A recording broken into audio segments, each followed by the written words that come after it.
to have you with us. Tonight, it's about drivers and heroes, action and bravery. Fox Sports welcomes you this Memorial Day weekend to the Coca-Cola 600 from just outside Charlotte, North Carolina. It's NASCAR's ultimate test of endurance. Will the champ snap out of his slump? Can a two-time champion win his first race of the 2010 season? Will teammates get along when it matters most? Can the current points leader maintain his lead? The answers are 600 miles away.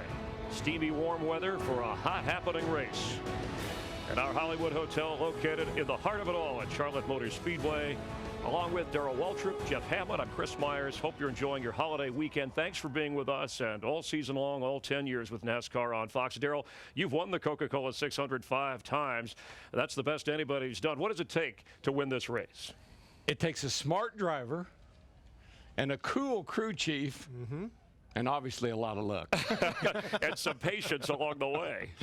What he's talking about, Chris, is, this race is, that's 600 miles. Everybody thinks, well, it's only 100 miles longer than anything else we've been doing. But it's what it does to mentally as well as to that car and the engine, it all comes to play. And like you said, you got to have a smart driver to take care of that car when you need it the most. Now we're going to check on the weather and the effect there in just a moment. No points race last week, still a huge weekend in Charlotte. Sunday, the Hall of Fame inducted its inaugural class. Stars of the past and the present were on hand as Bill France Sr. and Jr., Dale Earnhardt, Richard Petty, Jimmie Johnson were all enshrined. That followed the Saturday night All-Star race, the Sprint All-Star race. Anger and action. And in the end, it was Kurt Busch who took home $1 million. Meanwhile, Kevin Harvick, a strong start to the season through the 1/3 mark. He's your points leader. Ryan Newman is on the pole, fittingly in the U.S. Army car for today's race. And tough news for Brian Vickers, missing the rest of the season. He's recovering from blood clots in his lungs and his left leg. We wish him the best. And, of course, the final race for this year on Fox, and Darrell, is not happy about that. Somehow you get emotional whenever we say goodbye for the first portion of the season. It's sad. We set it up, It's like having a car that could win the race, and you got to get out of it for a relief driver. And it always affects me that way. I'm sad. I'm sad we're not going to be here next week to do this thing that we love so much. But you have 600 miles tonight to go. Right. And how about what we've seen already in practice? We had Carl Edwards. He's in a backup car. Brad Keselowski he said his spin was worse than what happened to him in Atlanta. Oh, Keselowski's wreck. I'm telling you, it couldn't have been any worse. He gets right here. This thing snaps loose and then slaps the fence right there. It knocked that kid out there for a second. He was hurt. He still is, Darrell. I mean, right now he's got some bruises, Chris. I mean, inside there, he told me he literally broke the leg supports loose inside that car, which is hard to do with the way they do these cockpits nowadays. He's still hurting. We'll be watching closely. We'll bring in the guys along with Darrell, calling the race, Mike Joy and Larry McReynolds. Gentlemen.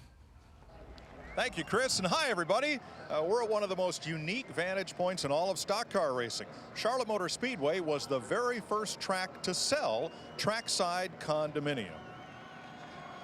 Larry, the folks that'll watch from the penthouse here today, give them a couple of cars to watch for. Well, I'll give you two. One starting at the front, one starting near the rear. Starting on the outside of the front row, Kurt Busch, the man that took the $1 million last Saturday night. Different car, but good in practice. Starting 40th, Greg Biffle, good in race practice, but we're going to have to watch him. He's going to be right against the wall all night long. Let me add to that list Martin Truex Jr. He won last week's showdown and finished second in the All-Star race. This is a big race to win for a whole lot of reasons, principally because it's here in Charlotte.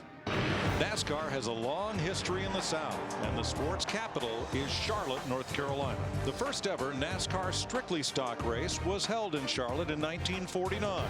And since, this city has grown to be the center of the sport. The opening of Charlotte Motor Speedway in 1960 cemented the city's importance. 600 miles. Track founders Curtis Turner and Bruton Smith wanted Charlotte to host the longest, most grueling race in NASCAR, so they created a 600-mile race. It's a tough race to win, so it feels good if you can win after 600 miles. The 600 being the longest race that we have, there's a lot of history behind it. Oh, yes, the history. Charlotte Motor Speedway hosted the first nighttime super speedway race in NASCAR's modern era. It's home to the All-Star race. And it's where a future legend secured his first career win. I'm speechless, man. I mean, this is the greatest day of my life. I still look back and can't believe that I won my first race at a track that is so tough to win at. Darrell Waltrip and Bobby Allison set track records with 6 career wins. But in recent years, a new champion has joined them atop the record book. Here he comes, Jimmie Johnson. There are just certain tracks that fit a driver's style. That track works very, very well for us. The city's importance to the sport's present and its history continues to grow with the recent opening of the new NASCAR Hall of Fame in Uptown Charlotte. With the length of this race and the transition from daylight to darkness, expect the unexpected. 6 drivers got their first win in the Coke 600. All right, back to you, fellas. All right, thanks. And Mike, thanks for the historical pieces all season long. Chirag DeVasker also putting the production on that, taking us back to the racing roots. And this thing, this track, the slick surface, there's a little bit more to it that will affect the race. Well, it's car control, and it's almost like racing on dirt. And some of these guys are better at that than others. And it's not just in the sunlight when the race starts. All through the evening, this track does pick up a little bit of grip, but you still got to be able to hang on to that thing with it hanging out, the back end hanging out. Guys that can do that are guys that will win this race. And the thing is right now, Chris, we come here this race, we've got a different left side tire, and the way the track is taking this tire, especially the left side rubber, is creating, I think, a little bit of a problem for a lot of drivers. They don't know whether the car is going to be slick or get a little bit too loose. The teams that can keep up with the adjustment tonight, we talk about it all the time. You've got to be able to adjust on these cars and keep your driver calm, because he's going to get frustrated sooner or later. Yeah, there are numerous pit stops. Our pit reporters are covering the Speedway, which covers some 2,000 acres. Dick Berggren, Steve Burns, Matt Yoakum, and Chris Devoto. Say hi to Dick. Jeff Gordon has led more laps this year than any other driver, but he has not won. Will tonight be the night? I'll ask him. Last week, Kyle Busch said to keep him away from his teammate Denny Hamlin. Is there any bad blood hangover? I'll talk to Kyle Busch. Joe gives media the post-race fireworks between Kyle Busch and Denny Hamlin. I'll check in with Hamlin to see if they've moved on or if issues still linger. Kurt Busch has 19 starts here at Charlotte Motor Speedway without a win. However, last Saturday night he went to victory lane here and got $1 million. Does momentum work in NASCAR like it does in other sports? We'll ask him. All right, thanks, Steve. We can already see how hot it is out there. Here's what's around the turn. We hope you stay with us. He's got 3 wins, 4th in points, may have a 5th straight championship. Jimmie Johnson, a wanted man, and Darrell caught up with him. He'll sit down, take a look back, and a look ahead. And it's true, family feuds have been a theme recently, and no team is safe, even ours. We'll recap the teammate turmoil on the track and away from the track. And from records to green-white checkers, it's been a great season for Fox and for you watching. Check out the fantastic finishes, the crazy crashes that have had fans up and hollering. The A-Team, the movie stars, are here to watch racing. We'll talk with Bradley Cooper and Jessica Biel. NASCAR loves Hollywood, plus gas and go. And the drivers are getting ready for 600 miles. We're glad to have you watching on this Memorial Day weekend for NASCAR on Fox. The Coca-Cola 600 on Fox is sponsored by Coca-Cola. On this Memorial Day weekend, Coca-Cola and the Coca-Cola racing family salute the fine men and women who serve their country. Friday, thousands of fans took part of the Coca-Cola family track walk here at Charlotte Motor Speedway. The quarter-mile cookout, part of a season-long program designed to encourage active family fun. And there were several drivers, pole sitter Ryan Newman, Joey Logano, Michael Waltrip, that took part in the festivities, and everybody had a good time with a Coke and a smile. And these, of course, the Coca-Cola cans, the new brand that you can enjoy through the summer and while you're watching the race. Down on the beach if you want to be. We got 600 miles, plenty of time to drink those up. And as this sport looks into the future, last Sunday everybody hit the brakes and looked into the rearview mirror, and what they saw brought smiles, tears, a few tall tales, a special moment, a day that was poignant and had purpose. It was the first ever NASCAR Hall of Fame induction ceremony. Gentlemen, ladies, start your memories. A big day for the city of Charlotte, North Carolina, a monumental day for the sport of NASCAR. The first class of this NASCAR Hall of Fame needed to be the Mount Rushmore of NASCAR. I think those 5 guys are absolutely Mount Rushmore. This is a huge honor today for me, Brian, and our entire France family. If you want to make Junior Johnson happy, just do something first before anybody else does. Junior was not a follower. Junior was a leader. I was racing for the first time against the Cup competitors and my father, and I got up underneath him and I slid across his nose up out to the wall. and that was the day I met the Intimidator. Thank you, thank you, thank you. And Charlotte racing, as you're going to look, that's where the Hall of Fame. There was some debate prior to where should they put NASCAR's Hall of Fame. Well, it's right where it belongs. Darrell, Jeff, you were there for the ceremonies. Founders, family, folk heroes, a real connection. Yeah, when you think about impacts on our sport, you think about Daytona racetrack, Talladega racetrack, maybe even Charlotte here. But that Hall of Fame is the best thing that's ever happened to our sport. We now can put everything, our history, all under one roof for people to look at, share, and learn about. And the thing is, Chris, I grew up here in Charlotte, and I'm very proud of the fact that the Hall of Fame is here. I had an opportunity to sit there and watch my former boss, Dale Earnhardt, a friend of mine, and in fact, my childhood hero, Richard Petty, going to that hall. I mean, he didn't get any better than that. Hey, you're thinking of your sweetheart, Darrell Waltrip. Yeah, he's going to be in next year's Hall of Famer right here. next year's Hall of Fame. My Hall of Famer sweetheart. Cool crew chief. But race fans, if you're in the area, make it a point to visit the NASCAR Hall of Fame. The Coca-Cola 600, not just NASCAR's longest race. It takes us from day to night, and today from temperatures that start in the high 80s and finish in the mid 70s. And all season, Rick Dickert has been our Fox Sports Storm Scout Weather Central reporter, and Charlotte Motor Speedway, Rick, known as one of the weather-sensitive tracks. What do you think? I sense warmth, humidity, and maybe even a shower or thunderstorm because moisture from the Gulf of Mexico continues to surge north into the Carolinas. Most of the action still to the south and west of the Speedway, but as the evening progresses, we could see a stray shower or thunderstorm affect the Charlotte area. It's a very humid evening out there. At green flag time, we're expecting a heat index of 88 degrees. Temperatures will gradually cool off. And again, the second half of the race, the best chance of seeing some action. Yeah. I'll watch the radar throughout the race. You get the bad. Thanks, Rick, for your help all season long. We appreciate it. Look forward to seeing you during the post-baseball season, and then even before that, the All-Star Game in July from Anaheim, California on Fox. And when it comes to an All-Star cast, one of the most treasured TV shows in the 80s, That's I know right. you guys are fans, the A-Team, Mr. T. Well, now it's a movie, the A-Team, coming out June 11th. For more on the action-adventure film, let's check in with our B-Team, and I mean that in a good way. B is for Burns, Steve Burns. It's Memorial Day weekend, so we're enjoying racing, cooking out. How about a blockbuster movie? The A-Team's set to open soon with Bradley Cooper, Jessica Biel, and Charlotte Copley. Tell us about your experience here at the racetrack. Well, it's been nonstop since we got here. Jesse and I had a chance to go to. It's getting so close. It's great. It's like, wait, what? We got to see Home Depot car and Budweiser car, the two drivers, and that was fantastic. But Charlotte and Rampage got to do a little simulated driving. Yeah, we jumped in the simulator and raced some guys and won, I'm happy to say. Between alternated, we kind of, we bumped the opponents off if we had to. We resorted to extreme measures. It's been so exciting.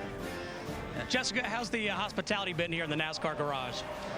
So welcoming, so fantastic. Everyone has been so kind to us, and I have the most ridiculous questions because I'm not very well versed in this sport yet. So everyone's been so kind. And she wanted to know why they don't sometimes drive the other way, like why they don't stop in the middle and then everyone start driving the other way around the track, which I actually thought was a good question. Kind of a fair question, but everybody thinks it's ridiculous. Well, I'm supposed to be a professional. I ask ridiculous questions as well. One thing about the A-Team, there is no plan B. It opens June 11th. All right, thanks, Steve and gang. Among the drivers you'll hear from Jeff Gordon, Jimmie Johnson, Kyle Busch, Denny Hamlin, if you stay with us. Even points leader Kevin Harvick, he's interested in what they have to say. We hope you stay tuned. Mighty comfortable lead that 18 car has at this point. That's Kyle Busch. Kyle Busch wins. I am so proud of you. In the Sprint Cup point standings, Kyle Busch second, his best position all year. 6 of the top 12 drivers, though, have not won a race in more than a year. Ryan Newman just outside the top 12. That's his best position this season, so he's 30 points out of making the chase. At the moment, two-time champ Tony Stewart right behind Newman, junior 16th. Well, if NASCAR had a Comeback Driver of the Year award, Kevin Harvick would be the heavy favorite to win it so far. Last year at this time, he was 23rd in points. Now he's #1 on the leaderboard. Earlier this month, he re-signed, or this week, I should say, he re-signed with Richard Childress Racing with his future assured. Kevin, once again, happy Harvick. Here comes our points leader, Kevin Harvick, in that 29 car. Harvick's an instigator. That 29 car is stout. Mr. Where did he come from, Kevin Harvick?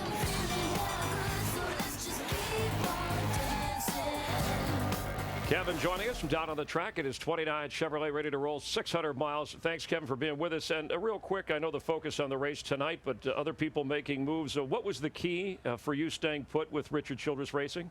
It's just the performance. You know, with all the management changes and the cars running so good, it'd be hard to leave a situation or do anything different with everything going like it is. So just proud that I've been able to get everything worked out, and Richard and I and everybody are on the same page, working towards the same goals, and we all want the same things, and that's to race for a championship. So hopefully we can continue to do that.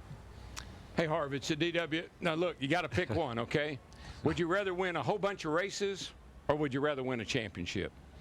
Championship. I mean, it's all about the championship at the end of the year. So whatever we got to do to do that, you know, that takes, you got to win some races, but you also have to be consistent along the way. And I feel like that's definitely our strongest point is being consistent and making something out of days when they're not so good. As Mike Joy has I like to hear him say, where did they come from on days that we're not having a good day. So other than that, we just got to keep doing what we're doing. Well, Kevin, this is Hammond. You mentioned that, and your team has been battling. I mean, they have come back for some days, like you said, you weren't having a good day, but in the end, you wind up having a good finish. You come here to Charlotte, not really one of your stronger racetracks, but 600 miles to get everything kind of turned around and be around at the end. What's it going to take today to make it work?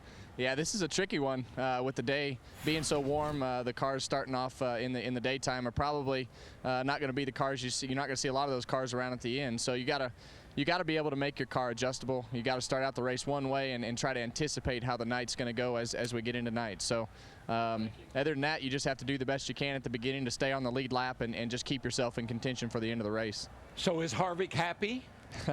Well, I've been really happy with my car, really over the last couple weeks, and we had a good nationwide race yesterday. So before you guys kick me off, I got to say thank you to everybody at Fox. You guys do a great job, all but Myers. I don't know what he does still. So I guess we'll see you guys next year. And the good thing about not having Myers around on the weekend is it'll be better for the ozone, not near as much hairspray. Now wait a minute. He dumped him. Kevin, good luck, all right? Well, Kevin's only led 2 laps in 18 races at this track. Kill the mic. Can I just point that out? And I wish him luck. Thanks, Kevin. Thanks, Harv. All right, good luck, man. He kids because he cares. You guys, look how much they're enjoying this. The ozone, he picked up the hairspray and everything. It's all good. We appreciate that. He's a good sport. And this is our 10th season of NASCAR on Fox. And we've had our share of controversy, revenge, feuds, and things like photo finish, airborne, throwing a block, hit and run are things we associate with other sports. But they were all part of the great finishes and the dramatic driving we've seen this year. This is our 10th season on Fox. I think this is going to be our best yet.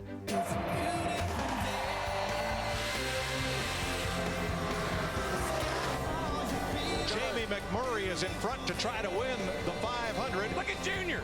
Come on, Junior. Checkered flag in the air. The 52nd Daytona 500 to Jamie McMurray.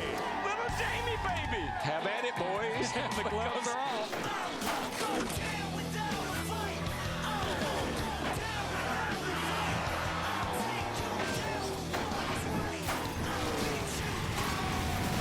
It's a DW. Got a copy? 10-4. Get it. Keep digging. Who's driving that? Because they can't hold a straight wheel. Thanks, Kyle. Oh, lay down on me, bud. I don't ever lay down. Don't holler at me about that over the radio anyway for the whole world to hear about it. 12 just wrecked us. Not even sure I touched him. Just watch him here. He's going to do something stupid. Buddy. I mean, I hope he gets out. This changes everything.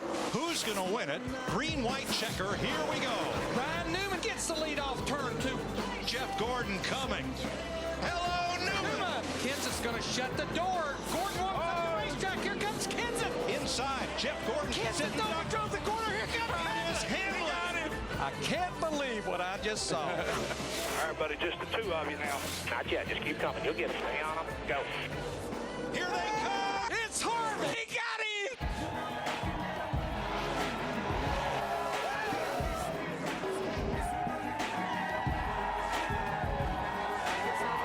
I mean, that's 1/3 of the season. 5 of the 12 races have gone to overtime or overdrive, whatever you want to call it. And we had at Talladega a record number of lead changes. So whatever NASCAR wanted to do to create more excitement, some of the adjustments in the rules seems to work. I think everything that they did this year has really helped these guys. But I think the key has to be telling these drivers, go back and do what you do best. They've been racing. They haven't been riding around, scoring points. They've been out there driving the wheels off these cars so far this year, Darrell, and it's been exciting. Have at it, boys. Is that what it was? But when I walked into Daytona back in February, I could just feel a difference. There was an excitement. There was some enthusiasm. And, it's a tough economic times out there, and everybody has, ups and downs. But this sport right now is on a big roll. It's coming back. The ratings are good.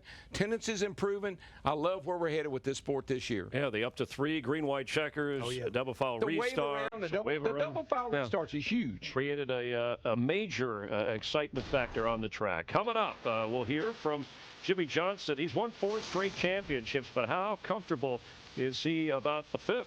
Darrell will ask him. The Coca-Cola 600 on Fox is sponsored by Cobalt Tools. Cobalt, the next generation of tough tools. By DirecTV for the most sports, period. And by FedEx, we understand you need reliable shipping options. FedEx. A busy couple of weeks for Jimmie Johnson in Charlotte, helping our football analyst Tony Siragusa from Fox build a man cave for Jimmie's father, Gary. The decked-out room including an underground parking spot for his Harley.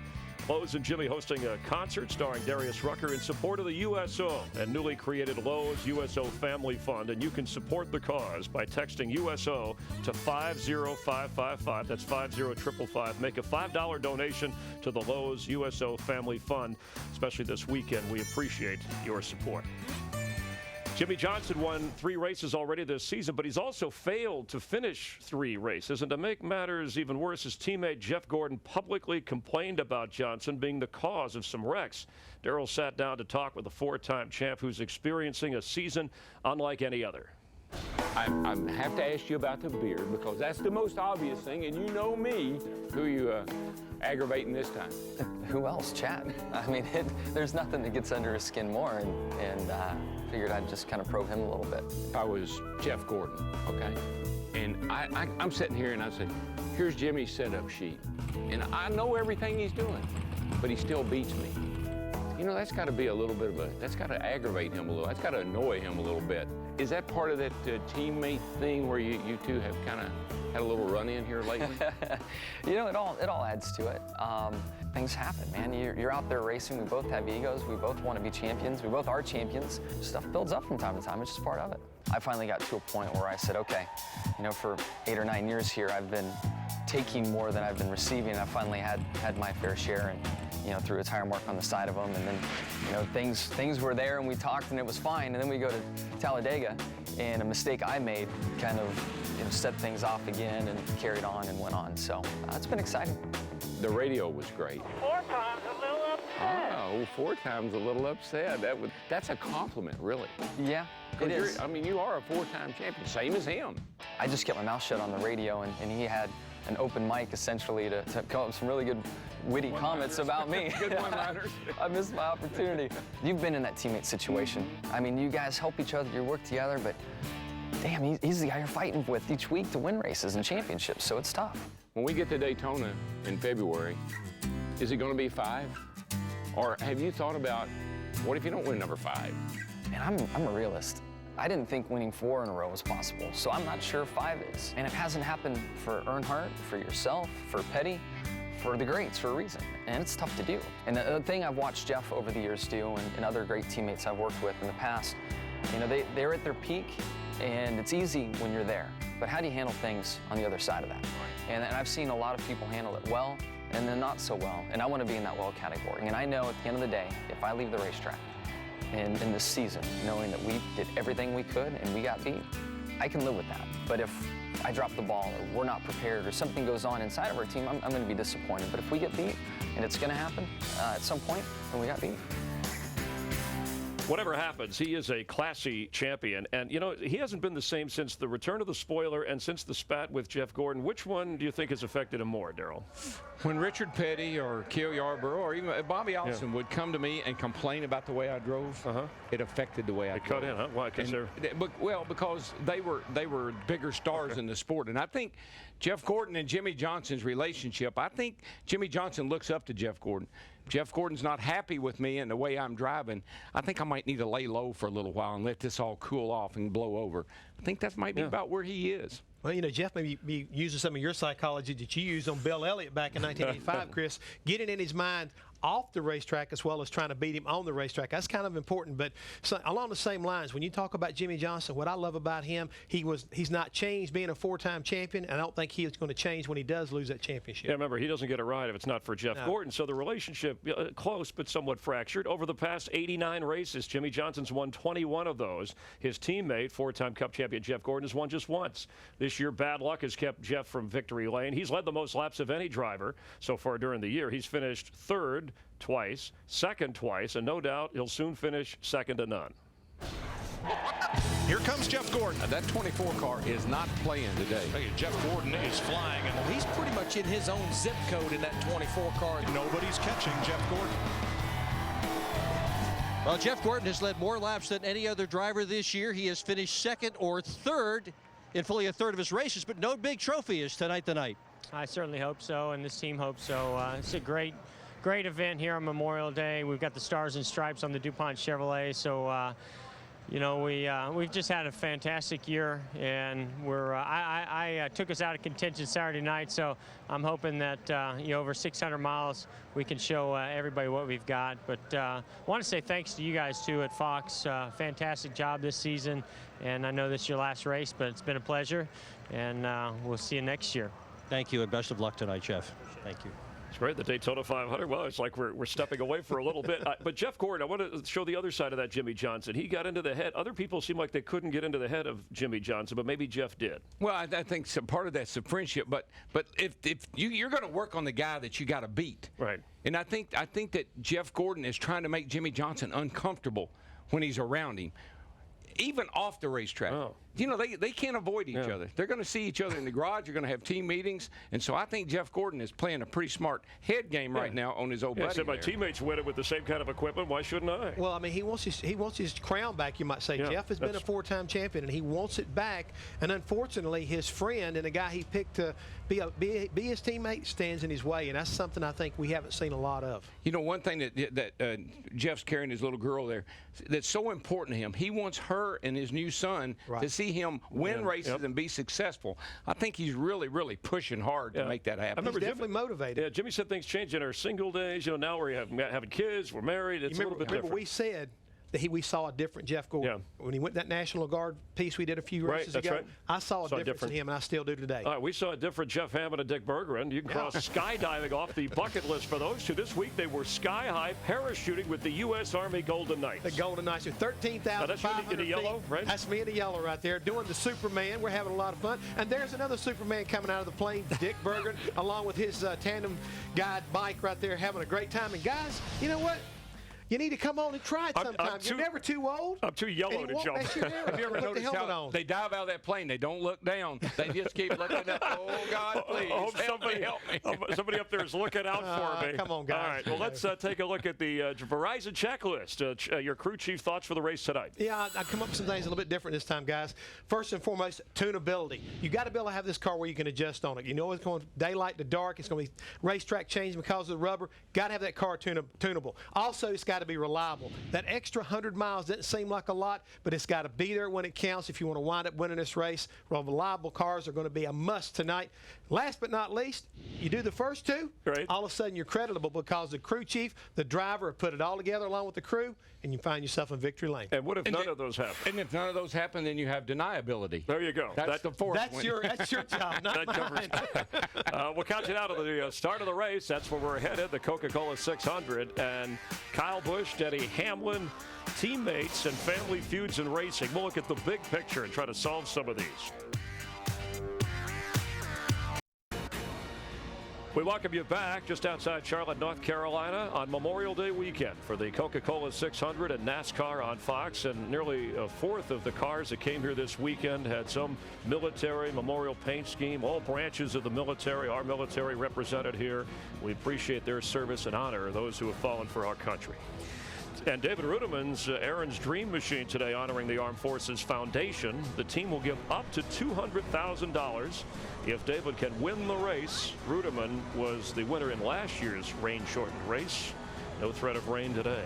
Casey Kane's 9 Budweiser car carrying a tribute to the armed forces. And today the crew, they met with Rocky Sigmund, who's the director of military sales for Anheuser-Busch. Rocky helped coordinate the Here's to the Heroes tour, and it salutes and supports the men and women of our armed forces. And while on duty as a Marine, Rocky was held hostage in Iran for over 440 days before his release, a true American hero.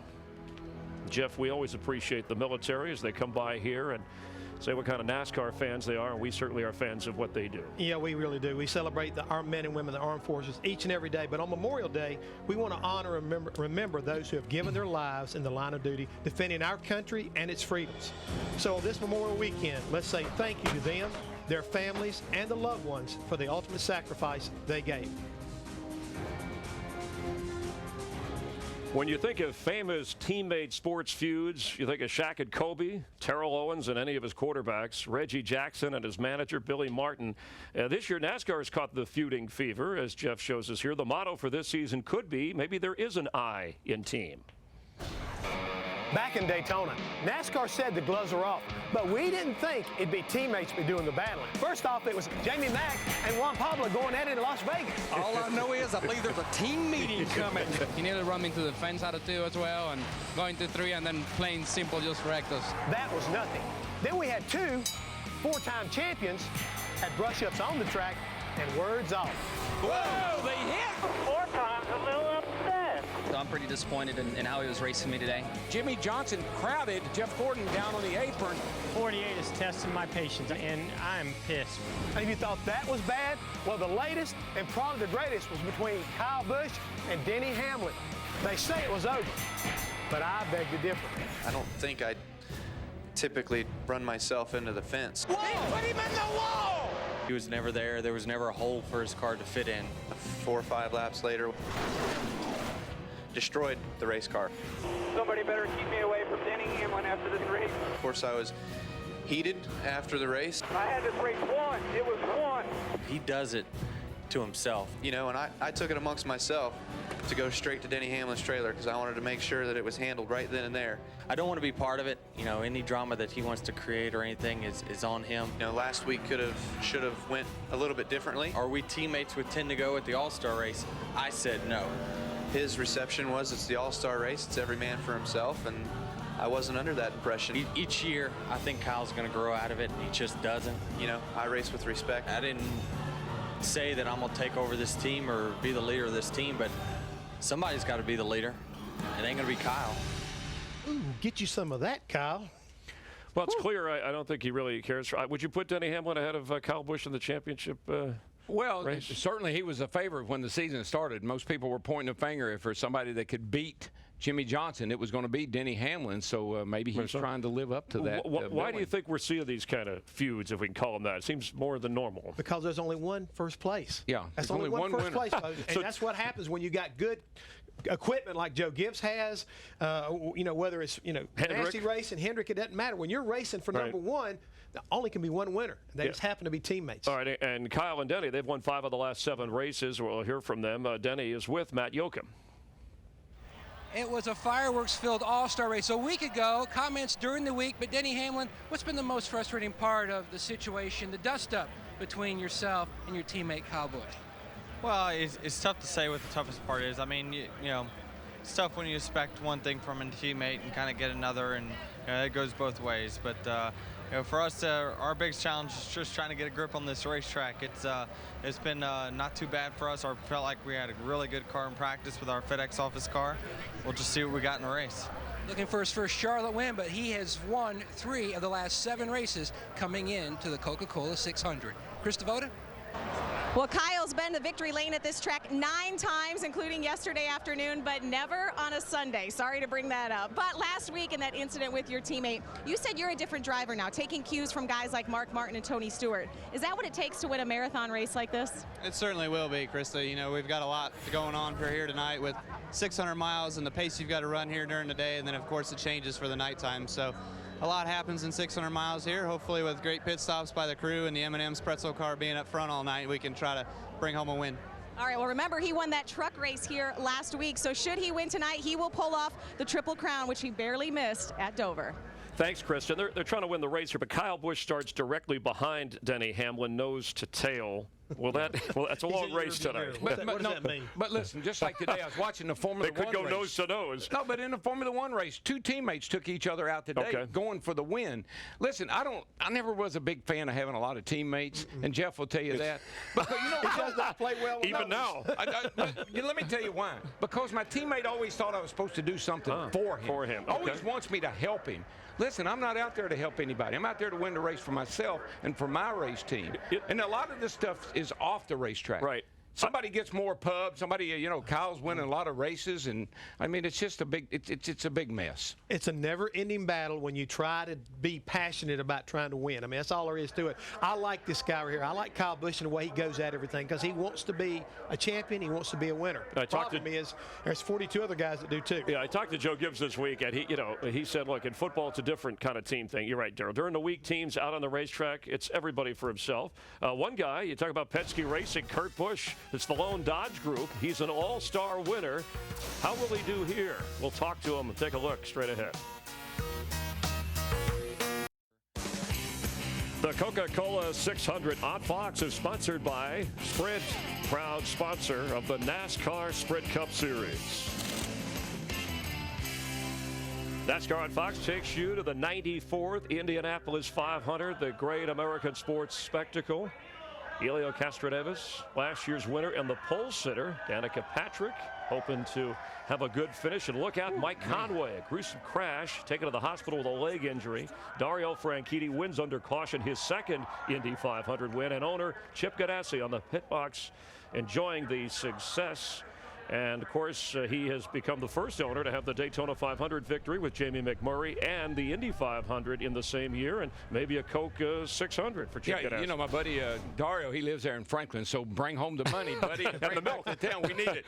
But, you know, I love Chip Ganassi. We got 3 superstar owners in our sport. And I'm not talking about Hendrick Childress and Roush. I'm talking about Gibbs, Super Bowl winner, right. Daytona and championship championships. And you got Ganassi, who's won the Daytona 500 and now the Indy 500. And Roger Penske, Daytona 500 and the Indy 500. We got some superstars in this sport, not just car guys. Yeah, Kurt Busch helping his teammate win a Daytona 500. Congratulations, Chip. Great job. Good job, man. Good job. We'll see him here at the race as soon as he can zip over. Kurt Busch starting from the front row alongside pole sitter Ryan Newman this evening. And though Kurt's never won a points race here or even finished in the top 10 in this race, as of Saturday night, he officially loves this track, and he can give you a million reasons why. No mistakes right here for that cool million. Bring it to the line, Big Daddy. Off the mark. Way to go, boys. Woo! Kurt Busch is still on top. Kurt, the big question is, does momentum carry over from the All-Star win tonight? Oh, we hope it does. We've got the same setup in the car, and it's really good at nighttime. And I've struggled going from day to night here, so if I can get through the day, then we'll be all right. Once the nightfall comes in, the shade overcomes the racetrack, then that's when we got to start attacking with the Miller Lite Dodge. So hopefully it's a good night for us. Good luck, Kurt. Thanks a lot. Capable of the sweep, the All-Star race. A big difference in the races, obviously, same track. Yeah, short spurts, and this is an endurance race tonight. It really is. You got to put it out there and just take care of your stuff and get to the finish. But hopefully they figured out something. Again, I talked to him early in the week, and that was what he was hoping for, was being able to go back to the shop, take the car that he'd run in the All-Star race, break it down, and have a better sit-up when they came back for the 600. Yeah, car hit the wall quite a bit, went to the R&D Center. It looks pretty fast so far outside the front row. And development, it's a standard procedure. Time for our Fox News Watch. Couple of items. This week, Carl Edwards, driver of the 99 Aflac Roush Fenway Ford, participating in the Give Back and Grow Garden event here in Charlotte. He presented an award to a student, numerous students for their contributions to the environment, and employees of Richard Childress Racing helping to distribute cleaning supplies for residents of the Nashville, Tennessee area who were adversely affected by last month's devastating floods. Time now for Gas and Go, and if you have questions, they have answers. You're on the clock. It's the final. I thought we got to ask him this last time. Gives me a headache. Final time this year. You can handle it. All right, don't concentrate too much. Daryl, who will be the biggest surprise to make the chase, the top 12? Give me a name, Lee. Joey Logano. You think he's in? Okay. Yeah, I think so. I like Jeff. You got one on that or no? Okay, Truex Jr. You like that? Back in the top 12. I kind of like that too. Jeff, for you, who will be the best driver who misses the chase? There's some big names right now on the outside. Yeah, there really is, but I'm going to have to focus in right now on Casey Kane, who was in it a year ago. I just think 197 points with that operation, I don't think they can make it up. Okay, for you, Daryl, Jeff Gordon has been close to winning this season, hasn't picked up the victory yet. How many wins will he have at the end of the season? 2. I'd say 2. Okay, and in the chase, obviously. Yeah. All right, he's won the Coca-Cola 600 here 3 times. Jeff, what other teammates could you see feuding this season? We've looked at quite a few with Gibbs, with Hendrick, even Earnhardt Ganassi, with McMurray and Juan Pablo. Besides you and me? Yes, we feud all the time up here at the Hollywood Hotel. Right now, when you're thinking about the competition the way it is, folks, you got to look at even our point leader, Kevin Harvick, and possibly a guy like Clint Boyer. I think they're kind of possibly could be running into one another. And then when you think about the Roush Fenway group, I look at Carl Edwards and Matt Kenseth. We've already seen those two almost come to blows at Martinsville one time. Right, so anything can happen. Yeah, I think anybody that's out there competing for a win, and if they're fighting like we saw Keselowski and Carl Edwards do, anything can happen. Hey, I'll step outside the box a little bit. Not even teammates, but how about brothers? Busch versus Busch. Yep, Kyle versus Kurt. We could have that never happen. All right. Have you ever had that with your brother? We'll talk about Michael later. All right, Daryl, the longest career winless streak for Dale Earnhardt Jr. is 76 races. He's now at 69 races without a win. Will he get one before we get to 76 again? I just don't see it happening. I mean, the team is not performing. They're running back in the 25th, the 30th. It just doesn't. I don't feel it. I don't see it. I just don't see it happening. I think last week will have an influence on watching his father go in the Hall of Fame. I think he'll pick up the performance. Oh, a little bit of a disagreement. All right, for both of you, who will be the Sprint Cup champion at the end of the season? I'll go with you first. Yeah, you go first. You have 1/3 of the season to assess now. I've said this from day one. I know what he's going to say. Somebody shows me they can beat Jimmie Johnson, then I'll say that was a great year for that team. Right now, Jimmie Johnson has got that thing under control. He's 4th in the points, right where he was last year at this time. DW, yes. I hate to tell you this. I agree with you. All right, well, give me a quick, not a favorite. Jeff Gordon may challenge him. I mean, don't give up on Kevin Harvick either. But these guys have got to beat him first.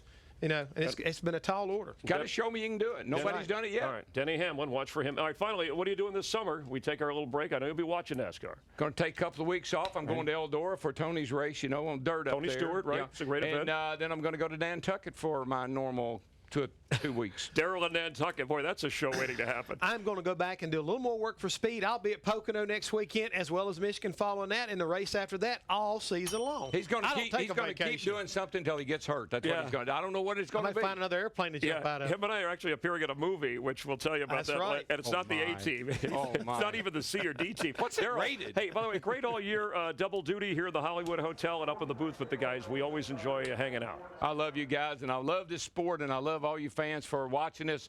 Thank you so much, and I'm going to miss you, Do it again next year. That's right. We'll do it again at the Daytona 500. Meanwhile, we have a long way to go here, 600 miles, and the continuing celebration of the Memorial Day weekend.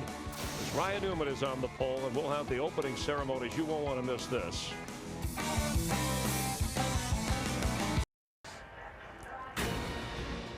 Fox Sports welcomes you back to the 51st running of the Coca-Cola 600. 400 laps, 600 miles.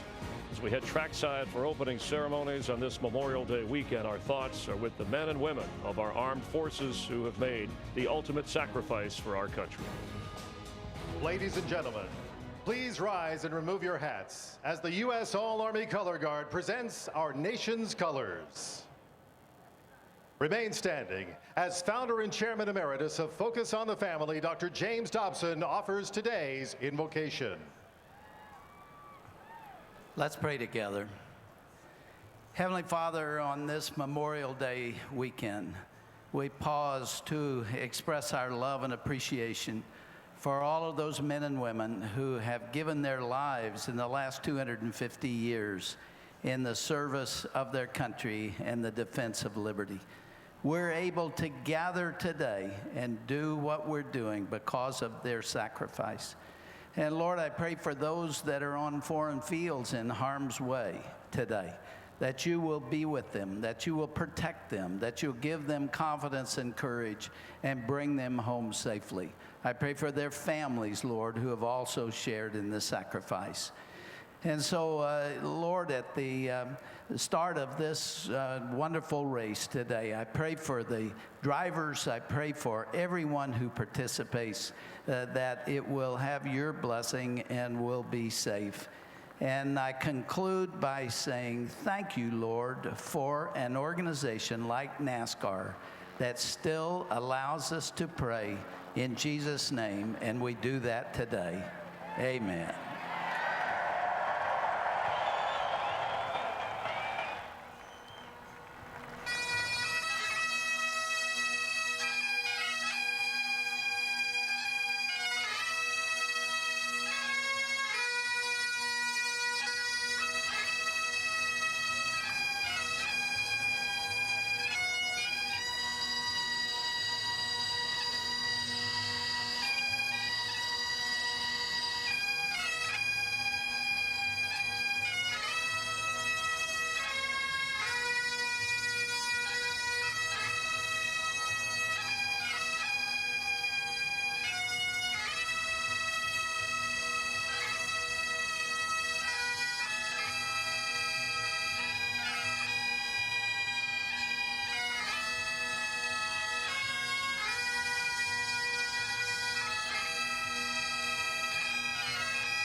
In honor of Memorial Day and all of our servicemen and women around the world, please place your hand over your heart as United States Army Corporal John Hyland performs our national anthem.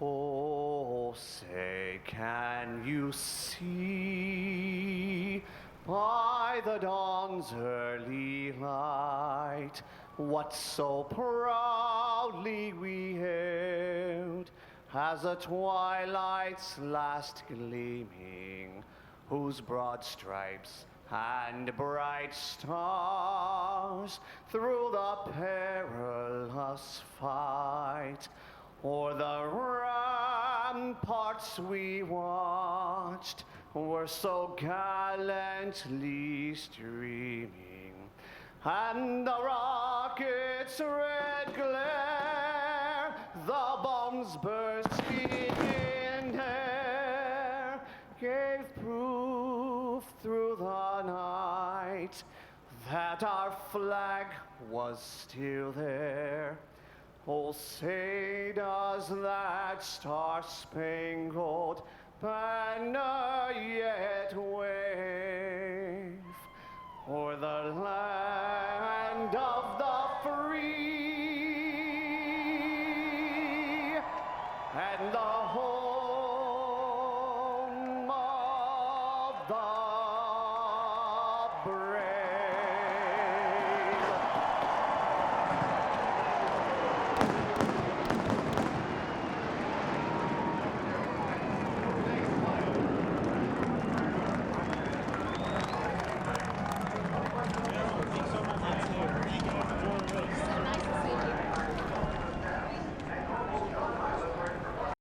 Give my team a minute good.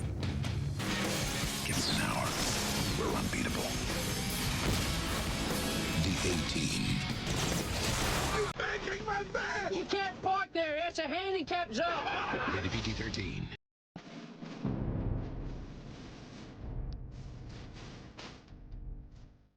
NASCAR on Fox here, getting ready for the Coke 600, the Coca-Cola 600. The A-Team, the movie opens June 11th, and right now they're delivering the green flag. And the A-Team, an American action-adventure television series in the 80s, based on a fictional group of ex-United States Army Special Forces.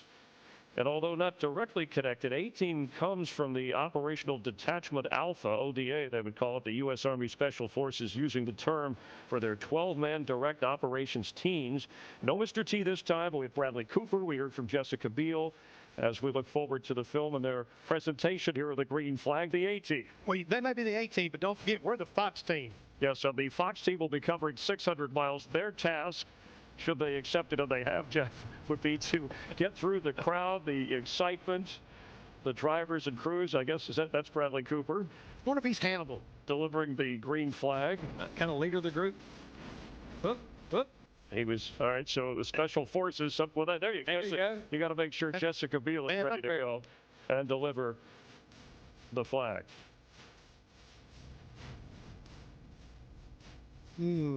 We'll be watching the race, and as they deliver the green flag and excited for the movie. Hey, top 4 spots, 4 different car manufacturers, Chevy, Dodge, Toyota, Ford. Good variety to start. Yeah, but you got to watch the guys come from the back. A lot of comers and goers today. Let's head down for the presentation and those famous words we like to hear. And now, race fans, it's time for the most famous words in motorsports.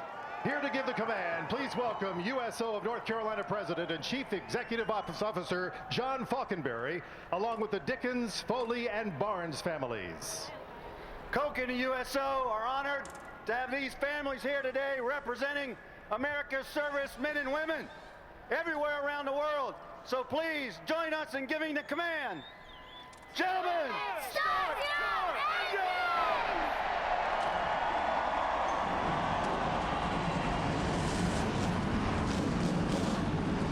North Carolina USO President John Falkenberry and Coca-Cola, longtime partner with USO in refreshing our troops around the world, and proud to welcome him as our Grand Marshal, joined by 3 recently reunited military families in delivering those famous words we like to hear in motorsports for this special event. It's more than just the start of the race. Memorial Day weekend, the most unique of American holidays, and we're glad you're with us on Fox. Welcome, race fans. The Coca-Cola 600 is the longest running race sponsorship in motorsports. Through this great annual tradition, Coca-Cola invites friends, families, and all NASCAR fans to get together to celebrate Memorial Day weekend, kick off summer, open a Coke, and open a little happiness. It's time to drop the green flag on 600 miles of excitement. So grab an ice-cold Coke and enjoy tonight's Coca-Cola 600. Cheers. Cheers. It is a beautiful, bright, and sunny afternoon in the Carolinas. Temperature in the 80s, few puffy clouds in the skies, and nice to see a nearly full grandstand. at Charlotte Motor Speedway. Nearly 140,000 people are here for this running of the Coca-Cola 600. Hi, everybody. Mike Joy with Darrell Waltrip and Larry McReynolds. In the 50-year history of this race, no one has gone to victory lane as many times as the man to my left. Darrell Waltrip won this race 5 times. How do you do it? Well, for one thing, you don't get frustrated.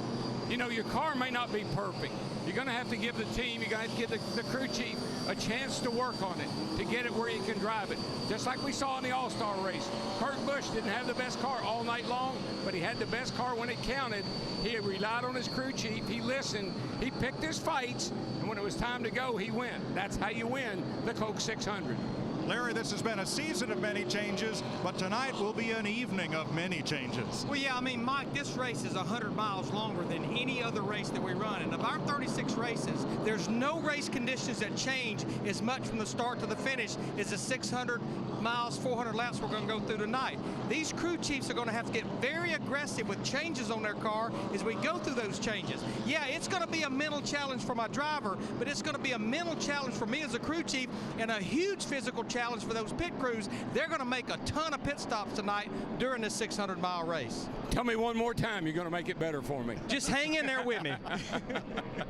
All right, we're ready to race in Charlotte.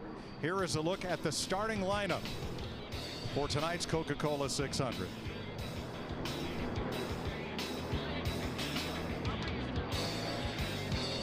Brad Keselowski goes to the rear because he is in a backup car after a practice crash early in the week and did not use the same engine in the car in which he qualified. Todd Bodine has also made a change, and his car will also start in the rear.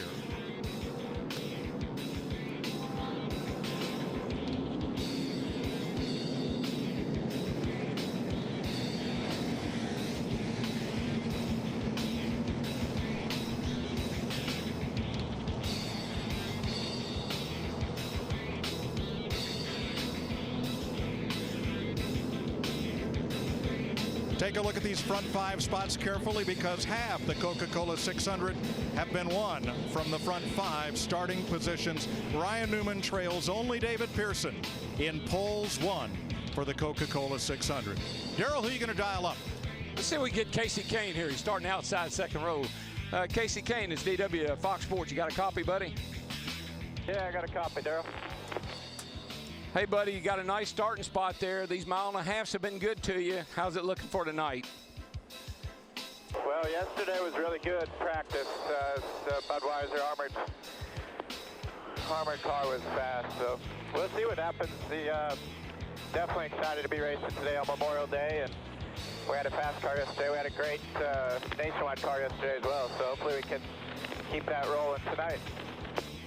Yeah, 10-4. Casey, are you going to try to run the top to bottom? I mean, there just seems to be just a multitude of different grooves that people are running here. What's your plan for the evening? Yeah, I worked really hard on a couple of areas on the track yesterday, and I think the top's going to be pretty fast here when the sun's out. But come tonight, you'll be able to go anywhere. At least the guy that wins will be able to go anywhere. So hopefully we have that figured out by tonight. But I think the top's going to be pretty fast once the tires get hot here in about lap 10 or so. All right, my friend, good luck tonight. And bring old engine number 9 back to the line, and good luck. All right, thank you. Today's race is brought to you by Budweiser, the beer that starts with full flavor and ends with a crisp, clean finish. Budweiser, it's what we do. Now let's take a look at our FedEx understanding the race, and we're not going to necessarily look at trends or patterns. We're going to look at the condition changes that we're going to go through tonight. Daylight, which we're going to take the green flag. Twilight we'll go through, and we'll end this race at night. Now, the first conditions when they take the green flag, here's what they're going to experience. You can see the air temperature 185 degrees, track temperature 111. Track conditions, it's going to be slick. They're going to be complaining about no grip. The trouble spots will be turn 2 and turn 3. That's where the sun's hitting right now. The car needs more grip front and rear. And what we'll do is we get through this race. When we get to twilight night, we'll explain those conditions and what they're going to be looking for as far as changes. All right, let's get a quick word from pit road. Steve Burns. Well, Mike, Jimmie Johnson has so much success here, 6 wins. But today, Chad Canal said until that sun goes down, we don't have any idea of how good we're really going to be at the end of the night. Matt Yoakum. Statistically, Steve Burns, Charlotte is Kevin Harvick's first racetrack, but you wouldn't know it this month of May. It's strong last week, strong again this week. But Gil Martin's concerned Larry Mack's first segment, the daylight, worried about the car being way too free early on. Chris Devoda. Jeff Burton had one of the most consistent cars in all of the practice sessions, but he did not qualify for the All-Star race last week. He is lacking in nighttime laps with this new spoiler at this track. Mike? Thanks, Krista. We're ready to race in Charlotte. You see them in turn 3 in bright sunlight. They'll come into turn 4 in the shade, and the shade will grow and the track will change. DW, 600 miles, 400 laps. The longer we go, the faster she's going to get. 10 years of NASCAR on Fox. Reach up there and pull those belts tight one more time.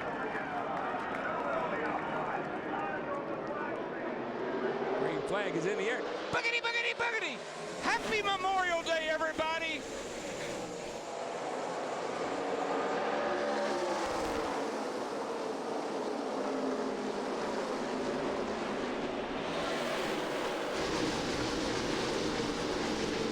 Nice move by the Rocket. Ryan Newman, the pole sitter. The sweep down, take the low lane, go back up high, and cover the spot. He may have company, though, from Kurt Busch. No, it's Kane around the outside coming. DW talked to Casey Kane in that 9 car. He talked about he thought the high line would work, and he got a great run through 3 and 4 that time. First thing you got to do when you start this race and they're all bunched up like this, you got to be aggressive, but you got to be cautious too. You always have an early caution. Cars are not handling like guys expected them to. Somebody always spins out early in the race. 43 cars race into turn 3. Kane again works the outside on Kurt Busch. Battle of the Beers for second place.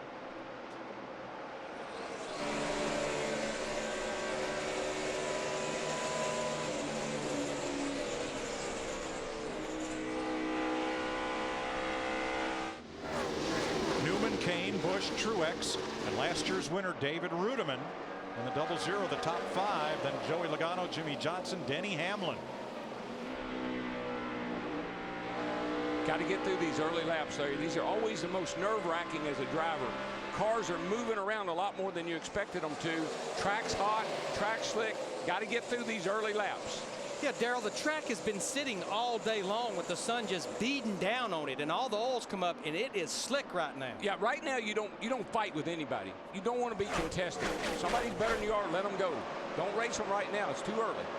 Montoya side by side with Jimmie Johnson, and back in that second pack. Juan Montoya in the 42 just passed 3 cars on the outside. Now that target car has gone to the bottom with Dale Earnhardt Jr. alongside. Montoya in the 42 car, he has had a fast car for a week and a half out here. He just doesn't have a lot to show for it just yet. Steve.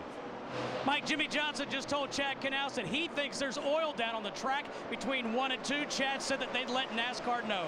Steve, it's interesting you mentioned that, though, because we did get a report that the 36 car, that he was actually smoking just a little bit. That's Johnny Sauter in the Tommy Baldwin car.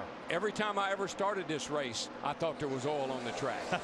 That's how slick it is. Hot it's and really slick. It's like racing on dirt right now. And that's just the way David Rudiman likes it. Here he comes for 3rd place against Casey Kane. Some of your good dirt track racers, they probably wouldn't complain that much right now, but this track is really, really a handful for these guys at this moment.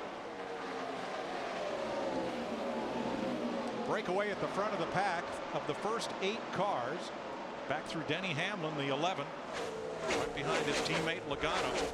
There's that breakaway. Then comes Clint Boyer trying to catch that lead 8.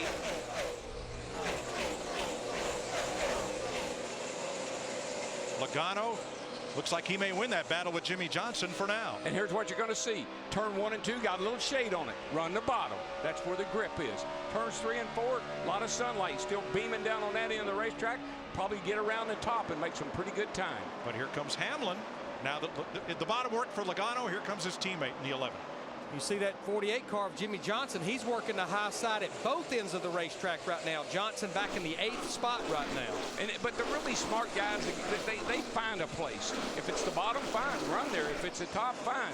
Find you a place, settle in, and then start telling us what the car's doing. You see Montoya here. He's flying around the outside. He goes past Sam Hornish, 16th place, and here comes Harvick. The Sprint Cup point leader in the 29 Chevrolet, Kevin Harvick, drops to the inside on Montoya. Behind them, Montoya's teammate Jamie McMurray in that orange #1 Chevy. He's actually moving up pretty nicely. He started back in the 27th position. He's already up to 19th, and we're not even 10 laps into this race. One of the keys to having a good finish here and running good here is stay on the lead lap until the first caution. You don't want to go a lap down early here. Even though there's ways to get them back now that didn't used to be, you still need to stay on the lead lap and run to the first caution. Harvick's going to pick up 2. They sandwich Hornish in the middle of turns 3 and 4. Harvick and McMurray make the pass. We see McMurray in the 1 running the high side. I think during both practices yesterday, I never saw him off the top of the racetrack. That's where he spent both practices.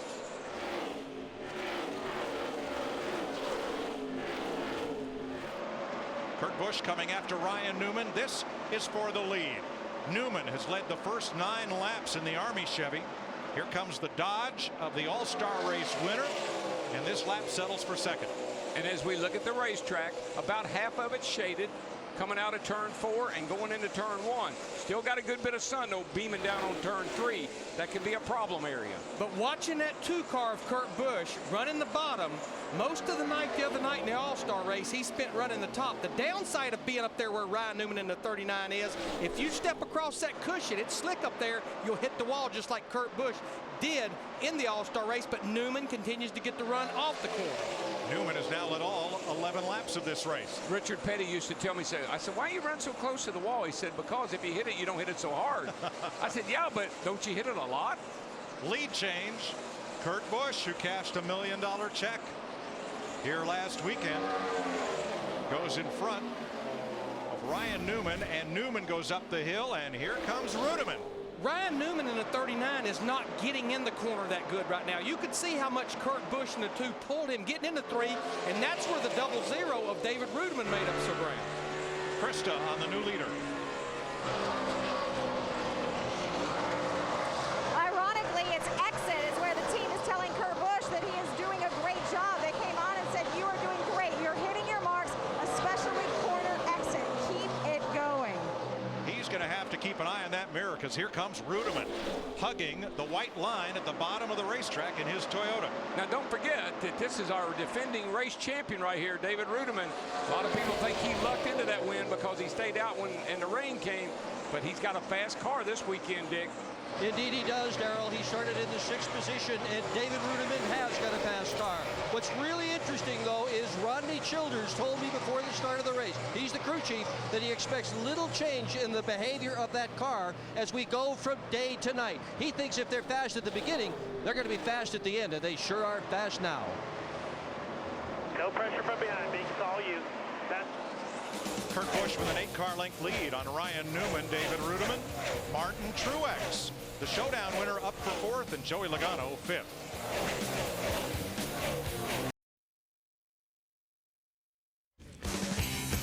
The Coca-Cola 600 on Fox is sponsored by Coca-Cola.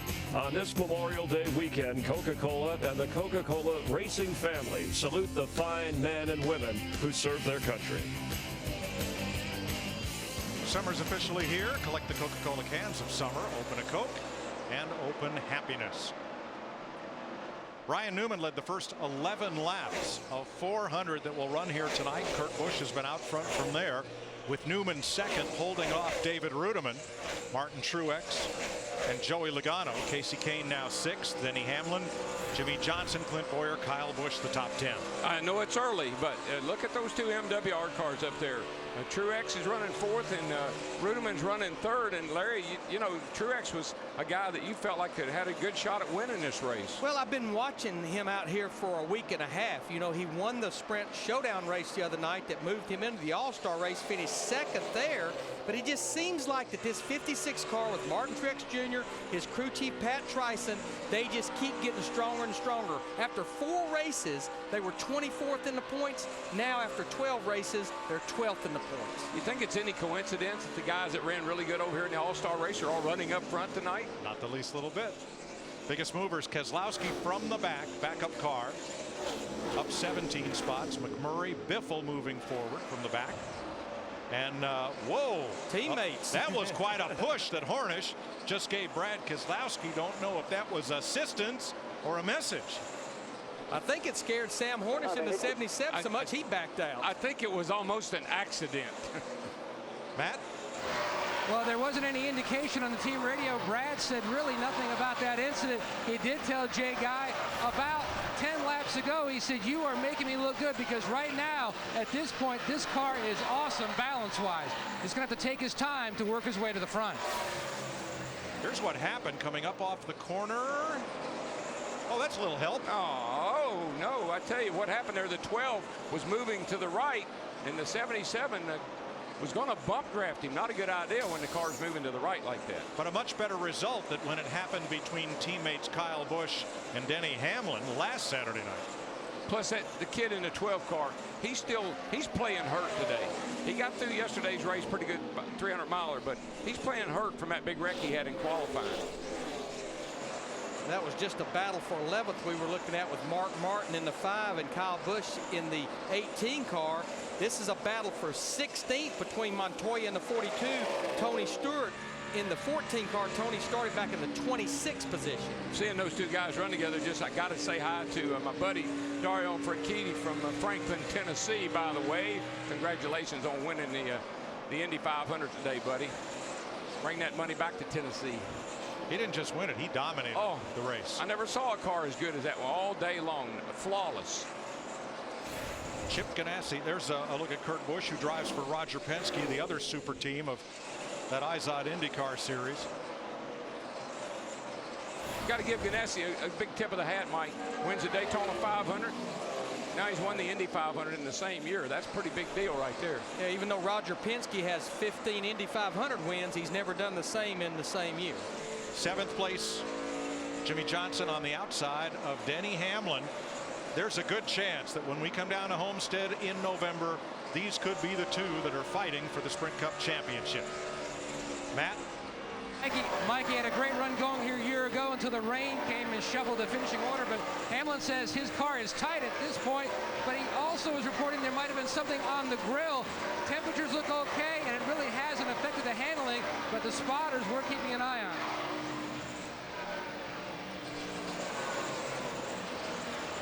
Now back at 9th place and 10th. Two other teammates holding station. Clint Bowyer there in the Cheerios car and the Cat car for Jeff Burton, both Chevrolets.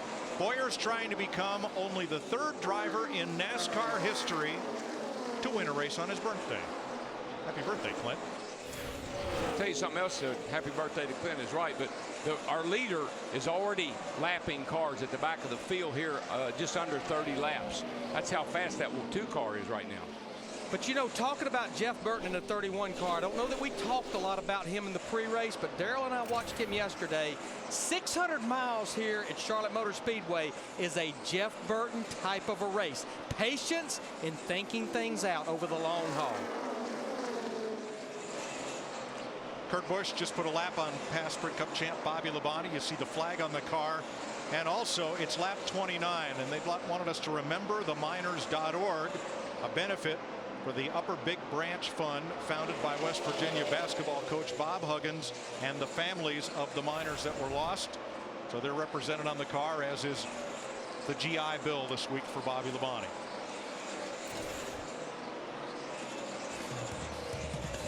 Kurt Busch is your leader by 3 seconds over Ryan Newman and David Rudiman.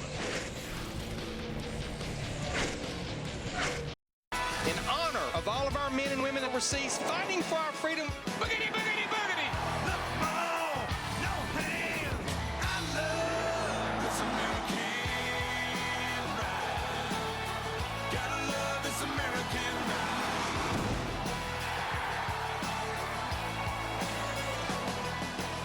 A lot of pride in exhibition during today's pre-race.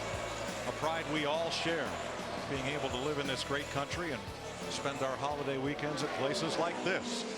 Watching Kurt Busch leading Ryan Newman. The lead has shrunk by 10%. 2.7 seconds. Newman continues to have his hands full of David Rudiman for second. And they have company. Hello. Just turned 20 years old, Joey Logano. Been watching him, man. This little car is looking good. It's got that magic Gibbs setup in it. Every time I think about this racetrack, I always think about how good the Gibbs cars get around this racetrack.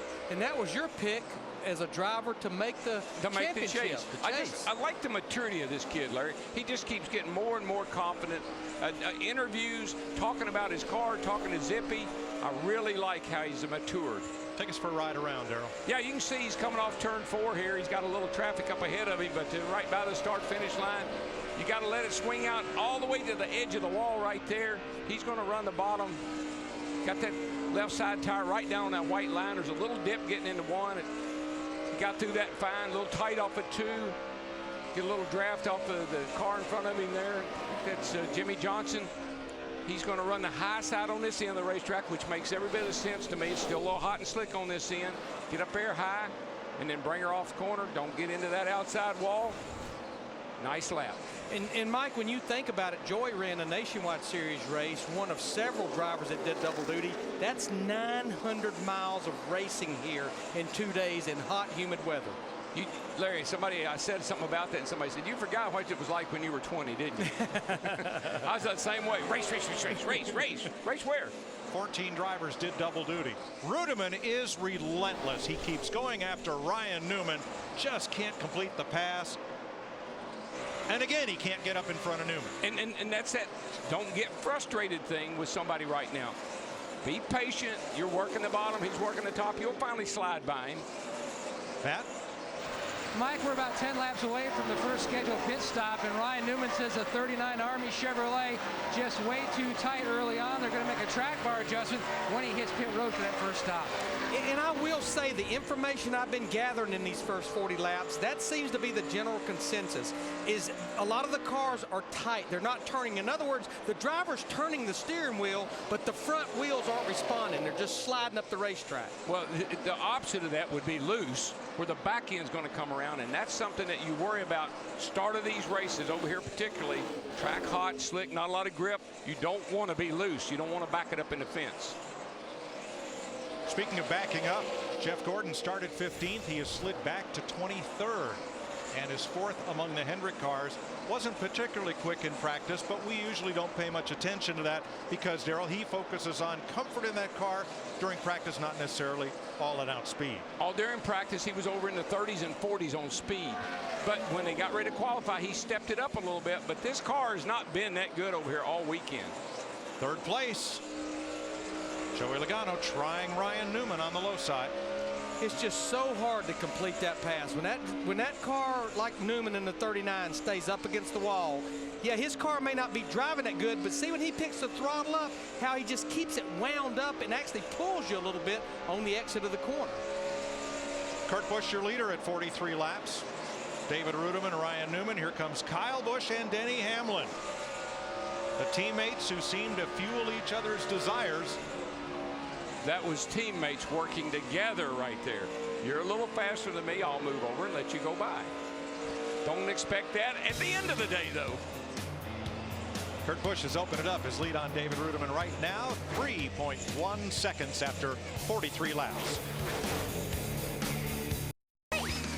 The Coca-Cola 600 on Fox is sponsored by Sprint, proud sponsor of the NASCAR Sprint Cup Series, by the all-new 2011 Super Duty built Ford Tough, by DirecTV for the most sports period, and by GoDaddy.com, domains, websites, and everything in between.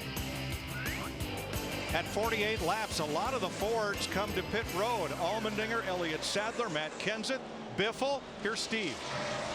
Like Casey Kane in the 9 car, saying that car in the track very, very slippery. They're going to take air out of the front tires and go down on the track bar. Juan Pablo Montoya said his car isn't doing much of anything. He can't get it to turn, and it's also loose off.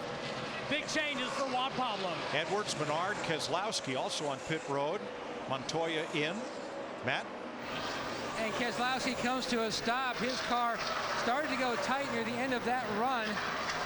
and the 11 of Denny Hamlin, who will be pitting right behind the 12 of Keselowski. His car was tight early on. They were talking about what changes to make to that FedEx Toyota. His guy's still up on the wall. They go to work. They were talking about a chassis adjustment. Look to see, they do indeed. They're going to make a wedge adjustment. You see the gas man make the adjustment. Scott Wood, good stop so far. And the 29 of Kevin Harvick coming in. He said his balance was great early on. He just couldn't go anywhere, lack of speed. But then he said the car was tight in the center, loose on exit. At least an air pressure change. Steve. Matt, Jimmie Johnson said not only is his car loose, it gets snappy loose. So they make a chassis adjustment. 4 tires is the call for the 48 team. Extremely loose. Boyer, Dale Jr. in, Jamie McMurray leaving, Regan Smith coming in. Here's Kurt Busch in the pit lane along with David Rudiman, Mark Martin, and Hornish, who missed pit road the first time around. Matt? And a great stop by the Army guys. Ryan Newman said the biggest hindrance he had was turn 4. Significant track bar adjustment, Dick Bergeron. Been on pit road. He has run some of the Krista. Change. Air pressure, the only change for the number 2. 4-tire stop for Kurt Busch. Jeff Burton getting service. Kyle Busch. Mike, I'm not surprised the 48 was snappy loose. Remember, in practice, they were fighting that same problem in practice with that car. Dick. Joey Logano's crew had expected that they weren't going to be all this fast at the beginning of the race. They wanted to let the racetrack come to them later in the event. But so far, so good. Krista. Martin Truex bringing his car in to say the tires are hurting for grip, and air pressure, the only chassis adjustment, no chassis adjustment for the 56, Steve. Tony Stewart gets a chassis adjustment. He too complaining of a loose race car. 4 tires, chassis adjustment. These guys really struggling to hang on with this slick track. Tony Stewart had a wild slide getting onto pit road. Not many folks could have saved that car and brought it down to pit road speed. He did. In about 5 laps, we cycled through those green flag stops. Tony Stewart here in the 14 was the last one to pit. Kurt Busch in the 2 now has the lead again. Larry, but didn't you think it was kind of fascinating, really, that every Ford pitted on the same lap? Yeah, and they were the first cars to hit pit road. Everybody hit it a little early, but again, I don't know that everybody had a great feel for their fuel mileage. Watch this. That's Stewart getting onto pit road and getting down to pit road speed.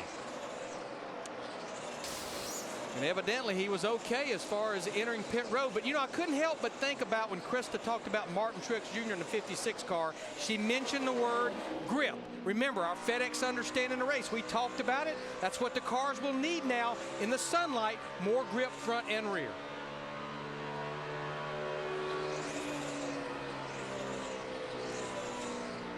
Riding with Martin Truex, he's the 9th place car. Started this race in 3rd, and I think had that all-star race gone another 5 laps, he and this man would have had quite a battle for that $1 million. This is Kurt Busch, our leader. We're going to have to keep track of the exit. Now here's a battle right now for the 3rd spot. Joey Logano in the 20 goes by Casey Kane in the 9, but I think Casey Kane in that 9 car, he was the real winner on those green flag stops. But remember, he was one of the first cars to hit pit road, get advantage of those fresh tires. And right now what he's doing is driving a really, really smart race. No need in holding Joey Logano up right now. Move down, let Joey go, fall in, and run behind him a while. That's the Californian David Gilliland on the outside in the 37 as they try to keep up with 3rd place Joey Logano. Kurt Busch back in the lead with Rudiman 2nd, Logano, Casey Kane, and Jimmie Johnson the top 5.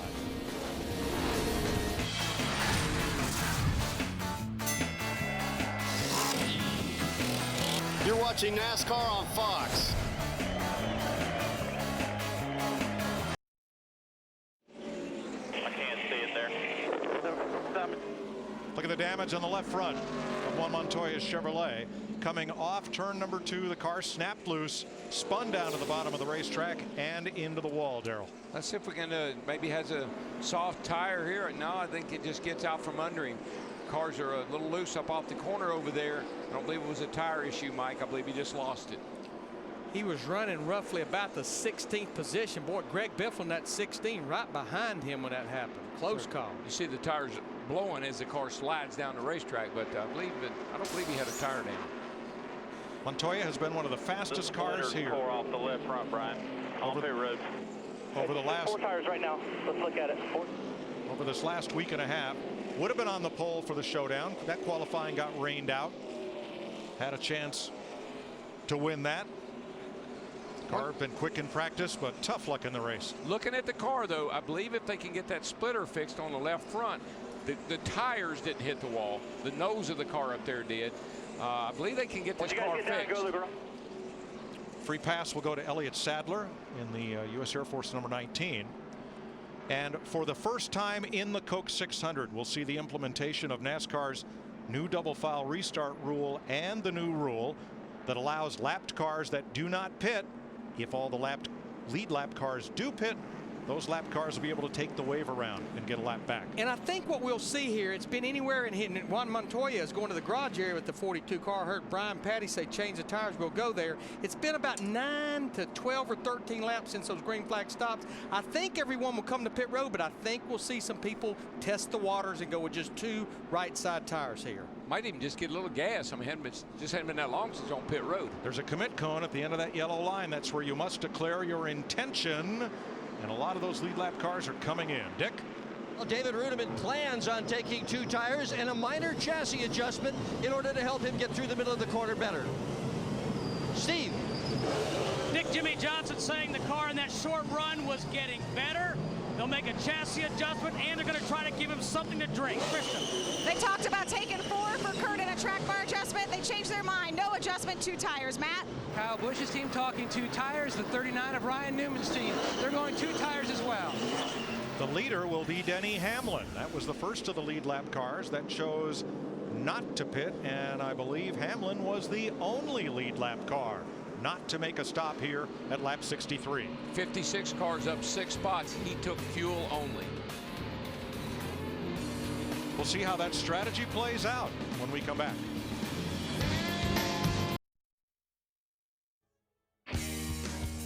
The Coca-Cola 600 on Fox is sponsored by Budweiser. Join Budweiser as we support America's troops with a $250,000 donation to the USO.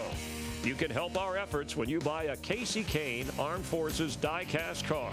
Visit Budweiser.com for details. Sprint brings you an inside look at what's happening now inside the NASCAR Sprint Cup Series. Here are the eyeballs, and add to those of you watching on American Forces Network. Glad to have you with us today. Fastest lap of the race. Give it up for the Army and Ryan Newman. 29.94 seconds is the fastest lap so far. For more NASCAR stats, in-car audio, live race radio, check out NASCAR Sprint Cup Mobile at sprint.com/speed. The free pass car was Elliott Sadler. Taking the wave around were Robbie Gordon, Bill Elliott, Kevin Conway, and David Gilliland back on the lead lap. And documented Martin Truex Jr. and Greg Biffle pitted for fuel only. Dale Earnhardt Jr., Carl Edwards, Kevin Harvick, Keselowski, Gordon, and Allmendinger 4 tires. Everyone else just 2 rights on that pit stop. Drive of the race so far, Paul Menard from 31st to 11th. There's Menard. And that bright yellow number 98 as we get the green flag with 66 laps complete, 100 miles. Now, Kurt Busch got beat at the start of this race because pole sitter Ryan Newman in the 39 chose the outside.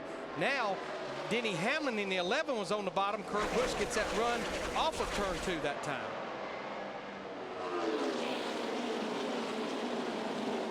Car just wants to be out front, Larry. He just got it hooked up and he's going on.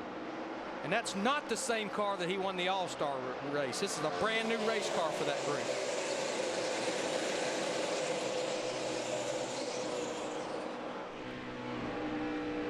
Bit of a 6-car breakaway, so here come teammates battling.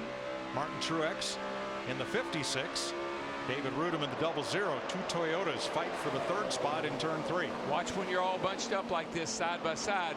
We've seen time and time again somebody will get the car on the outside, will suck a car on the inside around.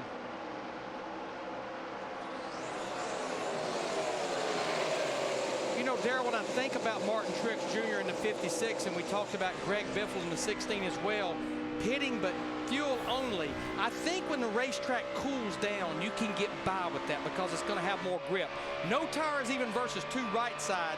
That's a pretty tall order as slick as this track is. Well, if you're happy with the tires on the car and you've only got what, 7 or 8 laps on them, I think it's a good call.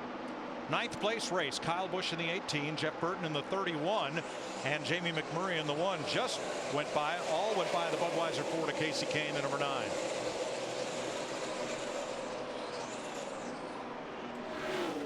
Kurt Busch trying to give this field the goodbye look. He's got half a second on Hamlin, who has a full second on Rudeman. And here comes that boy Joey Logano again against Truex. 5th place here. And Clint Boyer in the 33 wanting to follow Joey Logano by Martin Truex Jr. He'll have to fall back in behind the 56 of Truex. It's easy pickings when your car will work on the bottom like that 20 is. If a guy's up there high, I know he's making time up there, but if you can run that bottom and get through the center of the corner in the throttle, you're going to be able to pass them pretty easy. Single file there. Burton with a run, looking all over the back of Kyle Busch. With McMurray up high, and Regan Smith, trouble turn 4. He saved it. Wow. Boy, they are splitting him left and right as he's gathering it back up down the front straightaway in that 78 car, Regan Smith. He's got a slight bit of damage on the right rear quarter panel. Well, he was just flat sideways, Darrell, through turn number 4. And what a job of hanging on. That's that dirt track thing I was talking about. You'll see him come into the picture from the right. Oh, yeah, he's right here. I mean, he is just sideways sliding through that corner. You know, Darrell, it almost had the look that he was obviously loose. The back end was wanting to come around, and then that 12 car, Brad Keselowski, was out there. That almost pulls it around even more. Oh, yeah. When you get side by side in these cars, that one on the outside has got his hands full hanging on. Wow. Speaking of hands full, Ryan Newman in that 39 had his hands full with Kyle Busch in the 18 right up against him on the exit of the corner. You saw what happened. You lose your momentum here for whatever reason. It's not just one car is going to pass you. That's why they call it freight train, Mike. You get freight train. You know, looking at Kurt Busch in this 2-car, we've watched him all week long out here practicing, qualifying, and I think because of his record here in the Coca-Cola 600, we were all reluctant to pick him. His best finish here is 11th in the Coca-Cola 600, but even though we got a long way to go, they're on their mark right now. Well, he won Atlanta. He's won at Texas, and these racetracks, Atlanta, Texas, Charlotte, all very, very similar. 6th place battle. Clint Boyer going past Martin Truex.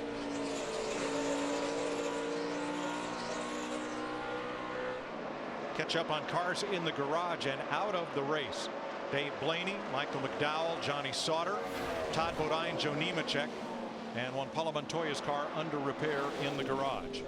You know, one of the biggest movers, we talked about him earlier, Jamie McMurray in this 1 car started back in the 27th position. He has now cracked the top 10. Good run for him, but Steve, not so good for his teammate Montoya. Larry, they're hard at work trying to get this car back in the race. They're reattaching the rear deck lid.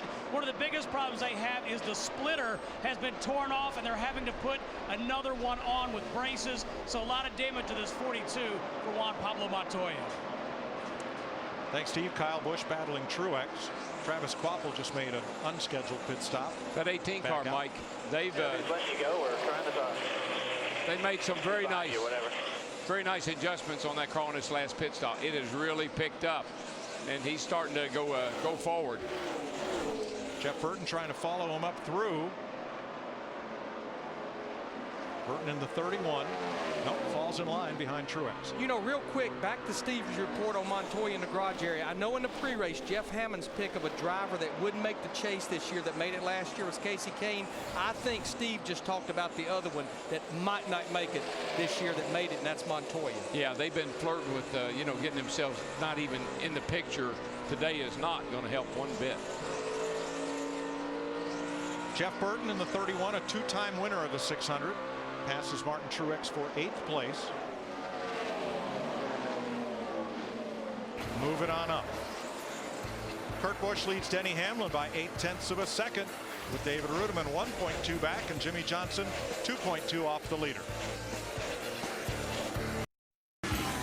The The Coca-Cola 600 on Fox is sponsored by Verizon Wireless. Big racing fan? Get Verizon Championship Racing for race highlights, behind the scenes, and exclusive interviews right on your VCast phone.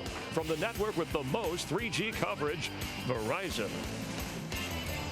You're looking at the first race ever at Charlotte Motor Speedway, 1960, the World 600. Jimmie Johnson drove into victory lane. There's his driving suit, his champion sparkplug t-shirt. Joe got to bank $27,150 from the then largest purse in NASCAR history, $107,000. And Bruton Smith and Curtis Turner, who built this racetrack, the reason they made it a 600-mile race, Mike, was because they wanted it to be bigger than Indy. You know, Indy had a lot of influence on our sport early on, us wanting to be bigger than they are. The shape of the track is the same, but an awful lot has changed since that day in June 1960. Kurt Busch out front in a Dodge, Denny Hamlin, David Rudiman Toyotas, Jimmie Johnson Chevrolet. Then the Toyotas of Logano, and Kyle Busch has climbed to 6th place. Let's catch up on the 2nd place car, Matt. Mike, all three Gibbs cars running in the top 6. Denny Hamlin, his car was tight early on. Didn't hit on that last caution. So the car is much better, especially now when he's down in the shady parts of the racetrack. So this racetrack continues to come to him as the sun continues to set.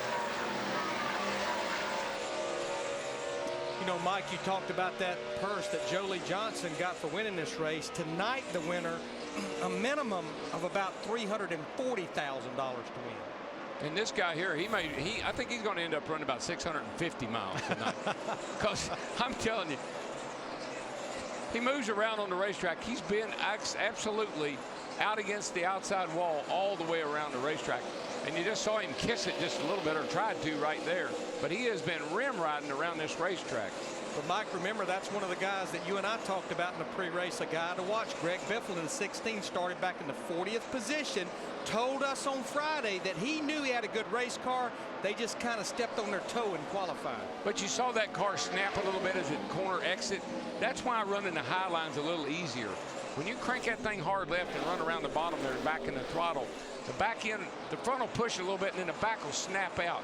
And that's what makes running the bottom so difficult. His Roush Fenway teammate gave way, and Biffle moved up a spot. Here's another of those Roush Fords, the 99 of Carl Edwards, going past our pole sitter. That's for 11th place. And remember, Carl Edwards started back in the 29th spot. This is a backup car. He crashed in practice before qualifying on Thursday. They did get a little practice in before qualifying, though, with this backup. And really, that's pretty impressive when you think about it, Larry, because that's as good as I've seen this 99 car. Yeah, doesn't change, though. Every time. It's really as good as we've seen this 99 car run in quite a while right now in this point of the race.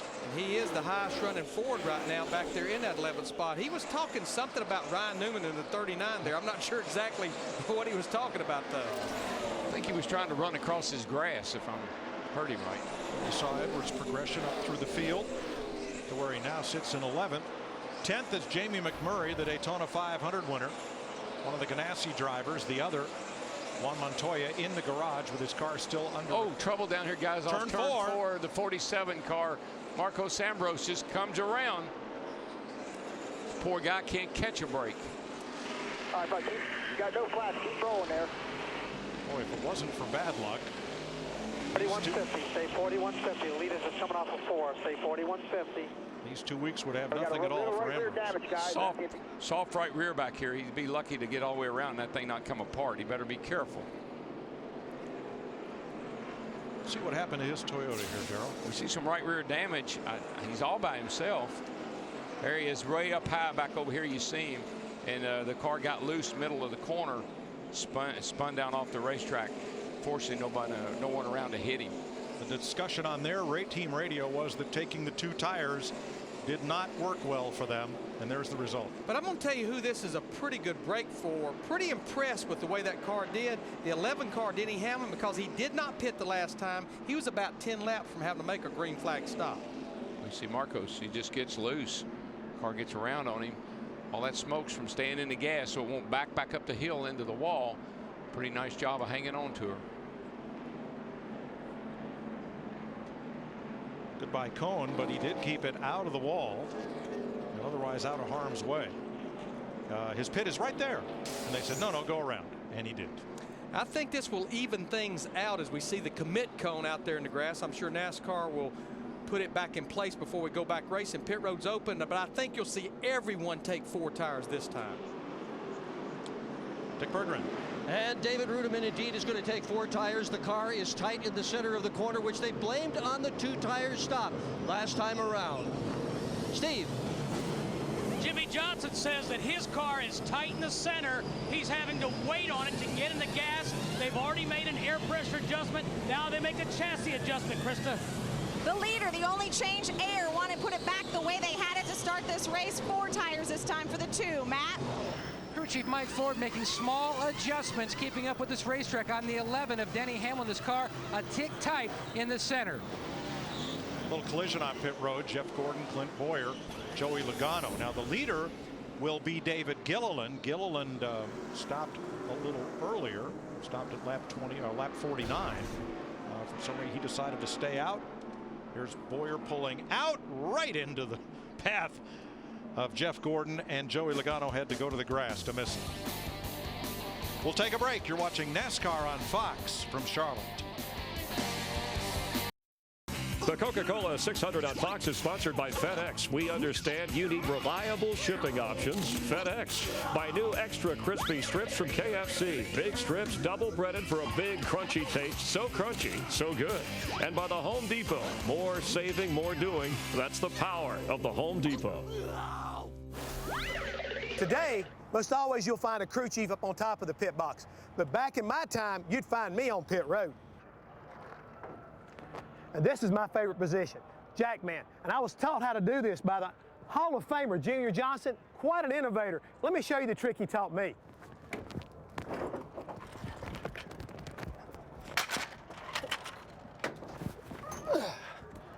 Definitely faster, but NASCAR didn't like it. Thanks, Jeff. Down in the Nationwide Insurance pit zone. Yeah, NASCAR passed a rule against slinging that jack around the front of the car.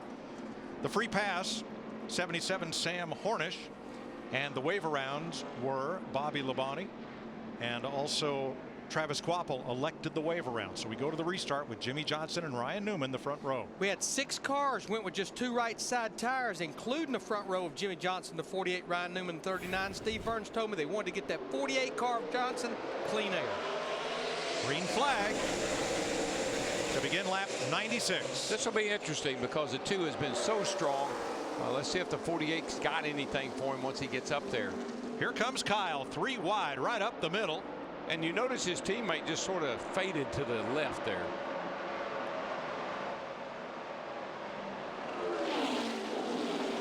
Goes Kurt Busch, turns that thing right to the bottom of the racetrack, side by side off turn 4. I want to say, Larry, this is going to be an interesting experiment here. I just don't know if anybody's got anything for the 2 car right now. Whoa, that doesn't look good. Straight up the middle, Kyle Busch, Rudiman on the bottom, 0-0, Biffle up top. Man. And Kurt Busch was credited with leading that last lap. This one will go to Jimmie Johnson. This will be the 17th consecutive race at Charlotte Motor Speedway that Jimmie Johnson. Nice work, my man. New leader to 48. I believe that 18 car is coming though. I believe they got him fixed up. 17th straight race here that Jimmie Johnson has led. But Kyle Busch underneath Ryan Newman. Ooh, little slide there as he got the left sides in the paint. Well, that's that tough spot right there. When you're down the bottom, got a little wheel cranked in it. They want to get pushy loose, just like you saw him do. 2 lanes at your door, corner, still there, corner. Well, that's where you have to be so careful right there because you're coming at the spotter, so you're a little bit on your own right there, late exit of turn 4. But Larry, he doesn't hesitate.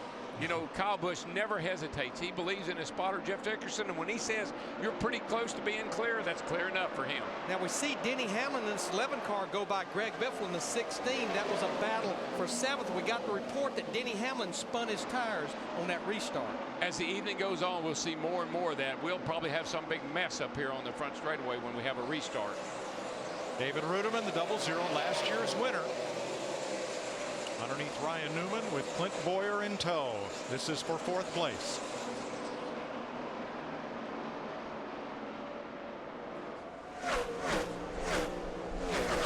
You know, this is getting Jimmie Johnson out front is the way last week in the All-Star race. It's really helped him get clean air on his car. We're looking at these guys here. They need clean air on their car. This could be a log jam here, Darrell, because it looks as if Brad Keselowski and that number 12 Dodge is kind of holding up Martin Truex, Greg Biffle, and Jeff Gordon. But what a job by that race team right there. Remember, they started back in the 43rd position. That's a backup car for Keselowski in the 12 car. And Jay Guy, his crew chief, decided to go with just 2 right side tires that last caution. And I tell you another guy, that 24 car, Larry, as the sun goes down and the track starts cooling down, he looks like he's coming alive, Dick.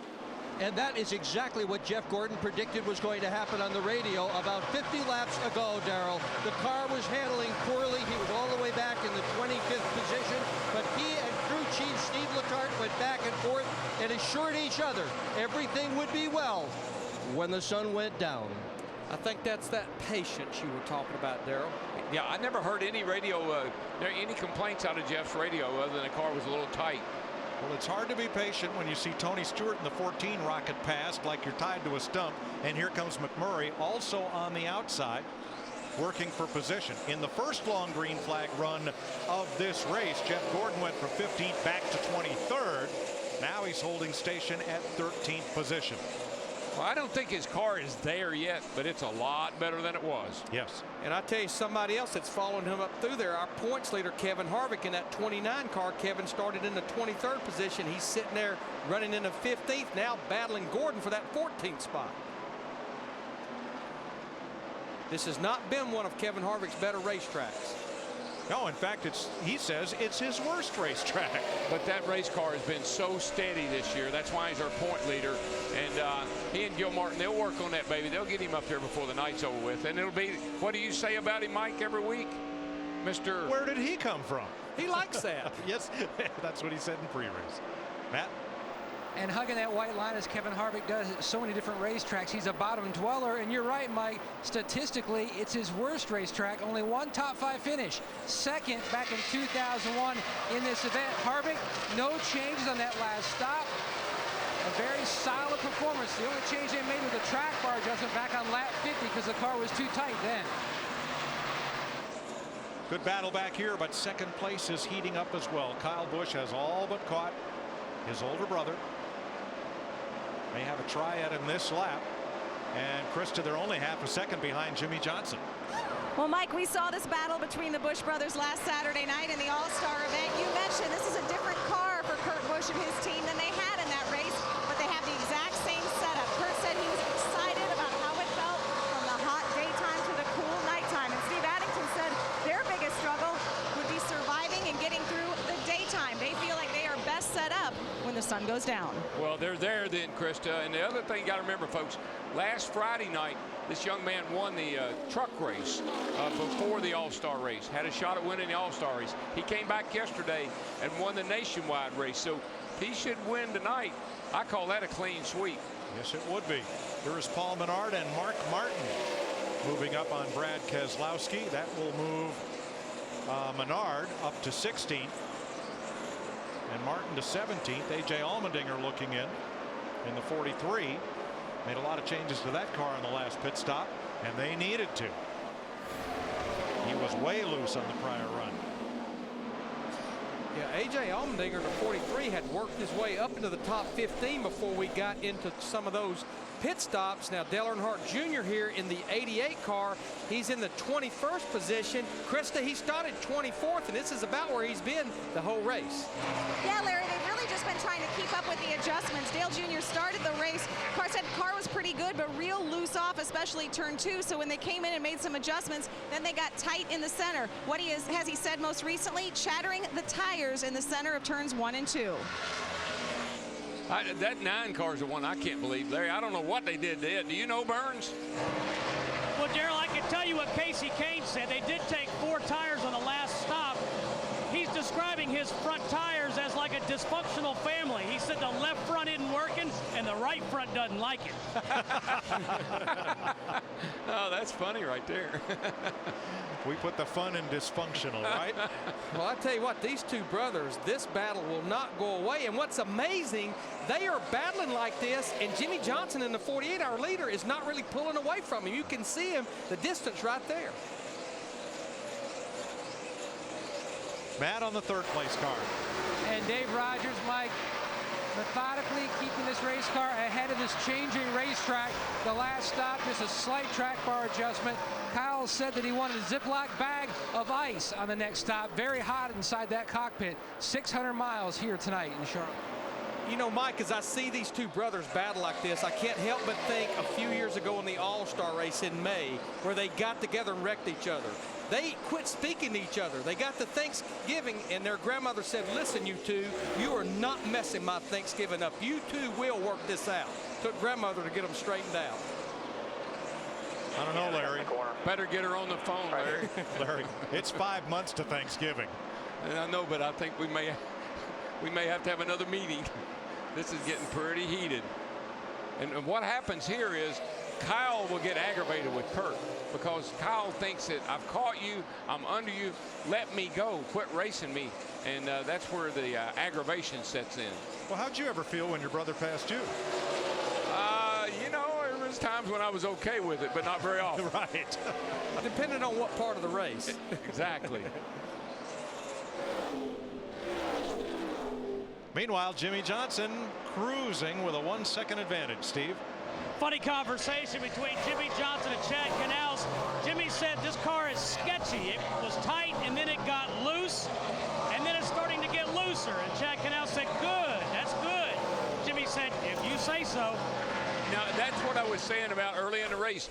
You got to know that my car isn't very good, but it's a heck of a lot better than everybody else's. And oh, by the way, sketchy, that's a word my girls use all the time, and I never have figured out what it meant.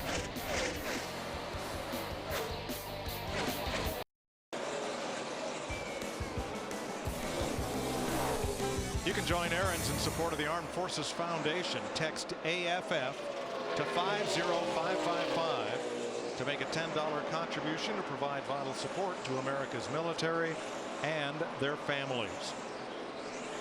David Rudiman running in fourth behind Jimmie Johnson, Kurt and Kyle Busch. And this has sorted out for the moment, but it got a little nervous during commercial. Kyle got quite a bit loose.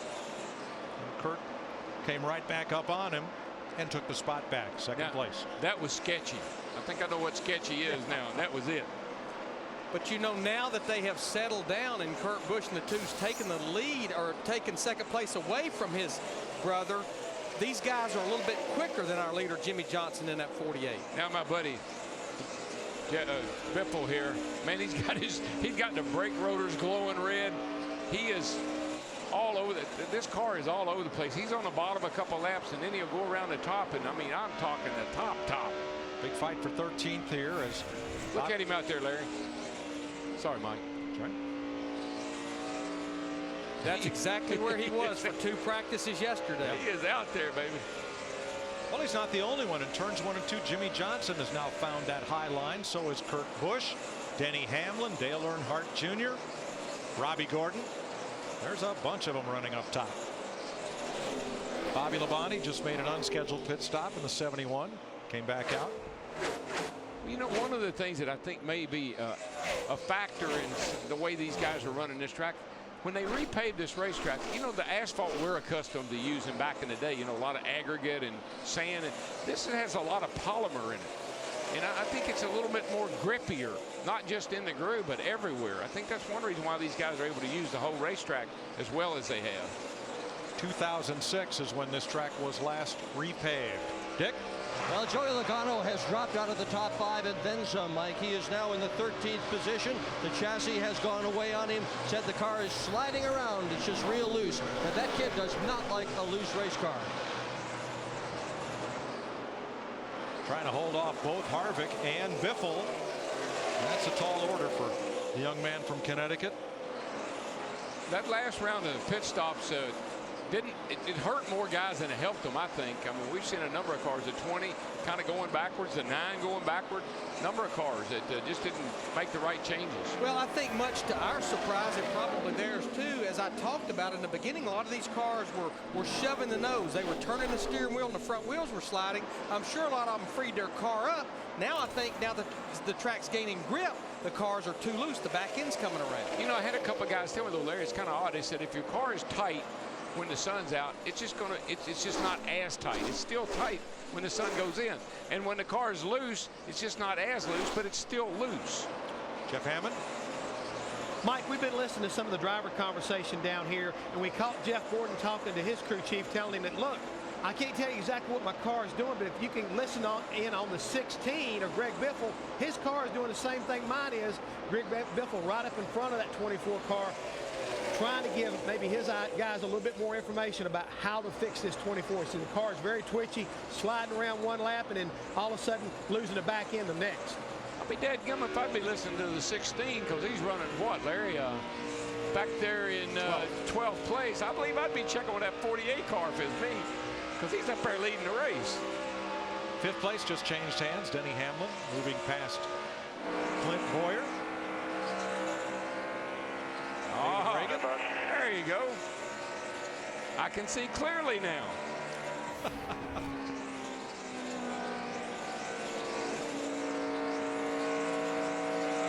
Reagan has the UPS Ford in 19th, about 17 seconds off the lead.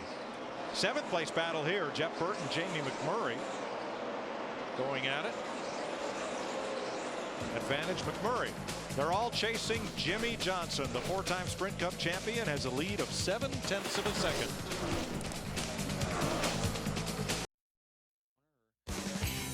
The Coca-Cola 600 Hot Box is sponsored by Sprint, proud sponsor of the NASCAR Sprint Cup Series. 133 laps, 200 miles complete at Charlotte Motor Speedway. 2 laps ago, Kyle Busch drove into the lead in front of his brother and Jimmie Johnson, who slipped to 3rd. Here's the pass. We're on the outside, got that momentum off the corner, and you can get a lot of straightaway speed by running off that corner high like that. But I think we got the report that the 48 car Jimmie Johnson was getting loose, and it didn't look like he was getting off the corner, which hurts him all the way down the back straightaway. You know, Larry, I made this observation about that 48 car. That car is bad fast every time, everywhere we go. But that's not an easy race car to drive, I don't believe. I mean, it runs so on the edge all the time. And I think that's a big tribute to Jimmie Johnson, that he can perform at the level he does in that car as loose as it normally is. He's about to surrender 3rd place to last year's winner of the 600, David Rudiman. And we're getting within about 10 to 12 laps of what will be scheduled green flag pit stops. Now, Greg Biffle's car is sponsored by a company that makes bandages. Good thing. Look at the right side of Biffle's car here. It's a little snappy loose right there on corner exit. But Darrell, you could see he had those right side tires above that black, and there's just no grip right there. You just can't, you know what, I mean, that's the first time he's really hit the wall. You can't get away with that.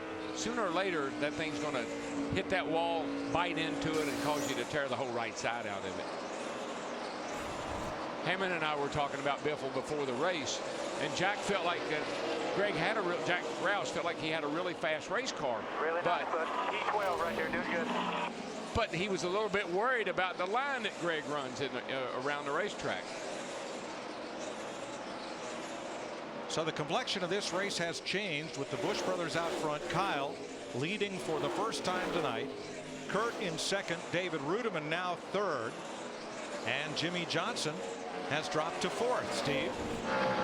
And Mike, I think the track's starting to go through a big transition. I thought I heard Jimmie Johnson say the car's getting tighter and tighter, so I checked with Ron Malik, the crew chief, and he nodded his head. They're going to stop at about 7 or 8 laps. And when I said that the 48 car is a hard car to drive, I just mean that Jimmie, the way they run the car, the way Jimmie likes the car's usually real free, and that's hard to hang on to.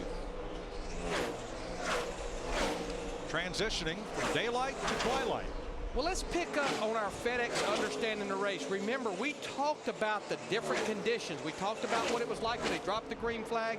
In the daylight, you can see right here in the twilight, the air temperature is down to 82 degrees. Track temp down almost 20 degrees to 100 degrees. Now, track conditions, the track is starting to gain some grip with it cooling down. And right now, this is where your car needs to be free up. You also need to get pretty aggressive with adjustments right here. See, Tony Stewart, he's just pulled a tear off of his helmet. Still got a ways to go here. He's still a pretty dark colored shield on there with the tear offs. But you'll see that thing be perfectly clear here before long. See it flapping on that's the tear off that he's still got a couple more on there. Tony in ninth. He's got about a half a second on Joey Logano. We just always use sunglasses. We'd start the race with a pair of sunglasses. When it got a little bit, when the sun went down, we'd take them off, throw them over the floorboard, and they'd lay over there and cook all night. Or he'd start with a pair of those old bubble goggles. You can see a pair of those at the NASCAR Hall of Fame. A couple pair of those strapped to your helmet. Juan Montoya is back in the race. As you have a look at Dale Jr., they completed repairs at lap 130, so he's been back out for the last 10 circuits. And here's Dale Jr. with a clear face shield.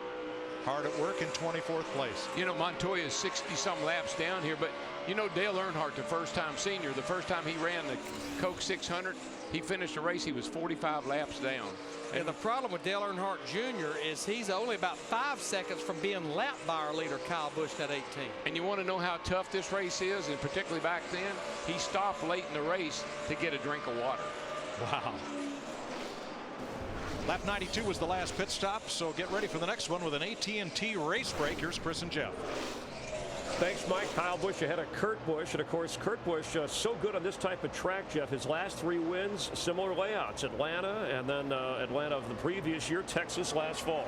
Well, I think right now Kurt Busch is settled into saying, okay, brother, you want to lead this race, go ahead. I think you're going to see him just kind of play a little cat and mouse, kind of keep his car into what I consider comfort zone, make the right adjustments as we go along. You've already heard about Larry and Darrell talking about as we go into twilight, making the proper adjustments. And some teams need to make big swings. I look for them to make, pulling rubbers out, maybe putting a rubber in, bigger adjustments with the track bar, Chris, to try to get their cars back in the hunt early on, because they can't afford to keep losing ground. Take a look right here at Jimmie Johnson, currently 4th. This is one of the guys, and his crew chief, I think, do the best job of making the right adjustments at the right time. Jimmie Johnson, remember, dominated Dover, leading 225 laps, but had the speeding penalty on pit road. Led the most laps of the All-Star race, but spawned late. So do those things enter the mental part of this race, knowing there's a long haul to go, 400 miles? It better not be. You better be focused on what you're doing today. Don't worry about what happened in the past. We take a look here at Jamie McMurray. Ganassi Racing's best hope for us getting to victory lane this afternoon and doing basically the double here Memorial Day weekend, and winning the Indy 500 and coming back and win the prestigious Coca-Cola 600. Yeah, Jamie McMurray with Chip Ganassi in that Indy and Daytona 500 as we get ready for pit stops. Cast your vote all season long for the AT&T fastest pit crew of the year as Greg Biffle comes in. Your AT&T phone is where you want to text to 2258, delivered by AT&T, the nation's fastest 3G network. And let's check in with Steve Burns. Chris, Greg Biffle in his 16 saying that his car is still a little bit loose. Matt. The 43 of Allmendinger's in, as well as the 12 of Keselowski. He pulls to a stop. He was running 9th, took 2 tires for track position, but then started to drop all the way to 19th. His car way loose on entry and extremely loose on exit. Tony Stewart's in, Ryan Newman to the pit lane. All the Hendrick cars coming, along with Carl Edwards, Matt Kenseth, Elliott Sadler. Matt. The Army car started on the pole, then made a track position 2-tire stop earlier on, and then the car started to falter.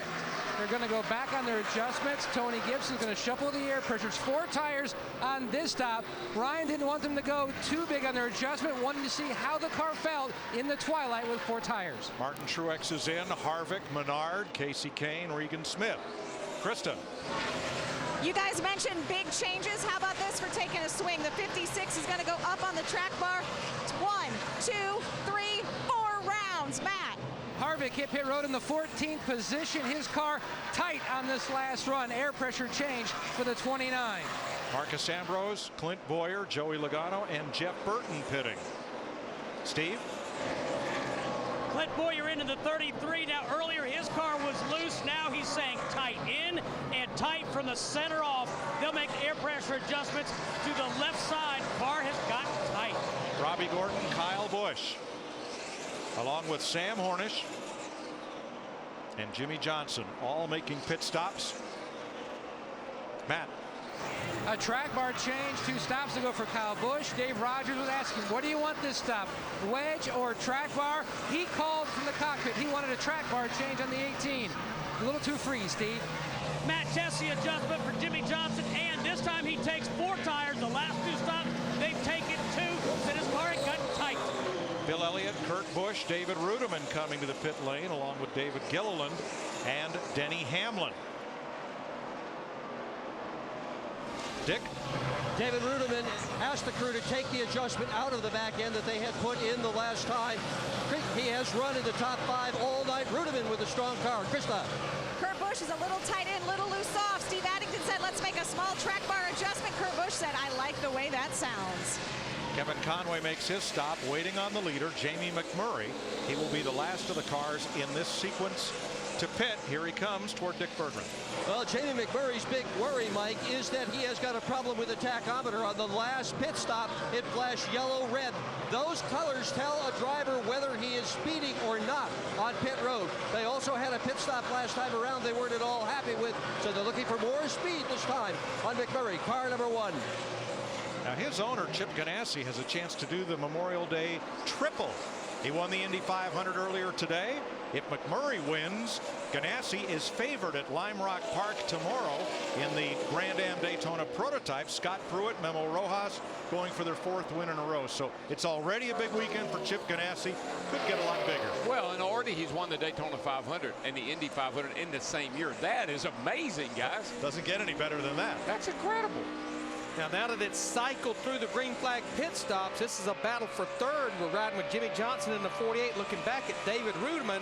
But who the real winner was on that cycle of green flag stops? Our leader, Kyle Busch, up by 6 seconds over brother Kurt.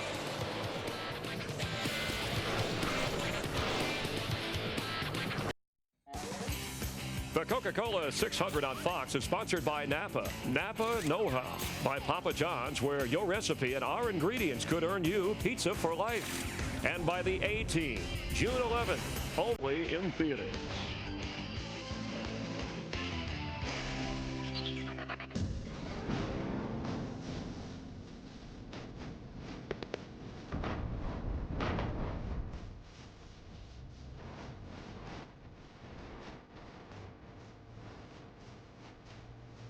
All right, buddy, give you about the Doug here. Long day here, buddy. 157 laps complete in the Coca-Cola 600. 243 to go. And Kyle Busch's lead has shrunk by about a second. Older brother Kurt starting to run him down. It's about 5.2 seconds now from Kyle's Toyota back to Kurt's Dodge, then Jimmie Johnson's Chevrolet. And the highest Ford is Greg Biffle. Scrape or not, he's up there in 8th place.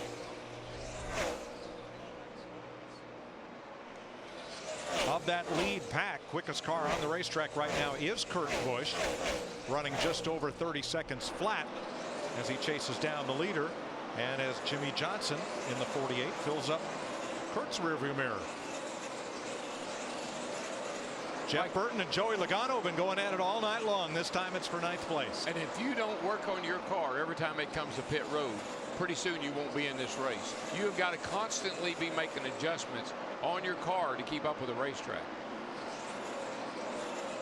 And we just had our 2nd set of green flag pit stops, and when it had all cycled out, we talked about Kyle Busch having such a lead. Now what we have here, this will be the 2 laps, including the pit stop on pit road. We're going to do a little comparison here. Look at Kyle Busch in the 18 team. 1:43.6 seconds on those 2 laps, including the stop. Now remember, he and his brother Kurt Busch, they were racing each other before those green flag stops. And Matt, you can see right there, Kyle Busch beat Kurt by 3 seconds on that stop. Let's get a word with the leader's crew chief. Here's Matt. And Mike, Dave Rogers took a look at the tires that just came off the 18 machine. We're in the twilight section here. Dave, how much has this racetrack changed since the drop of the green flag to now? I think we're about to go through our first big transition right here. We set our M&M saw the camera really free. Kyle did a good job hanging on to it. We've still been tightening every shot, but I expect to be cranking up real soon. All right, thanks, Dave. Thank you. Dave Rogers is new to the top of the pit box for Kyle Busch this year. He came out of the Nationwide Series for Kyle and cut his teeth up at Thunder Road, Ken Squire's little short track in Vermont. As second place is at stake, the deuce of Kurt Busch, the 48 of Jimmie Johnson, and the 00 David Rudiman. Yeah, the two just went into second. Well, he's trying to go into second place. It's not a gimme, that's for sure. While those guys are going side by side, David Rudiman in that 00 that you just mentioned, Mike, look how close he's pulling up to those guys. Robbie Gordon up top, Sam Hornish on the bottom, and no clear way through for the rest of the leaders. But Kurt Busch ran that high line through turn 2 off the corner that time, and he prevailed down the back straightaway. Got a lot of traffic here they're having to work through. But, you know, Larry, I think that David Rudiman in that 00 car has got a lot of motivation tonight. I think he really comes in here wanting to prove that, you know, I won this race last year, and I'm the defending champion, and I'm going to defend my championship. Of course, that was a rain-shortened race. Tampa, Florida native, his dad, Buzzy Rudiman, one of the all-time modified greats, as Robbie Gordon just got enough paint off the wall. Got the wall a little bit, guys, on the right side. Still rolling. Messed up our camera shot a bit. But Mike, they just got too much paint on the wall. That's the problem. That's it. Dadgum.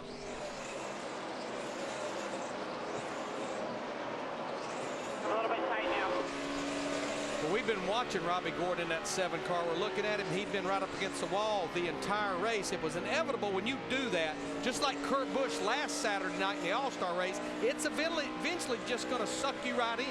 You just have no margin for error, Larry. If the car scoots a little or slides a little, gets a little loose, you're in it. Now, we know this old car is tough. It's resilient. I mean, it'll take a licking down that right side, but you can't bang it around too much.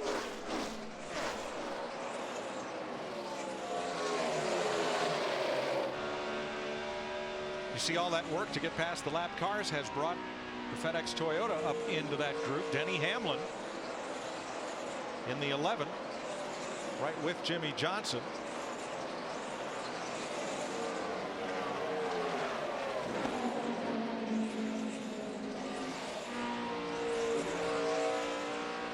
Well, you know, they make metal flake paint. Uh-oh, car going around in the wall. Slapped it. That's Jimmie Johnson, It's the 48 Johnson, car. the 48 car. And he got it pretty darn good. Be ready, guys. Be ready. Got it good. Ready, guys. Be ready. Sparks from Denny Hamlin. And Hamlin's got a problem. I think maybe he got together with the 48 car. The caution is out. Maybe cut a tire down. So this caution will be a big break for both these guys. Corner right above the split. I think we're going to find out that Mr. Johnson's not very happy here with the 11 car.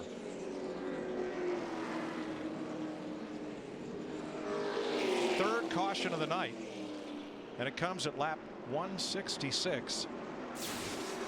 Let's see what Watch happens what here. happens. Here comes the 48. He just gets loose right here, smacks the fence, and that puts the 11 car into the grass. 11 car was trying to avoid the 48 as he was kind of trying to catch it after he hit the wall. But the question, Darrell, is what got Jimmie Johnson so loose there? He just look, the car just starts wiggling a little bit with him, and we saw him do that in the All-Star race. He said it was because the car was to his outside. That's my point about that 48 car.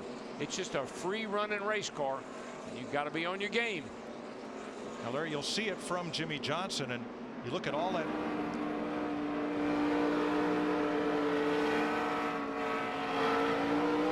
And you can hear the RPM go up there, then you can hear him hit the wall. Don't believe it hurt it much. Now, what about the damage to the left lower nose of Denny Hamlin's car? Let's ride with Hamlin first.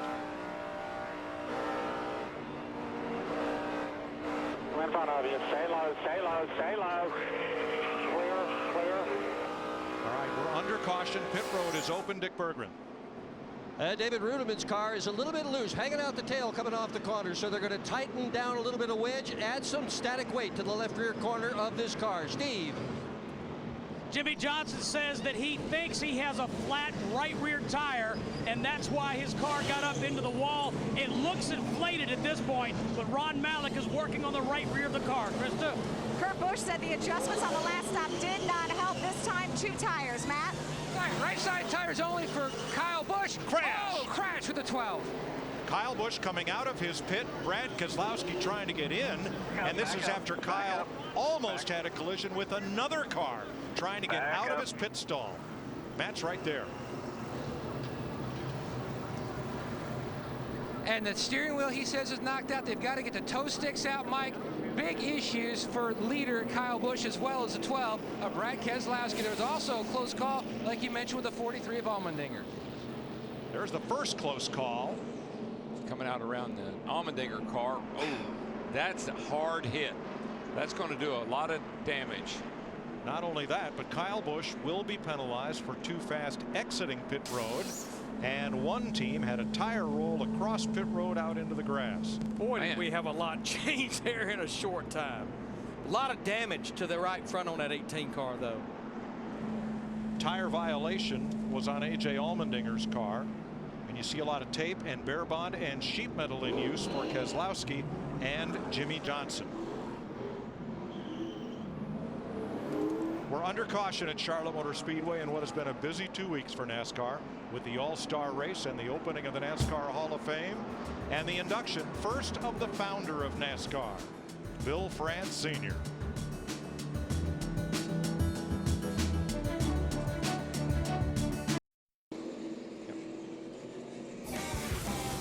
Pit stops completed. We're under the third caution of the night, and what a mess. Gosh almighty. Collisions on pit road, crashes out on the racetrack. But Jeff Hammond thinks he knows what may have led to the cause of Jimmie Johnson going around to bring this caution out. Mike, if you take a look right here, they came around on the left side on that previous pit stop, and you see the left rear tire changer reach in. This is one of those big swings we talk about. He pulls a spring rubber, about a half spring rubber, out of that left rear, and a lot of times that will free a car up, and this is exactly what happened to that 48. Freed her up all right, Jeff. But you know what, Jeff, what I'm amazed at that is Jimmie had been complaining about his car being twitchy loose, and when you pull that rubber out of that left rear and soften it up, it kind of makes you even looser. Yeah, I think what they were trying to do is get the car to roll to center and not be so tight. Probably should have put a little wedge in it when they pulled that rubber out, and that would have kind of compromised. And suddenly problems with all three of the Gibbs cars. Denny Hamlin, damage to the nose and the splitter going through the grass.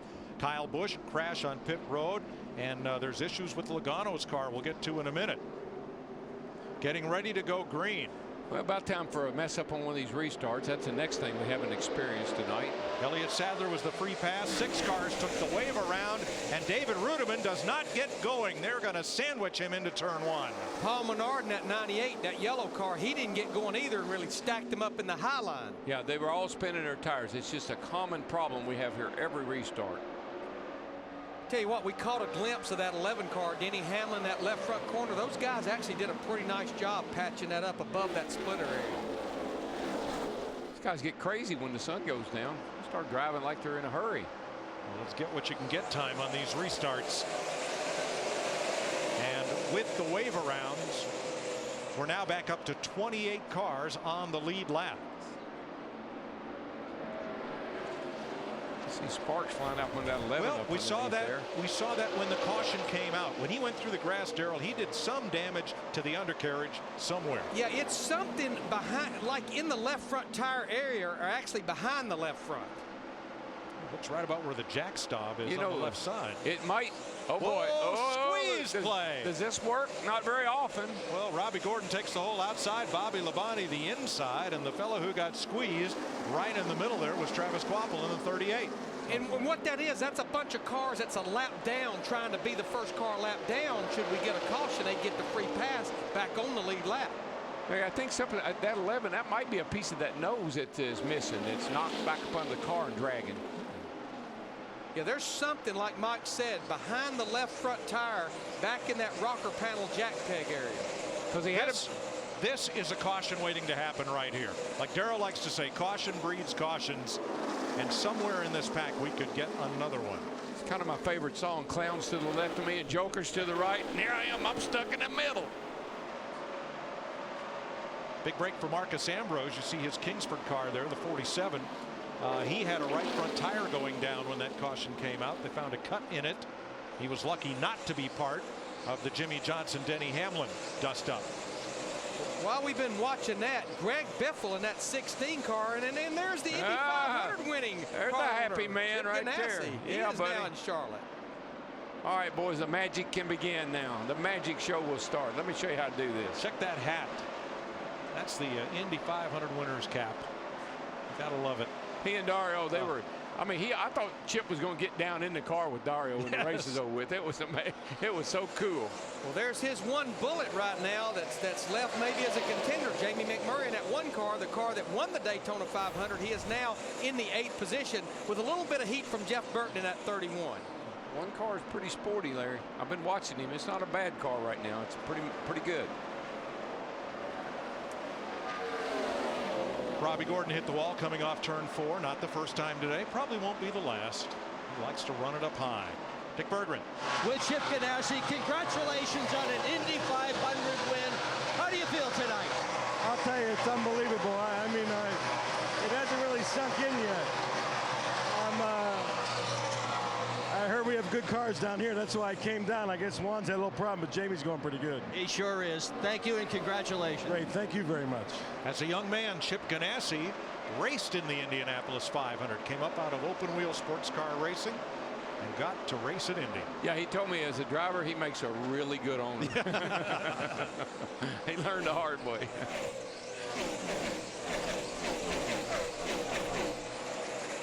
You know, right before we interviewed Chip, we were talking about this group up here. Of course, Kurt Busch in the 2 car still leading this thing, but Greg Biffle in that 16, he has smacked the wall. He started in 40th, and now he's up to number 2 spot. Well, last Saturday night, Kurt Busch smacked the wall, said he made the car better. He went all the way to victory lane with it. Maybe that's what you got to do in Charlotte.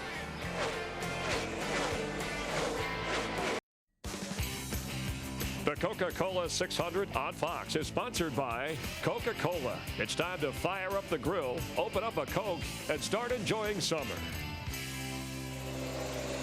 1989 at Charlotte Motor Speedway, Darrell Waltrip, Jeff Hammond go to victory lane, and the Daytona 500 Icky Shuffle continues. Round 2 for DW winning. And there's Chris Economaki, the Dean of American Motorsports Announcers. Hi to Chris up in New Jersey, watching tonight. And here's your Coca-Cola race summary. Kurt Busch is your leader, 28 cars on the lead lap. We've had 9 leaders. The front spots changed hands 15 times, 3 cautions for 13 laps. Loved Economaki. Wow, Darryl. Hi, Chris. Second and third have changed. Clint Boyer, birthday boy, is up for second place. And David Rudiman has moved up into third. Rudiman's been a top 5 car all afternoon. And Greg Biffle has now slipped to 4th. What's happened to Biffle, Steve? Well, right now he's overheating. He's talking to crew chief Greg Irwin. Biffle said the car had gotten, the water temperature, Mike, had gotten as high as 280 degrees. He thinks he has something on the front end, the nose of that race car. That's why he dropped back. He tried to get behind a couple of other cars, but he is he's struggling right now. It's hot. So there's no question this 16 car of Biffle, Greg Irwin, they would love to see a caution. I think I see a little white piece of something stuck up in the cavity there of between the splitter and the bumper where the radiator air inlet is. That could be what's causing Biffle his problems. You see it right in there. Yep. Greg, I can't visually see anything, even with the TV element that's up under the very bottom. Yeah, that opening is right under that front bumper area, and it definitely looks like there's a little something there. They run as much tape as they can because that really helps the aerodynamics, the front grip of the tires, and you get a little bit of paper on there, you start running too hot. Jeff Gordon started the night out very lackluster, but for his patriotic paint job. Raced around in the 20s, but now the 4-time champion is up to 5th place. Every 50 laps, he's moved up 5 spots. He was in the 20th spot, then he was in the 15th, then he's in the 10th, and now he's in the 5th. And I got a feeling he's honing in on the lead. But guys, I'm pretty impressed with this 98 car of Paul Menard. We saw him spin his tires on that last restart. This is the same car that he and Slugger Labby ran in the Sprint Showdown last week. Finished fourth, worked hard this week to turn it back around. Matt Yoakum, it looks like the more this track gains grip, they're getting better and better. Continue to climb up the scoreboard. And Larry Mack, you mentioned last week, the Richard Petty Motorsports teams went in different directions, trying to hit on something they felt like Menard's setup was the one to go with. So they all migrated toward what he was running here this weekend. Twice tonight, they've gone with 2 tires. The last stop, they pulled the spring rubber out of the left rear and an air pressure change to free him up. He'd love to do what that guy right in front of him, Jeff Gordon, did. Score his first ever Cup win right here in the Coke 600. Menard started 31st. Right behind him, Jamie McMurray, the Daytona 500 winner, started 27. And the young man from Missouri is showing him. He's climbed up here to 7th spot. And we've had, you know, the last several years over here, we've had first-time winners. You think back to Casey Mears, last year David Ruderman. This 600-miler sometimes falls right into your lap unexpectedly.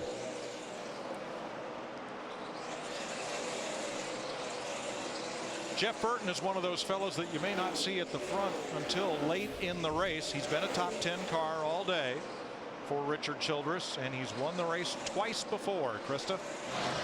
Yes, he has 3 wins here, 2 in the Coca-Cola 600. And yeah, he's one of the guys who knows all about the opportunity comes later in the night. We talked at the start of the show, patience. He is so good at stretching things out and knowing when to get his car right. And it is right now. He's been tight, then loose. He was crazy tight a few runs ago. Right now, loose entry and exit just a little bit tight in the middle. But as we mentioned, he did not race that all-star race, so he does not have nighttime laps, especially with this new spoiler. Well, all 3 of the Childress cars are in the top 10. Kevin Harvick, the point standing leader in the Sprint Cup Series, right now is the 9th place car. He is 8 seconds off the lead after starting 23rd. Harvick's happy about running 9th. He's in mourning over Chris Myers going away. Yeah, right.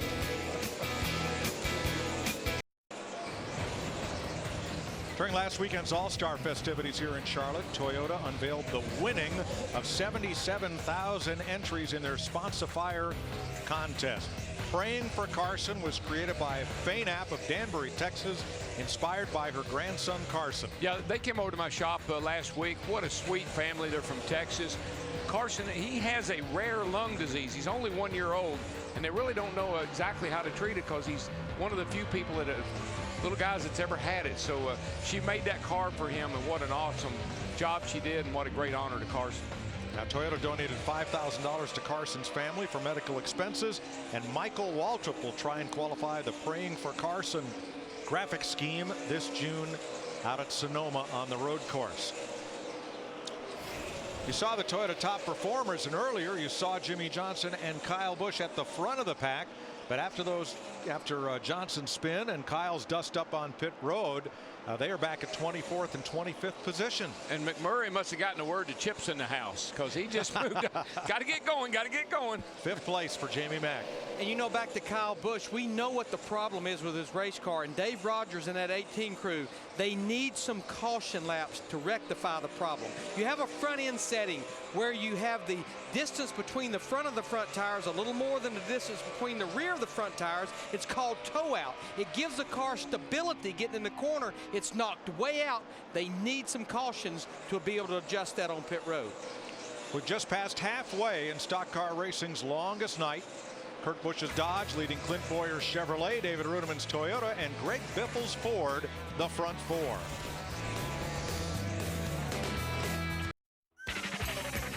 The Coca-Cola 600 on Fox is sponsored by AT&T. Rethink possible. By new Pennzoil Ultra with hyper-cleansing technology. And by Lipitor.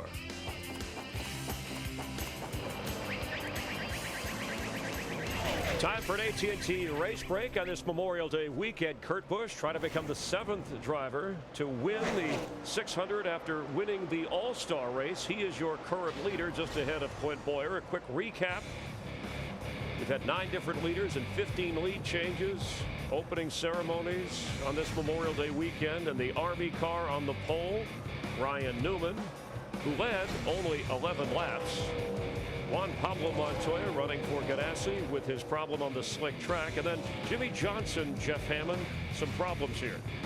Yeah, his car got loose and got real hard to control coming up off turn 4. Slaps the wall, goes back down, runs the 11 car off of the grass, doing damage to Denny Hamlin. But then all of a sudden things really broke loose as 18 gets into the 12 with Keselowski coming off of pit road. But, I mean, it was a lot of mayhem all the way around the racetrack at that point in time. Kyle Busch caught for speeding exiting a pit road. Kyle Busch, as we check the different 300-mile markers here, it's been a Busch Brothers Bash Fest so far. Kurt Busch leading at the 100th, and then at 200th mile mark was Kyle Busch, and then Kurt back at the 300th mile. And overall, Kyle Busch has led 36 laps, and so has Jimmie Johnson. Well, Chris, right now, early on, watching Kurt Busch, he's doing exactly what I thought he'd do. He came back over with a different race car than what he'd won the All-Star race, but they learned from that setup.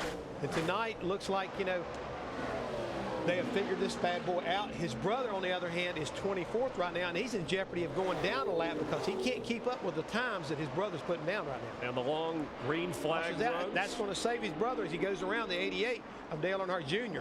Debris in turn 2 brings out the 4th caution of this race. Well, when you take a look right here, 23rd, 24th, and 25th, you got Earnhardt, Busch, and Johnson. They were all saved by this caution flag. Some of the big names watching. By the way, if you want to text on who you think should win the AT&T Fastest Pit Crew of the Year award, you can do that and measure it against Jeff's vote. The AT&T Fastest Pit Crew of the Year delivered by AT&T. Text it to 2258. The nation's fastest 3G network, and Denny Hamlin gets the free pass. Gets a free pass. I mean, this is a big caution flag for about 4 drivers. Let's rejoin Darrell, Larry, and Mike. Yeah, Denny Hamlin's car was not handling at all. He's lost the left side of that lower valence, and nowhere there to put tape or put any bare bond to. So Hamlin had slipped 1 lap down. Getting the free pass will be a big break there. And we were within 10 laps of what would be green flag stops when that caution came out, Darrell. Yeah, these guys got a lot of work to do on some of these race cars. They got to line up the front ends and the back ends and everything else. So the pits will be open this time. And they're going to come first to Dick Bergeron. And Dick, we were following up on the Gibbs cars. You were saying during that last caution that Logano thought he was having a problem? Well, he definitely was. He had a big chunk of rubber in the grill area. They have fixed that. That should have made the car a whole lot better. But right now, I'm watching for the 00 to come into the pits as well. As you look at Logano behind the wheel, they're going to try to tighten the 00 up on this pit stop. Steve. Dick, 4 tires this time for Clint Boyer. They took 2 last time. Air pressure adjustment as well. Krista. Kurt Busch has been just a tick loose. The only thing they haven't tried to tighten it up wedge, so that's what they'll do this time. Matt? Impressive run by Paul Menard in 90. They've already completed the wedge adjustment. His car was free on this past run. Left side tires on, and he's away. One thing I saw, that 16 crew, remember, he'd been overheating Greg Biffle. They really made sure that grill was clean on that 16 car. Looks like he's going to come off pit road in 3rd and gain a spot. Clint Boyer leads the parade off pit road, and Jimmie Johnson will get to make some lengthy and needed repairs on his car as we're under caution for the 4th time.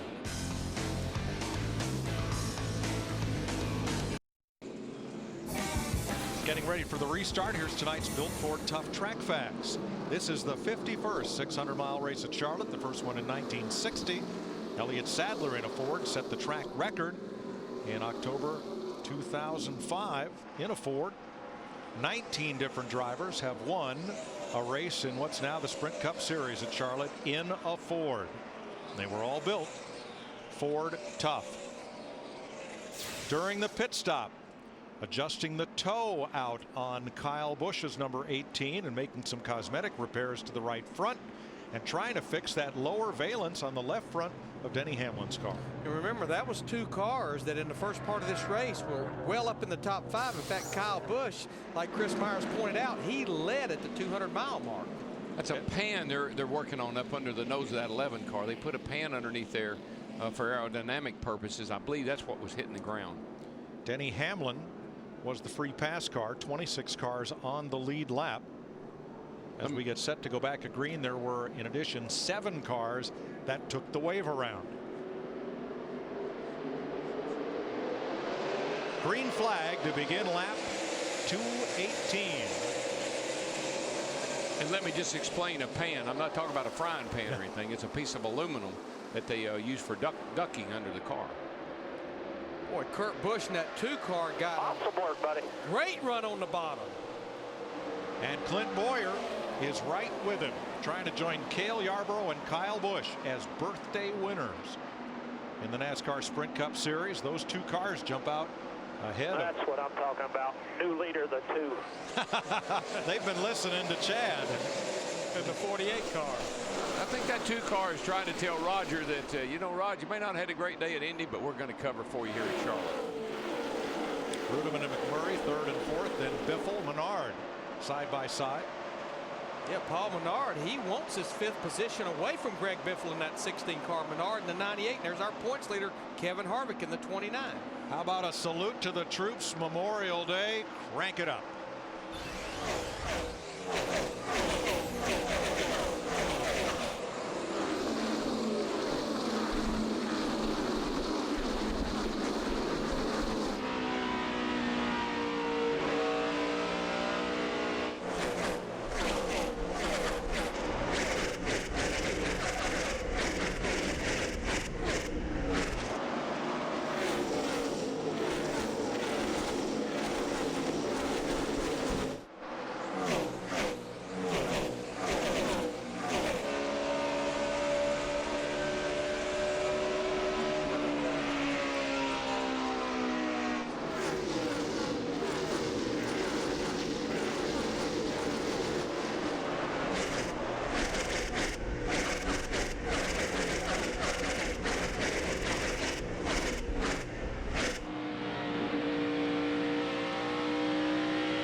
The Memorial Day parade in your town isn't this fast or this loud.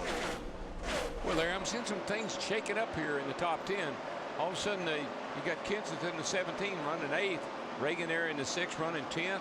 Stewart has now found himself up to 11th, and Kane, who had a great car early on, looks like they may have gotten it repaired and back in shape. He's up to 12th. There are the top running Fords in the race on the restart. 2 of them, Biffle and Menard, were top 5, but now 4 of them in the top 10. Yeah, and it wasn't that many laps ago. We only had 1 or 2 in the top 15, and Matt Kenseth, he has made his way in that 17 car up to 8th, and then David Reagan in that 6 car, we're looking at him, started back in the 33rd. He's in the top 10 now. But think about it also, the thing about it is, all the good cars that have had trouble in the last little bit, you know, the 48, the 18, the 11, you're going to move up a little bit right now until those guys get back up to the front. Well, they've got some work to do if they are going to catch the blue deuce. Kurt Busch is distancing the field now by 0.7 of a second. Krista? Up atop the pit box with his crew chief, Steve Addington. I know Kurt's struggle in the past has been the transition from day to night. How is that going, and how is he feeling right now? Well, we're kind of undoing some things right now. I think the racetrack's going to come around to what we had last week. I hope so. Anyway, it's a lot cooler on the pit box, but like Dodge has been running awesome. Really proud of these guys. We just got to keep it going, stay on top of it. So it's going to be just little changes here are making a big difference in the car. I know as a transition from daylight to dark, I know that affects the car, but let me tell you, it also affects the driver. This racetrack takes on a whole different perspective when you go from sunlight into using the lights to illuminate this place. Track takes on a whole different look to you as a driver. Well, and we're starting to see the speeds pick up as this racetrack gains some grip. In fact, Clint Boyer in that 33 car running second, he just ran one of his fastest laps of the race just about 5 or 6 laps ago. 7 of the drivers in the top 10 recently turned their quickest lap of the race, and those quick laps will come down even further as we go forward into the night here in Charlotte. And as the track improves and the speeds pick up, guess what? The car is harder to drive. Faster it goes, the harder it is to drive. This was a couple of players that were up in the top 5 or top 10 earlier in the race. Jeff Burton in the 31, Casey Kane in the 9, and right now they're back in the 12th and 13th position. And Larry, you guys are talking about the speeds picking up. Let's don't forget, 600 miles, RPMs go up. Guess what happens to the engines? Probably we'll have some engine failures before the end of the night. I guarantee you, Jeff, we'll be paying close attention to that in the last 100 miles like I talked in the pre-race. 100 miles longer than any other race on the schedule. Looking back from Tony Stewart, and now moving to Paul Menard at 6th place, a little further forward. Two of the Roush Fenway Fords, Kenseth and Biffle, battling. This is for 7th.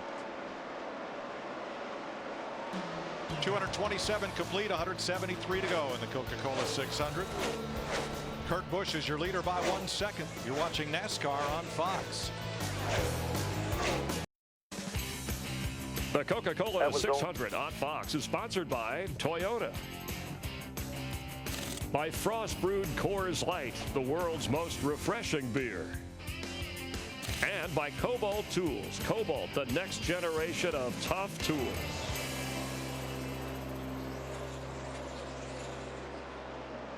That was only the Indianapolis 500 winning car owner. That's freaking great. That's awesome. Can you hear me right now? Can hear you, thank you. Hey, congratulations. Thank you. How you doing? You got a good car tonight?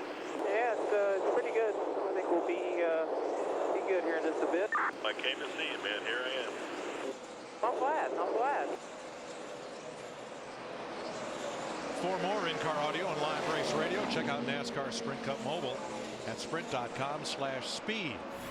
166 laps to go. McMurray currently 4th behind Kurt Busch, Clint Boyer, and David Rudiman. You know, just listen to that conversation there between Jamie McMurray and Chip Ganassi.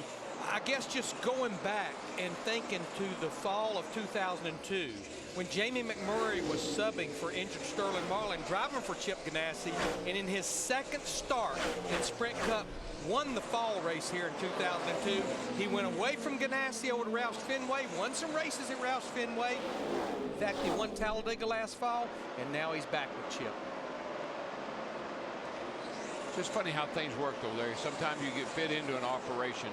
Jamie just fits in here a lot better than he did over at Roush's. He always felt like he said he was felt like an odd man out over there. Here he feels like he's part of the family. Second place, Clint Boyer has been caught by David Rudiman. And Boyer gives David the outside. Tell you what, David Rudiman is running a race of his life tonight, I think. He's been in the top 3 or 4 cars ever since the green flag dropped, and he just moves into 2nd place pretty fast. Dale Earnhardt Jr. is headed for pit road. Krista, what's up?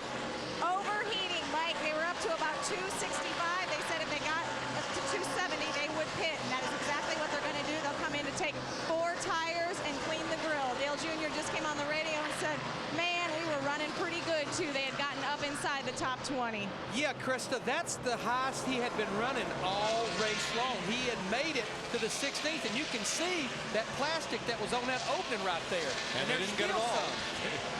Yeah, the first was a potato chip bag. Now they've got the rest of it as McMurray passes Boyer for 3rd. I think Dale Jr. been following a BFI truck the way it looked.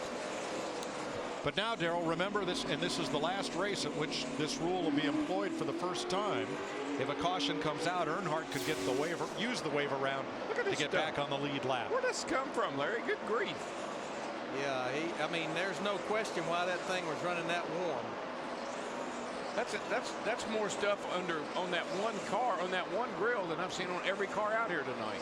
But you know, Mike, to really take advantage of that waiver round, what this group really needs is probably a caution in about the next 10 to 15 laps to still have some fairly fresh tires on the car. 9th place battle, Greg Biffle, a number 16 Ford against Jeff Burton's Chevrolet. And here's Mark Martin for 13th up against David Reagan in the UPS Ford. Mark that 5, Mark Martin in the 5, easing toward the front as the evening wears on. Well, a lot like his teammate Dale Earnhardt Jr., even though... Hit the splitter for a couple of laps. Now just a little snug for the middle.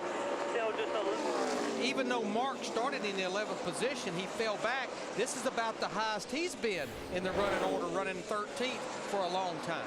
Now the car we didn't see in the midst of them was 11th place Tony Stewart. Steve? Mike, it's been a struggle tonight for Tony Stewart. He's been saying throughout the race the car's working too hard on the left front and the right rear. Just recently he said it's starting to get a little better, but it's very line sensitive. I have to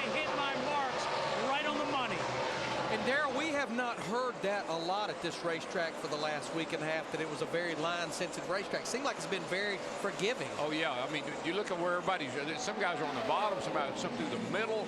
I mean, they've been all over this racetrack. Surprised to hear that too, Larry. One of the fastest cars on the racetrack is that number 16 Ford of Greg Biffle, who keeps picking up spots as he goes after Jeff Gordon for 8th. He's been one of the guys that just has rim-rided this racetrack all night long. I mean, just scraping. Every now and then sparks will fly off of his car. He's so close. Gordon has been up as high as 5th, but it seems like he has not been happy with the car at any point in this race yet.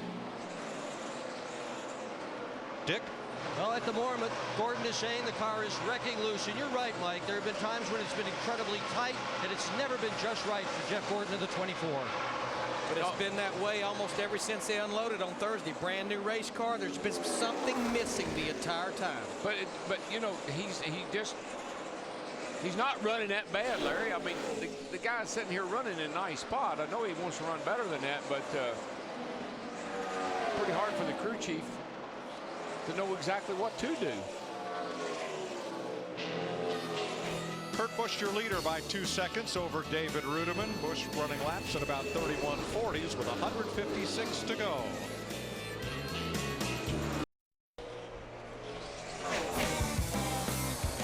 .151 laps to go in Charlotte. Kurt Busch remains one of the fastest cars on the racetrack, and he enjoys a 2-second lead on David Rudiman. Now, Mike, we're about 15 laps away from green flag pit stops. Our FedEx understanding the race. We're going through that last transition. We're going through the nighttime here. And if you look right here as far as temperatures, air temperature, we dropped about 6 degrees since the start of the race, but almost 20 degrees. Much more grip, some of the fastest speeds of the race. What the car will need, we still got several pit stops, one more major adjustment, but remember, you need to be ready in the latter part of this race for a long run or maybe a short run for that late race caution. And what that does, that's kind of a crew chief thing, Larry. You got to have a set of tires aired up to go a couple of different ways. You can't just have them late. You got to have the short run tire pressures and the long run tire pressures. So you got to be ready in the pits. Here's David Rudiman in 2nd place. We invite you to join errands by texting AFF to 50555. You'll make a $10 donation to the Armed Forces Foundation to provide vital support to America's military and their families. Now, Rudiman's lap times are right even with Kurt Busch's, but he remains 2 seconds off the lead. Jamie McMurray trying to gain a little ground here in 3rd. It's amazing to me how McMurray stepped up as soon as he found out Chip was here. I mean, the car picked up a couple of tenths as soon as he talked to Chip on the radio. And Clint Boyer, fastest of the Childress cars right now, about 4 seconds off the lead in 4th. But I'm going to tell you, right behind him, we've talked about Jeff Burton, but Matt Kenseth in that 17 car, this is a Matt Kenseth type of a race. He's cracked the top 5, and remember, Matt got his first of his 18 career wins here in the Coca-Cola 600 back in May of 2000. I just see a lot of our old buddies creeping into the picture. You know, when you talk about Kenseth, and on down there a little bit, Jeff Gordon's still hanging around. Burton's in 9th. Well, how about Harvick? And Harvick's there. You know, some of these guys that kind of know how to run this race are starting to creep up toward the front. But Darrell, you're right. These are some drivers we wouldn't expect to see at the front of the field until after 500 miles had passed. Well, I think it's because of some of the problems that some of the fast guys have had. Jimmie Johnson, Kyle Busch, you know, the 20 car of Gano, those were all front-running cars that have had trouble in the pits. Paul Menard with a great day in 7th, and Jeff Gordon running 8th, trying to hold off Jeff Burton here. About 11 seconds off the leader. And who just jumped in the middle, but Greg Biffle. Good way to put it, too. He scares me to death there. Watch it. I guarantee you, watch it. There'll be some sparks come off that right rear when he exits the corner. I like what you said earlier. He's going to run about a 700-miler tonight. He's running further than anybody. Tony Stewart just outside the top 10. Trying to better the handling on that. Stewart's never had a Memorial Day weekend win, either in NASCAR Sprint Cup or the Indy Racing League. But I can only remember a couple of years ago, he had about a 5.5-second lead with 3 laps to go and had a flat tire driving that 20 car. Mark Martin coming into the picture in 12th. Now, that's right about where he started, the 6th row, and he's 15 seconds off the leader. Mark's very happy right now. We haven't talked much about him tonight. And he's all by himself. He's all by himself, just riding along. Joey Logano currently 13th. Started in the top 10, but his lap time's right on top of the leaders in a 31.60. And Paul Menard moves up past Kevin Harvick and into 6th. Tell you, this could turn out to be a career day for the Wisconsin driver. Now Carl Edwards, after hitting the wall in practice, jumped into this backup car and finds himself in 14th, and that's half the distance to the lead from where he started the day, 29th. Running with Casey Kane. Busch Ford started 4th, but other than the first 10 or 12 laps, just never showed the promise of being able to run up front. Yeah, they made a pit, I think it's a 2nd or 3rd pit stop. They did something to that race car, and it hadn't performed since. Guy that's got to be disappointed right now is our pole sitter in that Army car, Ryan Newman, the 39, sat on the pole, and he's just really not been a player. He's sitting there in the 16th position. Biggest complaint, car just will not turn when he turns the steering wheel. We'll be coming up on 400 miles and green flag pit stops. Stay with us.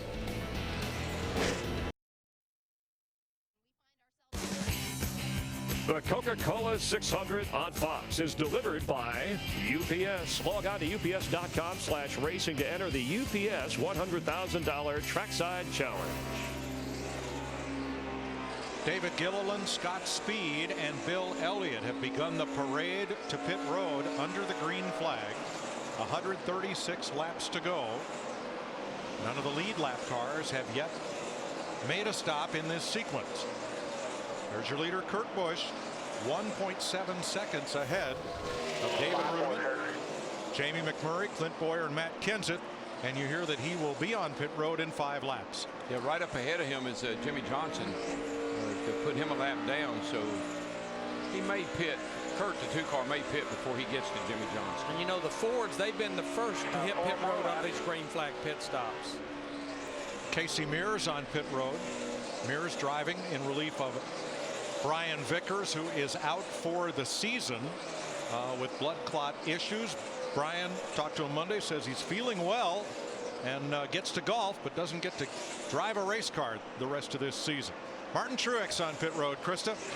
Well, his last run, Mike, he called baffling. This time he got so tight, he said, if my car gets any tighter, I will knock the wall down. You see major adjustments going on with that 56. Steve? Greg Biffle on pit road. He says his car is loose. They're going to take 4 tires, and they've already made an air pressure adjustment on the 16. Kevin Conway is in. Marcus Ambrose as green flag stops continue. Here comes Clint Boyer to the pit lane, trailing Matt Kenseth. Also Paul Menard. Steve? Matt Kenseth in the 17. He says there are going to be no adjustments on that car. The 33 of Clint Boyer, he says his car has gotten tight. No changes for Kenseth. 4 tires. Clint Boyer in the 33. They're going to take wedge out of the left rear, and they've already made an air pressure adjustment. Pole sitter Ryan Newman in, along with Brad Keselowski and David Reagan. As we're about a quarter way through this round of green flag stops. Matt? The past 2 segments very rough for the pole sitter Newman. His car really unstable and loose on entry and snappy and almost wrecking loose on exit. Major adjustment for the 39. Mark Martin in, Kevin Harvick, Tony Stewart, Jeff Burton, Casey Kane, and Kyle Busch. Steve? Tony Stewart trying to stay inside the top 10 here. Down on pit road. Definitely 4 tires on the 14. Matt? And on the previous run, Kevin Harvick said the car was, if anything, a little bit on the tight side, but he hadn't even driven a hard lap yet. 4 tire change, just stop, air pressure change. Krista? Kurt Busch is in. You see the wrench going in the back window, just a minor adjustment. Kurt talking about just getting in a little bit too snug late on that run. 4 tires for the 2. Jeff Gordon, Joey Logano in. Jimmie Johnson completes his stop. Dick? Well, David Rudiman had been running in the second position before that round of pit stops. McMurray in the 1, Rudiman in the 00. Both are going to have an easy out. Both have race cars that are so close that they each have a chance to win this event. Minor changes on each of those two cars on pit road that you're watching right now. 4 tires for both. That leaves only Denny Hamlin still on the racetrack. Everyone else has made a stop in this green flag sequence. And it's still a 2-stop race because we've got 130 laps to go, and we can go about 52 to 54 laps on a tank of Sunoco race fuel. Sam Hornish too fast entering pit road. That'll be a drive-through penalty, which Hornish is serving now. And with the issues that Denny Hamlin, the 11 team Mike Ford have, you know, what they're banking on right now is they can catch a caution. We would still have about 26 cars on the lead lap, but they're going to have to come to pit road here pretty quick. Yeah, a caution would do several guys a lot of good, particularly Kyle Busch, whose car is running pretty decent now if he could get back some track position. So Matt Kenseth takes over the lead as Denny Hamlin comes down pit road. Yeah, and Matt Kenseth only has about a 3/4 of a second lead, but what helped him, he was one of those first cars to get to pit road and get advantage of those 4 fresh tires. Here comes Hamlin in front of Matt. Mike, the arts and crafts project for Hamlin and his team worked. The splitter was pushed back about 3 inches. The car, though, tight this past run. Mike Ford wanted to go up 2 rounds on the track bar for Hamlin to try to free the car up. A lot of people talking about how this racetrack has changed yet again. More grip.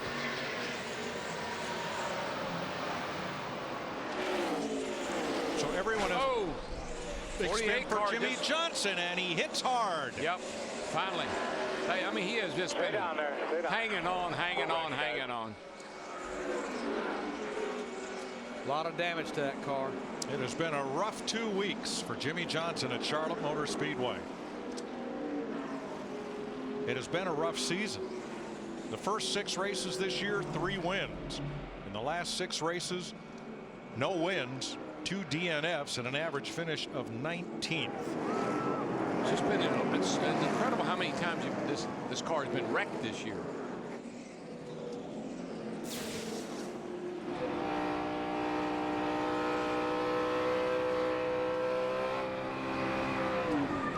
That was just totally on his own.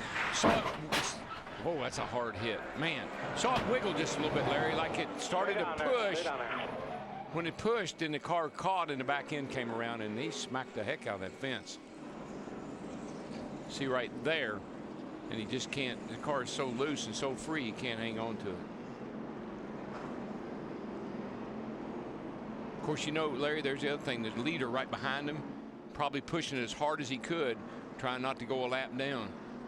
That is a very hard hit, and if they are unable to repair that car, it would be the 4th did not finish of this young season for Jimmie Johnson, which is highly unusual of that 48 team. Yeah, and I don't think they can fix that with the kind of damage it had. In the last 2 seasons, both championship winning years for Johnson, he had only 1 DNF each of those years. Just remember, he only has to be in the top 12 at the 26th race. Good point.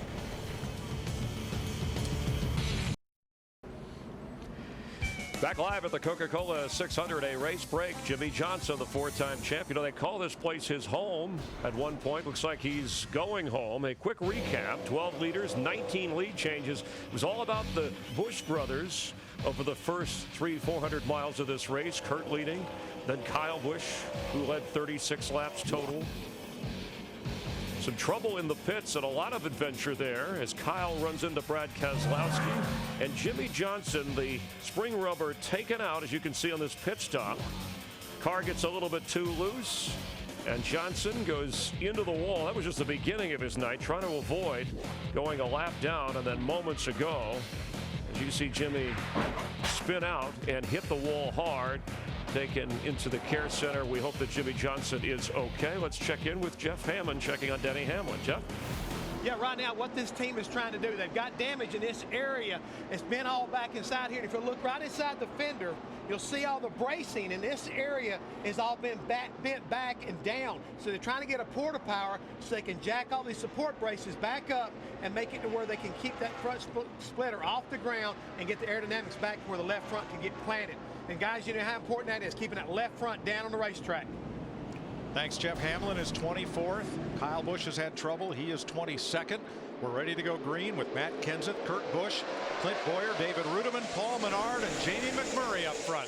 And nobody's out of this race yet. This race is still wide open. Some of these guys with trouble, they get their cars repaired, they'll be right back in it.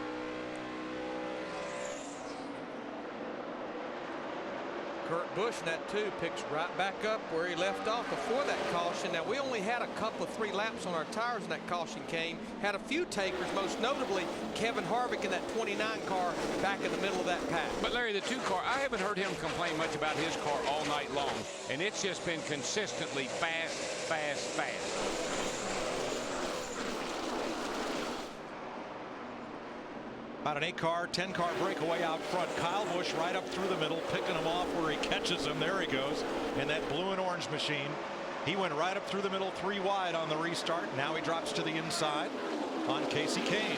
I'll tell you what, when on a restart, when everybody's bunched up like this, everybody's being careful except him. And he is pouncing, baby. But Darrell, you talked about nobody's out of this race. I think Kyle Busch is a prime example. If you go back to yesterday's Nationwide Series race, the man was almost 2 laps down, just past halfway, came back to win the race. If these guys get enough cautions here, you know, maybe 1 or 2 more, they'll be right back in it. Here comes the Harvick Express. The number 29 trying to work his way back up to the front after making a pit stop on this caution, Matt. Mike, he lost 13 spots on pit road because they had to take the time to do some work on that front of the machine. He bent a splitter brace, ran over some debris about 20 laps ago in the car, went extremely tight, so they had to fix that. Thanks, Matt. Jimmie Johnson's been released from the care center. It is not known if they'll be able to repair his car and get it back out there. You know what I like about that 29, Larry? He's driving like a man that has the big picture in mind. Like he's trying to win a championship. He's not. I asked him in a pre-race, you know, do you want to win a race or you want to win a championship? I'm working on a championship. He's working on Dale Earnhardt Jr. All the Hendrick cars with very patriotic Memorial Day paint schemes, and now they're going to take it 3 wide. Junior above Logano, and then the 9 of Kasey Kahne, and whoa, here comes Kyle Busch, and he wasn't going to wait for Kasey Kahne to get straightened out. Corner. You're clear. He is on the move.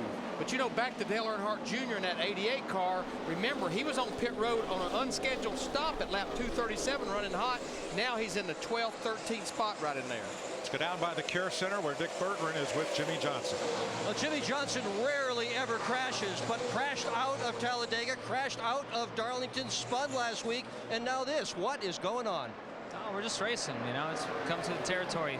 You race long enough, you're going to have bad stretches, and you know, we've been performing well and running well. We've had some bad luck and made some mistakes. Got on the wall in traffic off of turn 4, did some damage, and it really hurt our car. We were trying to get the balance right after that, and just got loose off it too. So I guess I'll take the blame for that one, and I went back next week. We're glad you're okay. Look forward to seeing you next week. Yeah, we'll see you. Well, I think it's like Darrell said, you know, we're halfway through the first 26 races getting to the chase. Big picture for them, be in the top 12 when we get there. They'll rebound. Yeah, right now they're trying to win races, which is what you're supposed to do. But if they had to, they could back it down and finish some races and get plenty of points to get into the top 12.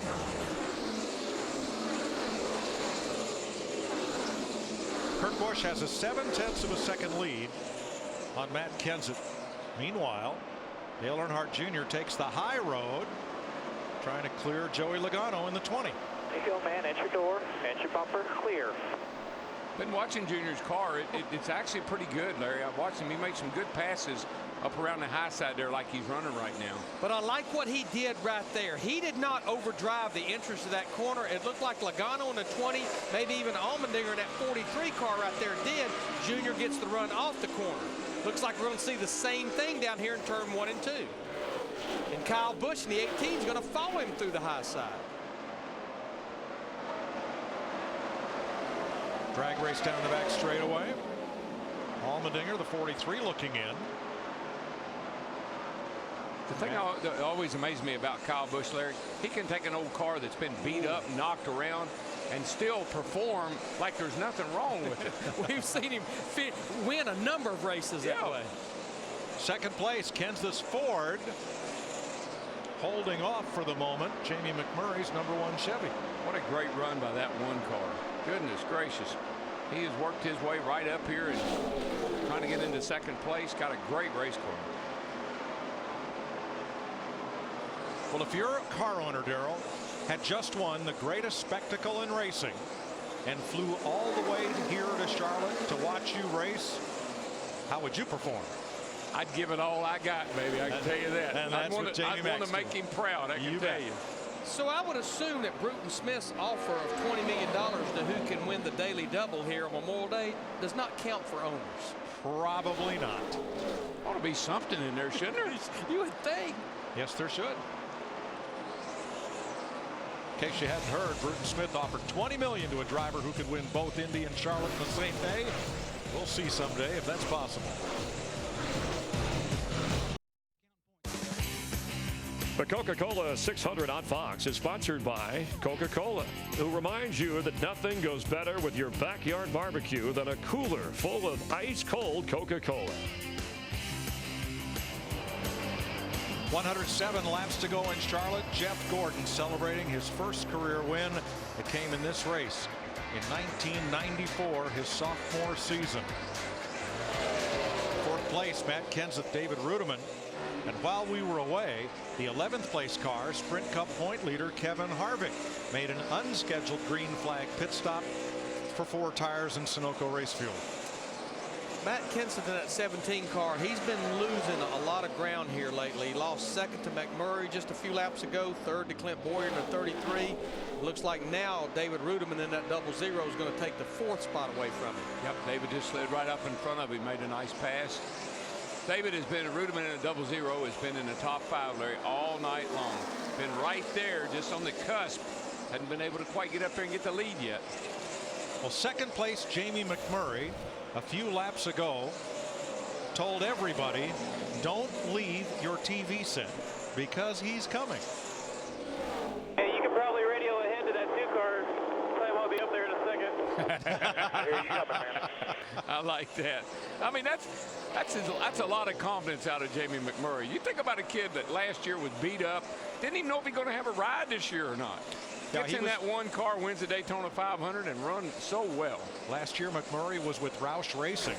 NASCAR mandated a team ownership cap of 4 teams per owner group. Jack Roush had 5.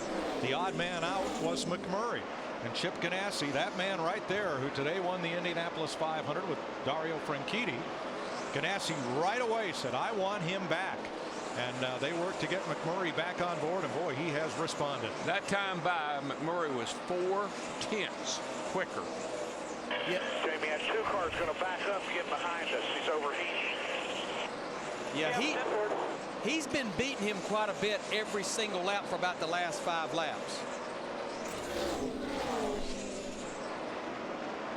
Casey Kane off the pace. Inside. Did he hit the wall? Doesn't look like it. I don't see any bend in sheet metal. But this car has not been very good since early in the race. Here's a replay. Oh yeah, he gets loose. Just to get that slide like that, and you just can't catch up. Well, he is mighty lucky he didn't hit that wall. He had about 2 or 3 good chances right there. Good thing he had some experience in a sprint car. There you go. Still on the lead lap. Here's Jamie Mack, and he is the new leader. Now, what Kurt Busch is going to try to do is get close enough to McMurray to take whatever piece of paper is on his bumper and dislodge it from the airflow. Yeah, Chip says, this piece of cake, boys. Yeah, let's see. Daytona, Indy, Charlotte. Here we go. And Lime Rock tomorrow. Right. But it's one thing when your driver tells you I'm catching the leader, to tell him to hang on, I'll be there, and then he backs it up. Robbie Gordon hit the wall again. Yeah, he just pounded it pretty good in turn 4. Pancaked the right side. Right side, guys. Same spot, exit of turn 4. Tires down, sheet metal pancaked. Trying to get to the pits. No caution. We stay green.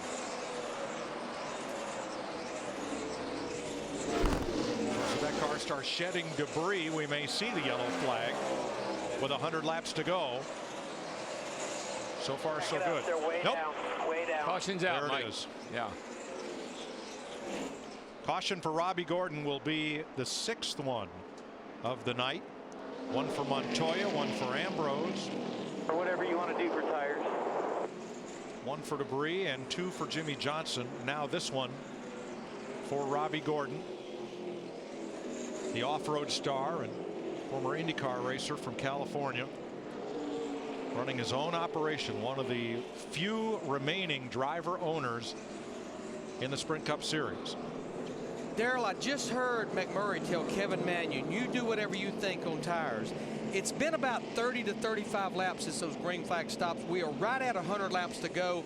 My feeling would be get 4 now, and then that may put us in position to take 2 a little bit later on. But we are down to a one-stop race after this pit stop here. I agree, Larry, 100%. Give me 4 now, and that way we got options. Don't put me in a box. Open this time, guys. Open this time. Jeff Hammond, you want 4 tires? You want to gamble? I'm with Darrell right now, Mike. I think you need to come get 4 tires and put yourself in a position to try to get track position later on. You don't want to gamble at this point. But this is also where you better make that big swing at it if you're going to make a big swing. This is maybe close to the last shot you get at it, Dick. Well, initially they were going to put 4 tires on Jamie McMurray's car, but I just heard them say 2 tires on that car. Remember, they started in the 27th position today and have worked their ways all the way to the front. Steve. Clint Boyer says his Chevrolet won't rotate well enough, so they're going to go down on the track bar 1 round, 4 tires. Krista.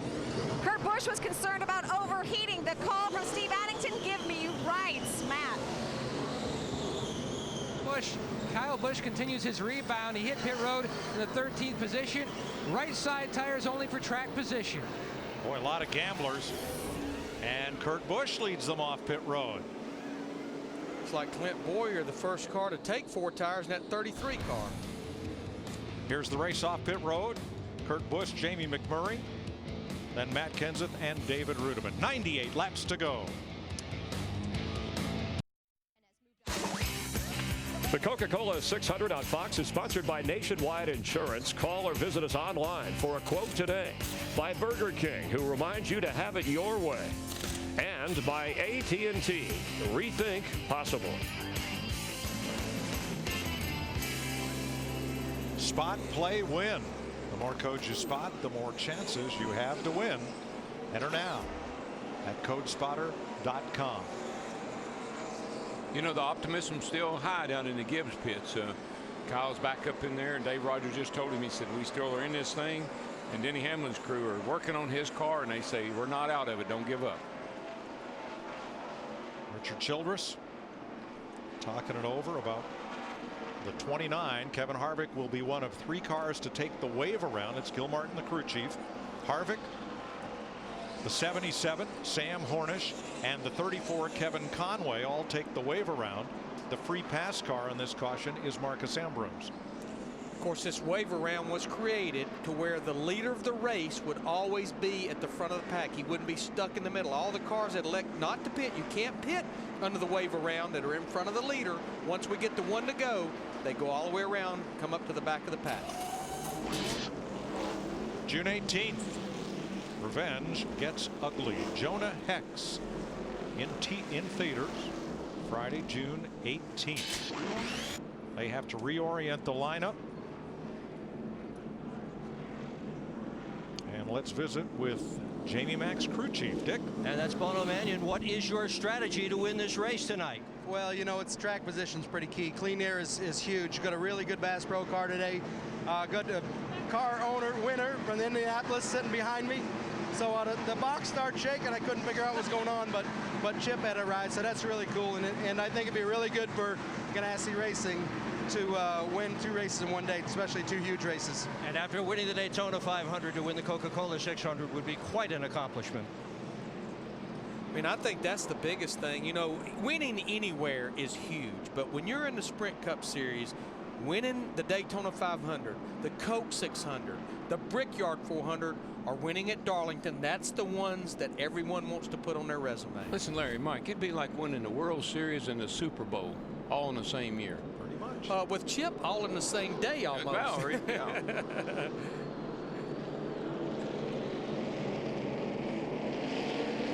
Fox Saturday Baseball continues next week with some great matchups.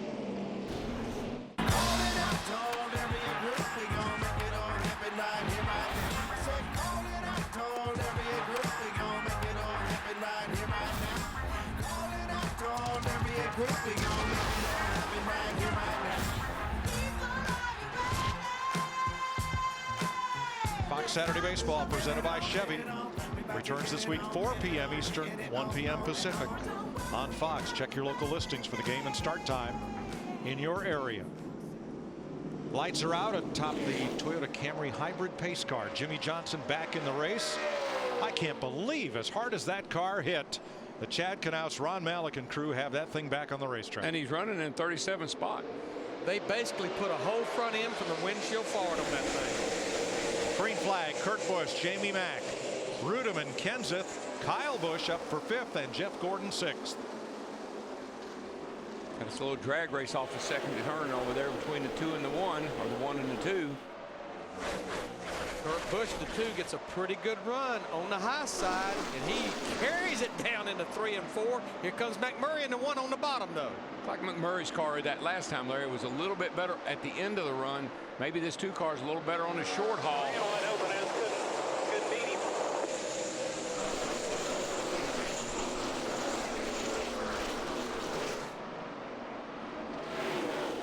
Our top 9 cars on that restart went with 2 tires. Everyone else with 4 tires on that caution. Well, that's what I told you at the break, Larry. 2 tires, okay. If everybody takes 2 tires. The first car to take 4 tires in the running order right now, Clint Boyer in that 33 car up there battling Jeff Gordon. That's pretty much a battle for the 6th position. So he has the tires, but he doesn't have the track position. But he's working on the track position as we speak.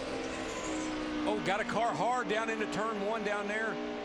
Up Biffle. into the wall. Looked like something broke. Caution is out. The for car the 7th time. Man, the car just shot up the hill like something happened to it. Now the big beneficiary from this caution will be Kevin Harvick in the 29 that took that wave around just a few laps ago. Back on the lead lap. There he is right there. That's what the wave around. That's a perfect whirl for a wave around. No, he just, I don't know. Did you think something broke? No, but he hit it spoiler first, and that has really rearranged the rear end and the right side for Biffle.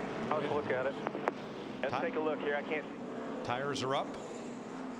I don't know if he just drove it down in the corner too hard and maybe on low air the car bottomed out, but something happened to it. It just took off all at once and turned sideways. Yeah, Darrell, he was one of the cars that took 4 tires on that last pit stop. It looked weird. Pretty bad. Now let's update that Harvick situation. He took the wave around on the last caution. That put him at the tail end of the lead lap. What this does is allow him to pit and have the same tires as the leaders instead of being on those forewarned ones trying to keep up. So that is a big gain for our point leader. I mean, that was, as Darrell said, that was the perfect whirl for him right there. So if we can see what happens this 16. And he's going off into turn 1 here, and I know he's backs off good. No problem there. God, the thing just dipped down and got loose. Almost like it bottomed out on the right front or something, just turned him sideways. Well, it's the second trip into the wall tonight for Biffle. The first one, he was just running up there and got loose and got against it. This time he had a long way to go to get to the wall, and it shows on the right rear. But Darrell, just remember our FedEx understanding the race. Some of the faster speeds, faster you run, the more it travels, the more you might bottom out. Some of our lead lap cars pit, Hamlin, Kane, and some further back, but no one in the top 10 came to pit road.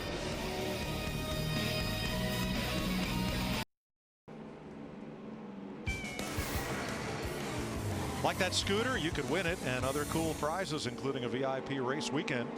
Log on to ups.com/racing and enter for your chance to win. That's David Reagan running in 16th. Let's go to the pits of the 4th place car and Steve.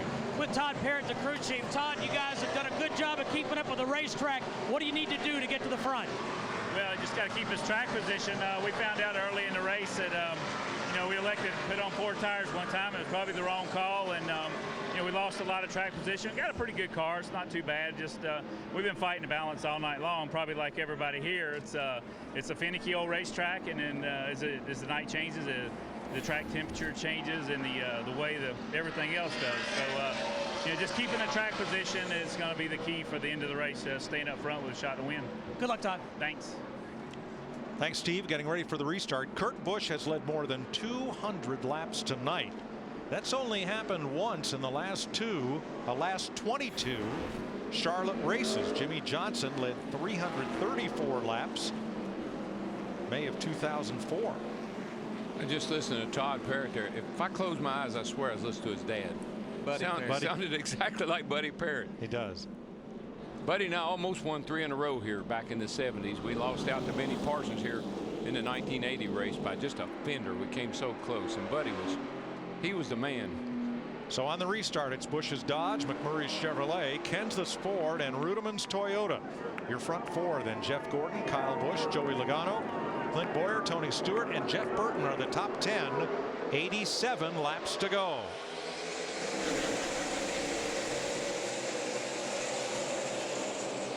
Boy, these old motors are they've been working hard here for most of the evening, and then going up through the gears. That's a big fear I always had, missing a shift or over revving the engine.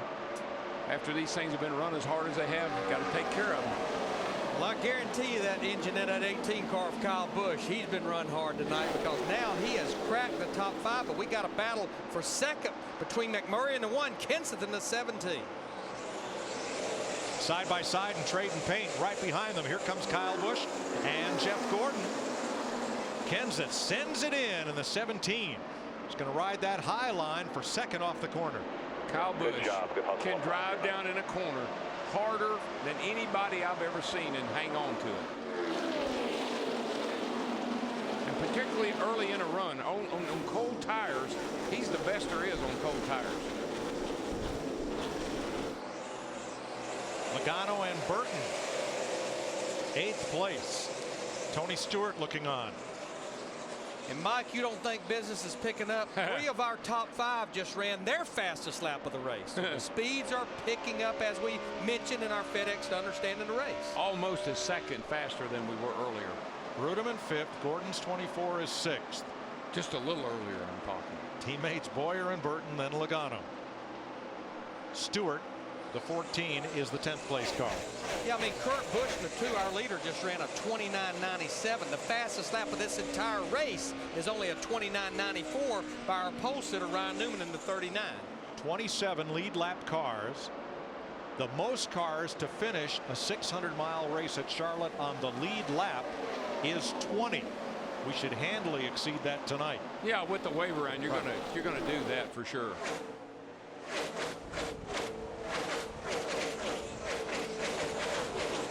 Jeff Gordon, Jeff Burton side by side. With Burton in that 31, a little loose getting in the corner with his teammate Clint Boyer, the 33, 4 fresh tires. Now he's battling Gordon for that 7th down here. Let's go on by this guy. That's Mike Dillon. Boyer spotter. He's encouraging Mr. Boyer to get on by that 24. Clear, clear. What a boy.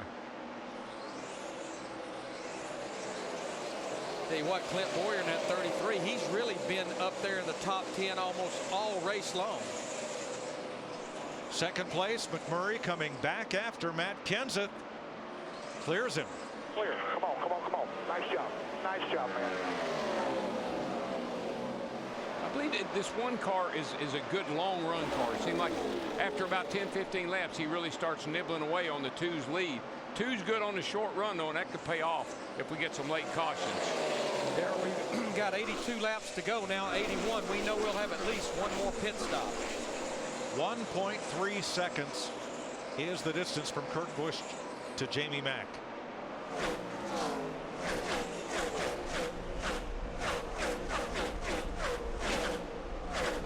So So take that 1.3 and park it to the side for the moment. See if McMurray can reel in the leader. 81 laps to go in Charlotte. Sprint brings you an inside look at what's happening now inside the NASCAR Sprint Cup Series. Jamie McMurray is the biggest mover, up 25 spots from where he started. He is second, and he has cut Kurt Busch's margin to 0.7 of a second.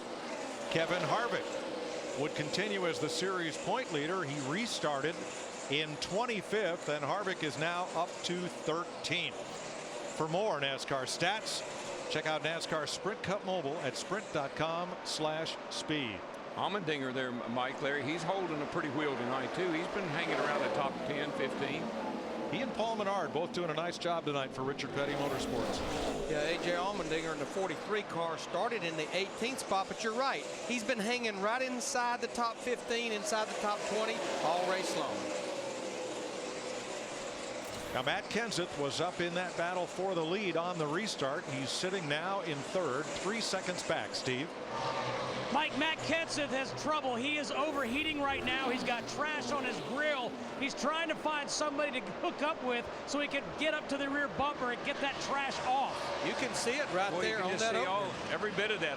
Larry, I really haven't ever, I don't remember Charlotte having a problem with stuff getting on the grill like we have tonight. That's a number of cars that have just had that cavity there packed full of trash. That's normally a Michigan or a Fontana issue. Here comes Burton. Jeff Burton going to try to overhaul Kenseth and Greg Biffle, who had been on the wall and has dropped back in the field. Now Kyle Busch closes in, but Burton is coming to the front.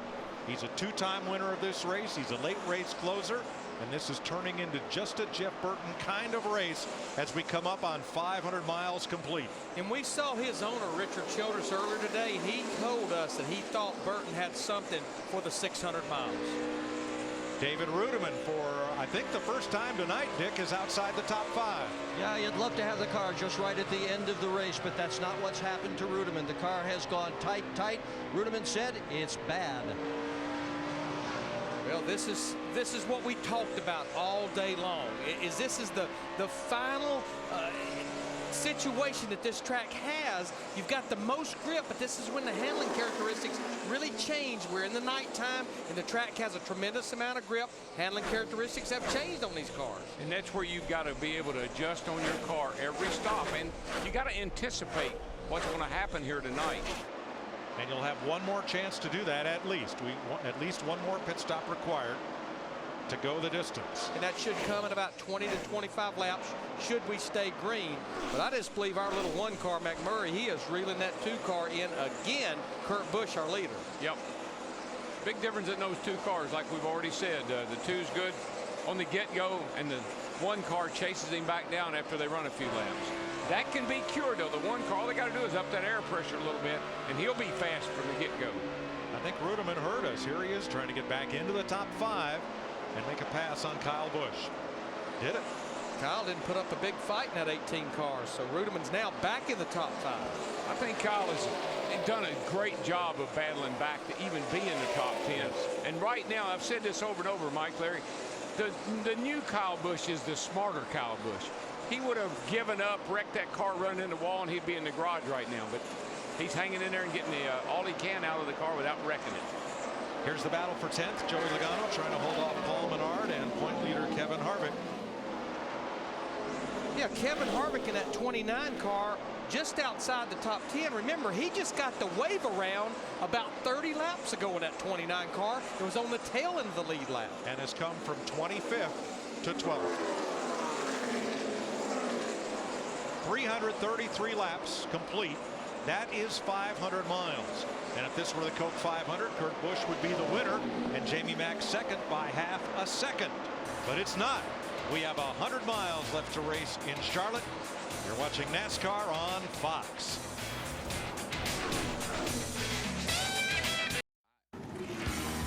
The Coca-Cola 600 on Fox is sponsored by Sprint, proud sponsor of the NASCAR Sprint Cup Series. By Subway Restaurants, try the newest $5 foot-long Orchard Chicken Salad. By Warner Brothers Pictures on June 18th, Revenge Gets Ugly, Jonah Hex, only in theaters. And by Chevy, every model is backed by a 100,000-mile, 5-year powertrain limited warranty. 2 laps of side-by-side racing, and Jamie McMurray went fishing for the lead and took it. Here's a look at the pass. Oh, yeah. They've been working on each other here for quite a while. They run side by side. You'd think after 500 and some miles, these guys would be tired of racing. The racing just started, and they're having a ball right now. But here's the problem. I believe Chip Ganassi, the owner of Jamie McMurray, likes that pass. But here's the problem that Kurt Busch in that 2-car has right now. Again, the handling characteristics of this racetrack has really changed. It's cooled down a lot. He's tight turning in the corner. In other words, he turns the front wheels turning in, and they just slide.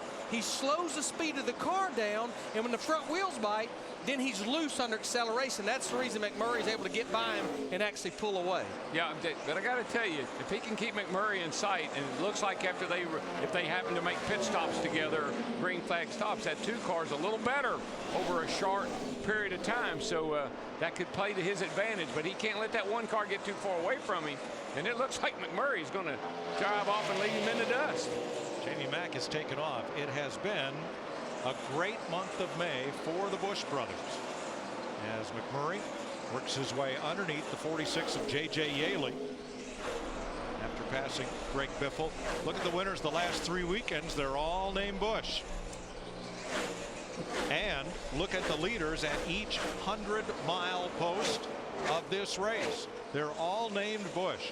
One stat that Kurt Busch doesn't want to hear is that in the last 15 years of this race, only 3 of the drivers who led at 500 miles took the checker at 600 miles. Dale Jarrett, 1996, Jimmie Johnson in 04, and Casey Kane in 06. But an observation I've made with Jamie McMurray in that 1 car, Larry, and we've mentioned this a number of times, when he picked up the ride in the 88 Nationwide car for Junior Motorsports, I saw an improvement in his overall driving. I think the laps, he just ran 300 miles here yesterday. I think those laps and that seat time in that car is really helping him in this car. Because that's with the same tire combination they're running tonight. Pit stops are coming. We'll be back for them.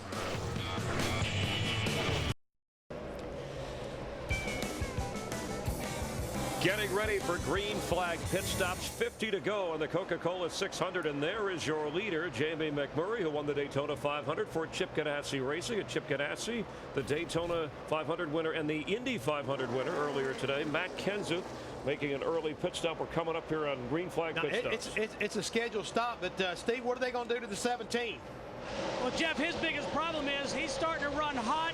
He also wants the brake duct opening cleaned off. They also got a tear off. Jeff, he also said that he's loose on the gas, so they took some air out of the right rear tire, 4 tires. And Kurt Busch, who again for the 4th time in his career has led more than 200 laps. He's won 2 previous races right behind Jamie McMurray. And let's look at this final pit stop. At least without a caution here, could decide the race. Well, this could decide the race, and we're coming up on probably what's going to wind up being about the 10th pit stop for these crews. And I think when you stop is going to be very important how you come in. We've already seen the 17 on pit road. Now we see the 29, our point leader, Kevin Harvick, coming down pit road. And so we got to figure out what he's going to do on this pit stop. And Matt Yoakum has the latest on that. Matt? And Harvick once again climbed to just outside the top 10 and then hit pit road. Chassis adjustment complete for Harvick, Dick. Jamie McMurray coming in. And Dick Berggren has the lead. Your leader pitting right now with a 4-tire change. This car has been virtually perfect toward the end of the night. Krista. Kurt Busch has been tight in, loose off, the same condition he's had all race. He said, I need the right front to dig. Steve Addington is going to give him that with wedge. Matt. Stopping a little deep in his box is Kyle Busch in the 18 chassis adjustment. He says the car is just tight, and he gives up too much time at the front end of the run, and he is away. And David Rudiman is in the pits right now. Whoa, he really had to make a sharp turn to get the car in the pit area. He is legally parked. Steve. Dick Clint Boyer says he's a little bit too free. Track bar adjustment for Boyer. And 4 tires. Last pit stop potentially for Boyer. Jeff Gordon, Joey Logano in. Martin Truex making his stop. Ryan Newman. Boyer is away. Biffle is in. Mark Martin completes his stop, and here's Tony Stewart coming down the pit road. Stewart was the leader. He gives up the lead to David Reagan to make what could be his last stop of the night. Steve. Mike Joy, it's taken all night, but Tony Stewart says the back of the race car is finally in the track. They're going to make an air pressure adjustment and 4 tires for Tony Stewart. The only cars that have not stopped are David Reagan, Dale Earnhardt Jr., and Denny Hamlin, of those cars that are on the lead lap. David Rudiman had a terrible time getting in his pit box. The 99 car, Carl Edwards, was coming out as Rudiman was coming in. They almost collided. That cost David a lot of time. Reagan will surrender the lead, and that means that Dale Earnhardt Jr. will lead this race for the first time tonight. Now, Dale Earnhardt Jr. can go about another 6 laps because he pitted on that last caution. But how about David Reagan, Dick? Larry, he's had a really good night. David Reagan has kept the car off the wall. He's run a smart race tonight, and he's got a shot for a real good finish out of this thing. So Earnhardt and Denny Hamlin, who last stopped at lap 310, 46 laps ago, lead this race. Now, Denny Hamlin's going to come to pit road. The problem staying out there is you're banking on a caution, but you're giving up about a second a lap to those fresh tires. Earnhardt continues to circulate as Hamlin, who had his problems when Jimmie Johnson spun and Denny had to go to the grass to miss him. They've recovered from that. You see the tape on the nose, and he heads for his pit box and mapped. And Mike, pretty much from that juncture, he has been tight for the rest of the race. They've tried to free him up every stop. Another significant wedge adjustment on this stop for the 11 of Denny Hamlin. And then there was one. Dale Earnhardt Jr. is the only driver who has not made this green flag pit stop. You see Casey Kane trying to get by. It's lap 358. He can go to about 362 to 364 on fuel. But you see fresh tires on the bottom on Casey Kane, the 9 car, how he'll just drive by. Jamie McMurray pulling down on Casey Mears and trying to rebound. Now McMurray's the second place car, but he is 14 seconds behind Dale Jr. Yeah, but he's driving away from his closest adversary, I think, which is Kurt Busch in the 2. McMurray is driving off and leaving him. All right, there's 1 second between second and third, about 15 seconds between Earnhardt Jr. and McMurray. Let's show you the distance. Jr. comes off turn number 4, and it's about half a lap back to Jamie Mack. But he just ran a 31.66. The lap before that, Kurt Busch back there in third ran a 30.71. Here's McMurray, the orange car. And about a second behind him comes Kurt Busch. And you're right, at this moment, McMurray is quicker with 40 laps to go. But Dale Jr.'s got nothing to lose. I mean, he might as well sit there and play this hand all the way out to the very end. He almost did right there. Well, he can lose his race car now. As long as he doesn't become the caution. That's right. That was pretty ugly. Scott Speed just made a pit stop, too fast entering. Bill Elliott makes what could be his last stop of the night. Dale Jr. is running 31.60s, McMurray 31 flat. Yeah, he's given up a lot of time, and like I said, though, he doesn't have anything to lose. He might as well stay here until he has to absolutely out of fuel. Who knows? Might get that caution. Well, we know this is when these drivers really start to ramp it up. You start getting up on the edge because you know the end is getting nearer and nearer.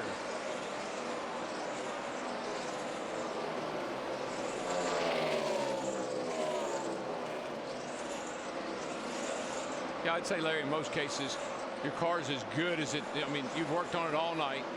You got it as good as you're going to get it, and now it's all in the driver's hands. Get me all you can. Casey Mears took out the pit road. He's not been there since lap 300. On the last pit stop, watch Tony Stewart coming out. Watch the crewman right there get bumped by the rear spoiler of Stewart's car. Sends one of Greg Biffle's crew to the ground. Wow. And here's Steve. And Mike, the injured crewman was Kevin McDowell, the rear tire carrier. He was just put onto a golf cart of sorts and take it to the infield care center. He was in good spirits. He was smiling, but he was limping. But again, shaking hands with the other guys on the team. Kevin McDowell, the rear tire carrier, headed to the infield care center. Thanks, Steve. See those sparks coming from the right rear of Dale Jr.'s car? Every time he goes off in that corner, something is hitting the racetrack. I really haven't paid that much attention, Mike. Let's see if we can get a handle on it. Back of the car looks mighty low, I'll say that. It's at the other end of the speedway when he goes in the turn. Something in the right rear suspension appears to be hitting the ground, or it could be a tailpipe perhaps. And definitely that's where the track is the bumpiest, getting down into turn 1. Yeah, you'll hear the drivers all the time talking about going into turn 1. Right here you go up and over. Yeah, I'd say that's a tailpipe probably, or maybe the skirt on the right side dragging a little bit. Now he's running 55 laps. Pit this time, pit this time, pit this time. 4 tires. That will be 56 laps on this tank of fuel and tires. So Junior leads 10 laps of this race. And now, failing to get a caution, comes in for what could be his final stop of the night with 35 laps to go. And here's Krista. Dale Jr.'s crew is trying to redeem themselves and give their driver what he needs. Back on lap 300, they had a bad stop. They were going for 4. They dropped the jack after 2. They said, "We are sorry, Junior. We screwed you on that one." This time, 4 tires as they work around to give Dale Jr. back on the racetrack. 4 tires for Junior. Pretty good stop there, guys. He will stay on the lead lap, it appears, but will likely drop down out of the top 20. Yeah, I don't know if he's going to get back up to speed or not, because there goes McMurray in that one car, and there he is on the apron. So there's no way you can make a stop there and not lose that lap. A caution flag, though, would put him right back in play. We have 33 laps to go in the Coke 600.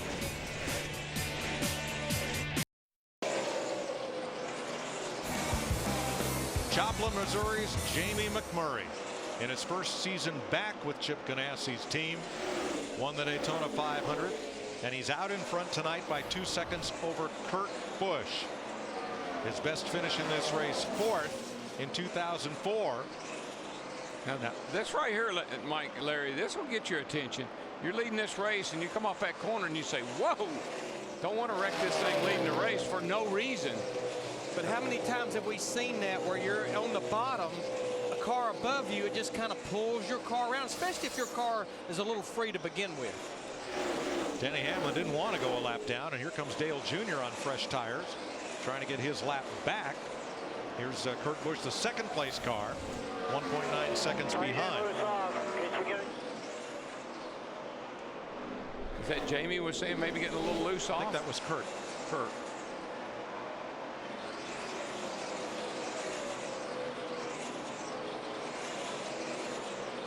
Back to Matt Kenseth in 3rd. Now he's 7 seconds off the lead. And he's got the company back there in that 31 car, Jeff Burton, just a little ways behind him. You see him right there in the cat car. Burton's done a nice job tonight. I thought he had the car to win this race there for a good while.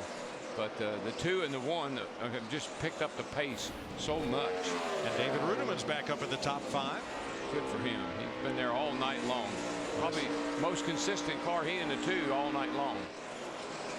Last year's winner. And Kyle Busch has fought back from adversity, some of it self-imposed. A pit road collision as he was coming out of his pit. And he's now 10 seconds off the lead, along with Clint Boyer. Running 7th, started 10th. Yep. Big crash for Marcus Ambrose. And that changes everything with 24 laps to go. I don't think this is going to play into the 1's car's hands. He's just hadn't been that good on these short runs, on these restarts. Perfect for the 2, though, because he's pretty good.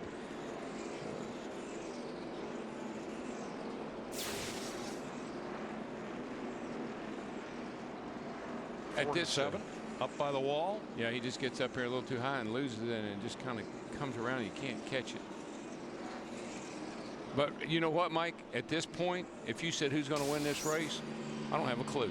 Right. Because anybody in the top 10 right now could win this race. For the third time tonight, Denny Hamlin receives the free pass. That's called being in the right place at the right time. Those are things that you look back on and win your championship. Yes. And the thing about it, Dale Earnhardt Jr. in the 88 with much fresher tires was reeling him in, but didn't get by him before the caution came out. Wow, that's a hard hit way on the right side of the screen. Lifted all 4 tires up off the ground, and Ambrose, the Tasmanian, is okay. And out of the car. Pit road's open, and here they come. Dick Bergman. And Bono told his driver, Jamie McMurray, 2 tires, put it close to the wall. McMurray does exactly that. We're going to put a little bit of gas in it, but not very much. Steve.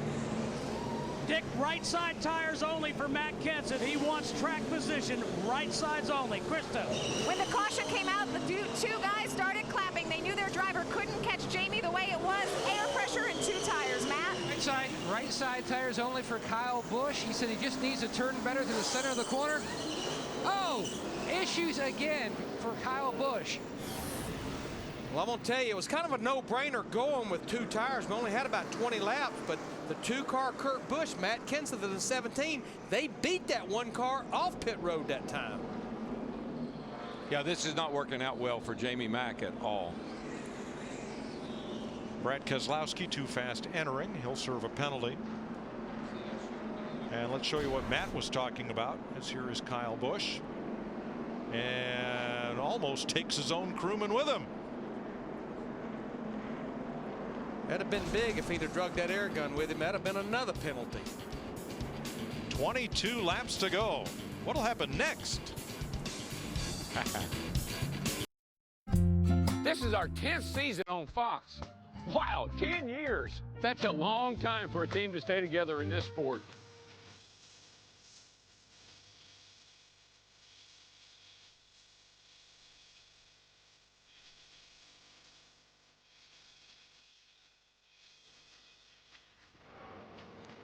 And it's been our great pleasure every step of the way to bring this great sport to your living rooms each week. Thanks to everyone who makes it possible. 20 laps to go at Charlotte Motor Speedway. Kevin McDowell, the rear tire carrier for Greg Biffle, is being transported to a local hospital for observation and treatment. New players at the front because Jeff Gordon, Mark Martin, and Ryan Newman did not pit. They've chosen track position over fresh tires. And they had about 20 laps on those tires. You know what? I don't think it's a bad gamble. No, I mean, Mark Martin, we haven't talked about him all night long, but watch the wheels spin on these restarts with those hot tires. They pick up a lot of debris. Green flag, 19 to go.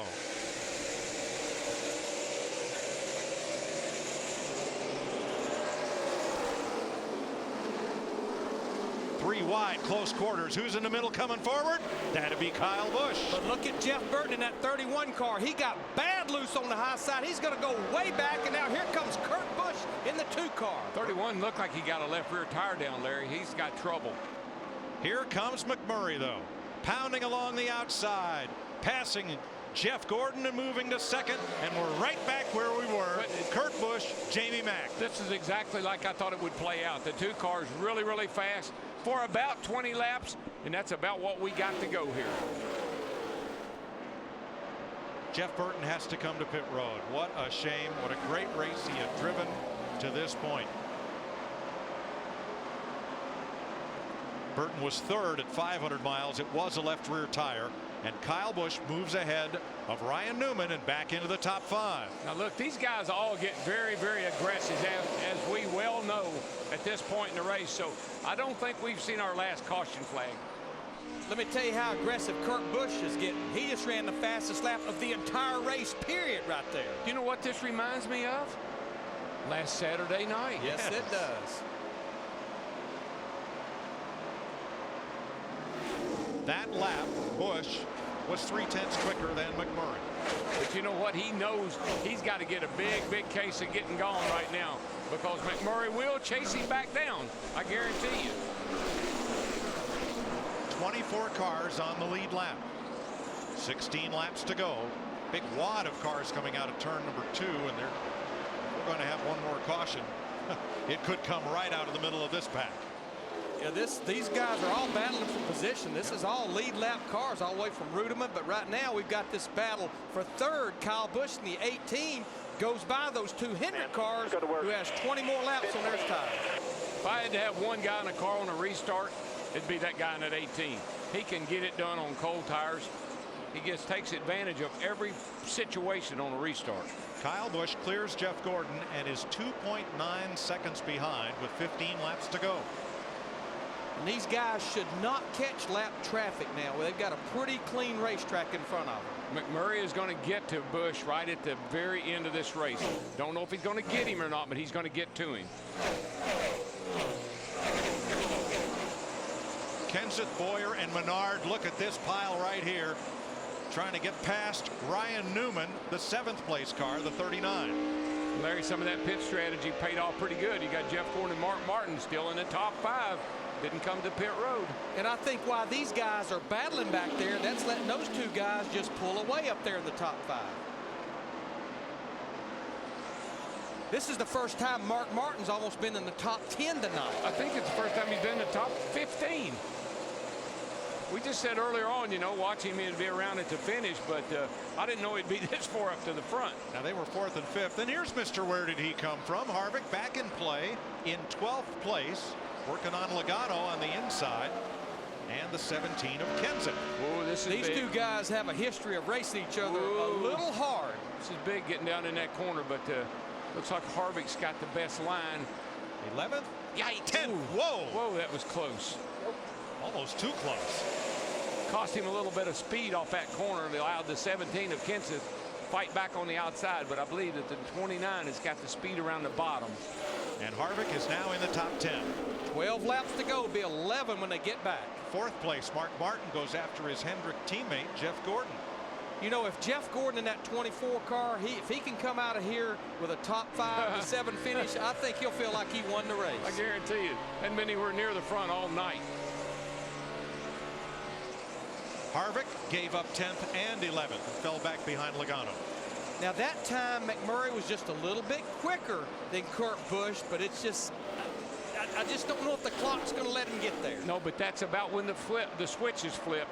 The 2 starts to slow down and the 1 starts to speed up, and he starts eating into that lead. It's 1.1 seconds with 10 laps to go. 10 to go. It's going to be so close. Yeah. Another half a tenth right there. He needs more than a 10th a lap to be there at the checkered flag. And I saw him the last time off turn 4, McMurray, in that one. Yep. He is digging for everything he can dig right now. Darrell, it sounds so easy. All I need is a 10th of a second a lap. But you know what's cool? You got Penske racing Ganassi. We saw that all day in Indy, and here we are seeing it here play out again tonight here at the Coke 600. And that is cool. 2 of America's great race team owners in its 2 greatest racing series, and they fight each other for both wins, afternoon and evening. And the cat running 3rd, I mean, his car owner's not too shabby himself. You know, he's won the Daytona 500, he's won the Super Bowl, won a championship. And the 4th place car, Mark Martin, his car owner, Rick Hendrick in NASCAR, he wins everything else. He's not too shabby either, is he? We got some amazing car owners in this sport. He's getting there, Larry. He's starting to smell the draft. That one car is. Yeah, 1 second flat. He beat him by over a 10th of a second that lap right there. There'll be 7 to go next time by. But back to 7 to go. That gap is closing, and it is closing fast. I'm telling you, I like what I'm seeing. He's going to get the. Whoa, no. Larry, he overdrove it so bad that lap. Drove it in there and got lost a little bit of time. No gain. 1 second with 7 to go. He overdrove 3rd turn. The car took off up the hill with him, cost him a little bit of time. Off turn 2, McMurray coming. He gets the gap under a second. Trying so hard. Meanwhile, Harvick trying hard to get into the top 10. Racing for 11th against Logano. 95 hundredths, 1st to 2nd. And Harvick may make the pass stick this time. A couple of Richard Petty Motorsports cars behind him there. Casey Kane in the 9, Allmendinger in the 43. Both those are lead lap cars. Boy, I tell you, I feel sorry for Jamie. I mean, he is giving it, he's driving so hard. But you can see the interval right there. It's shrinking just ever so slightly. It's going to run out of time. Kurt Busch is not looking back. Nope. He picked up on last Saturday night's All-Star win with a car that had been in the wall earlier in the race and which NASCAR took for inspection. They didn't get a good chance in the early part of the week to measure it and see what they might transfer to this car for tonight. Whatever the magic was, they put it in this Blue Deuce.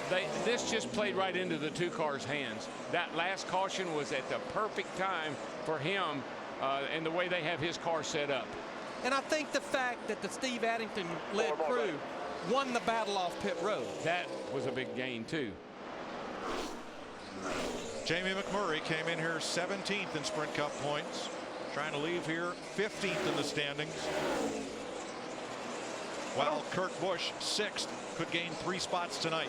I don't think that Chip Ganassi will be too disappointed with the effort of McMurray tonight. I mean, his car has run so well, led the race, pretty impressive. And you know what, Darrell, the way that Jamie ran at Darlington and Dover, finished second at Talladega, maybe this is the guy that may make the chase in 2010. He's working on it, Larry. There's no question about that. He and Bono Mannion are working well together right now. And tonight, McMurray led 4 times as many laps as he had led total in his 7 previous appearances in the 600. There's no question that this goes straight to the top of the charts as far as performances for both of those cars right there, both of those drivers. Kurt Busch never had a top 10 finish in the Coke 600. Well, his crew chief has been pretty good over here in the past. I'll say that, and it's paying off again tonight. Steve Addington has done a whale of a job turning this Penske program into what you see tonight. 9/10 of a second is oh so brief, yet oh so far on the racetrack. There's Steve Addington right there, made the move from Joe Gibbs Racing, from Kyle Busch to Kurt Busch and Penske Racing for 2010.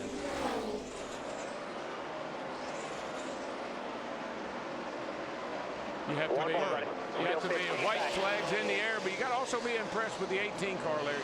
Overcome all the adversity they did, and he's sitting here, he's going to come home in 3rd place.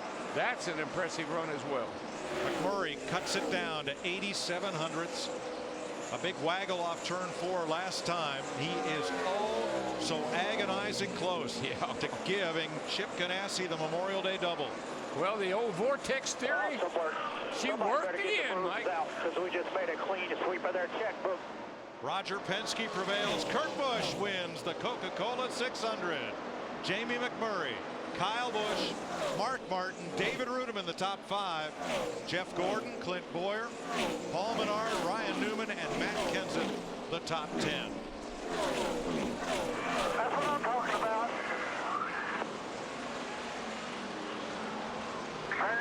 That was awesome, buddy.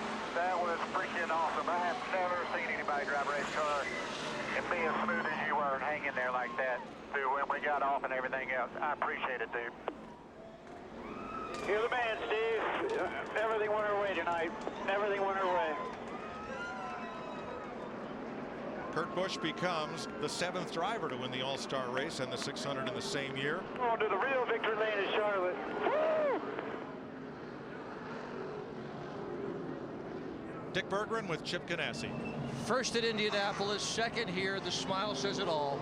I tell you, it was a great race. I mean, Jamie did a great job in the Bass Pro car tonight. I mean, you can't take anything away from him. I mean, my old buddy Penske beat me tonight. Congratulations, you did a terrific job. Yeah, my hat's off to Kurt. He did a great job. Indeed, thank you. Kurt Busch becomes the 29th driver to win the Coca-Cola 600. He led 252 laps tonight. In fact, this is the first Sprint Cup point race win for Roger Penske at Charlotte. As my old buddies used to say, he just stunk up the show tonight. But I tell you what, that crew right there, for this car to lead 252 laps, a brand new race car, I would say we're going to see another unwind lap. That's oh boy. I don't know if that's Jeff Burton and Kyle Busch. Harsh words, and all in one direction. Whoa, you don't see Jeff Burton get mad like that very often.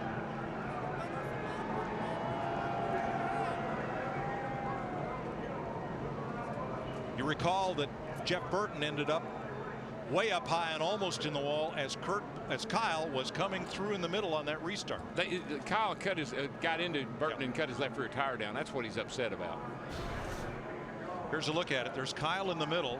Right here, I think you'll see a little contact, and this is what cuts Burton's tire down. But you gotta also see that the 33 was underneath of Kyle's. I can't really, you know, that's just close racing on a restart. Here's a look from the helicopter. Right there is where the tire got cut. But I'm going to tell you what, Darrell, that's a borderline call there. Who did what? Yeah, I agree, Larry. But I don't blame Burton for being upset. I mean, he had a great run. car. So the fireworks continue here in Charlotte. Kurt Busch will do the celebrating when we return.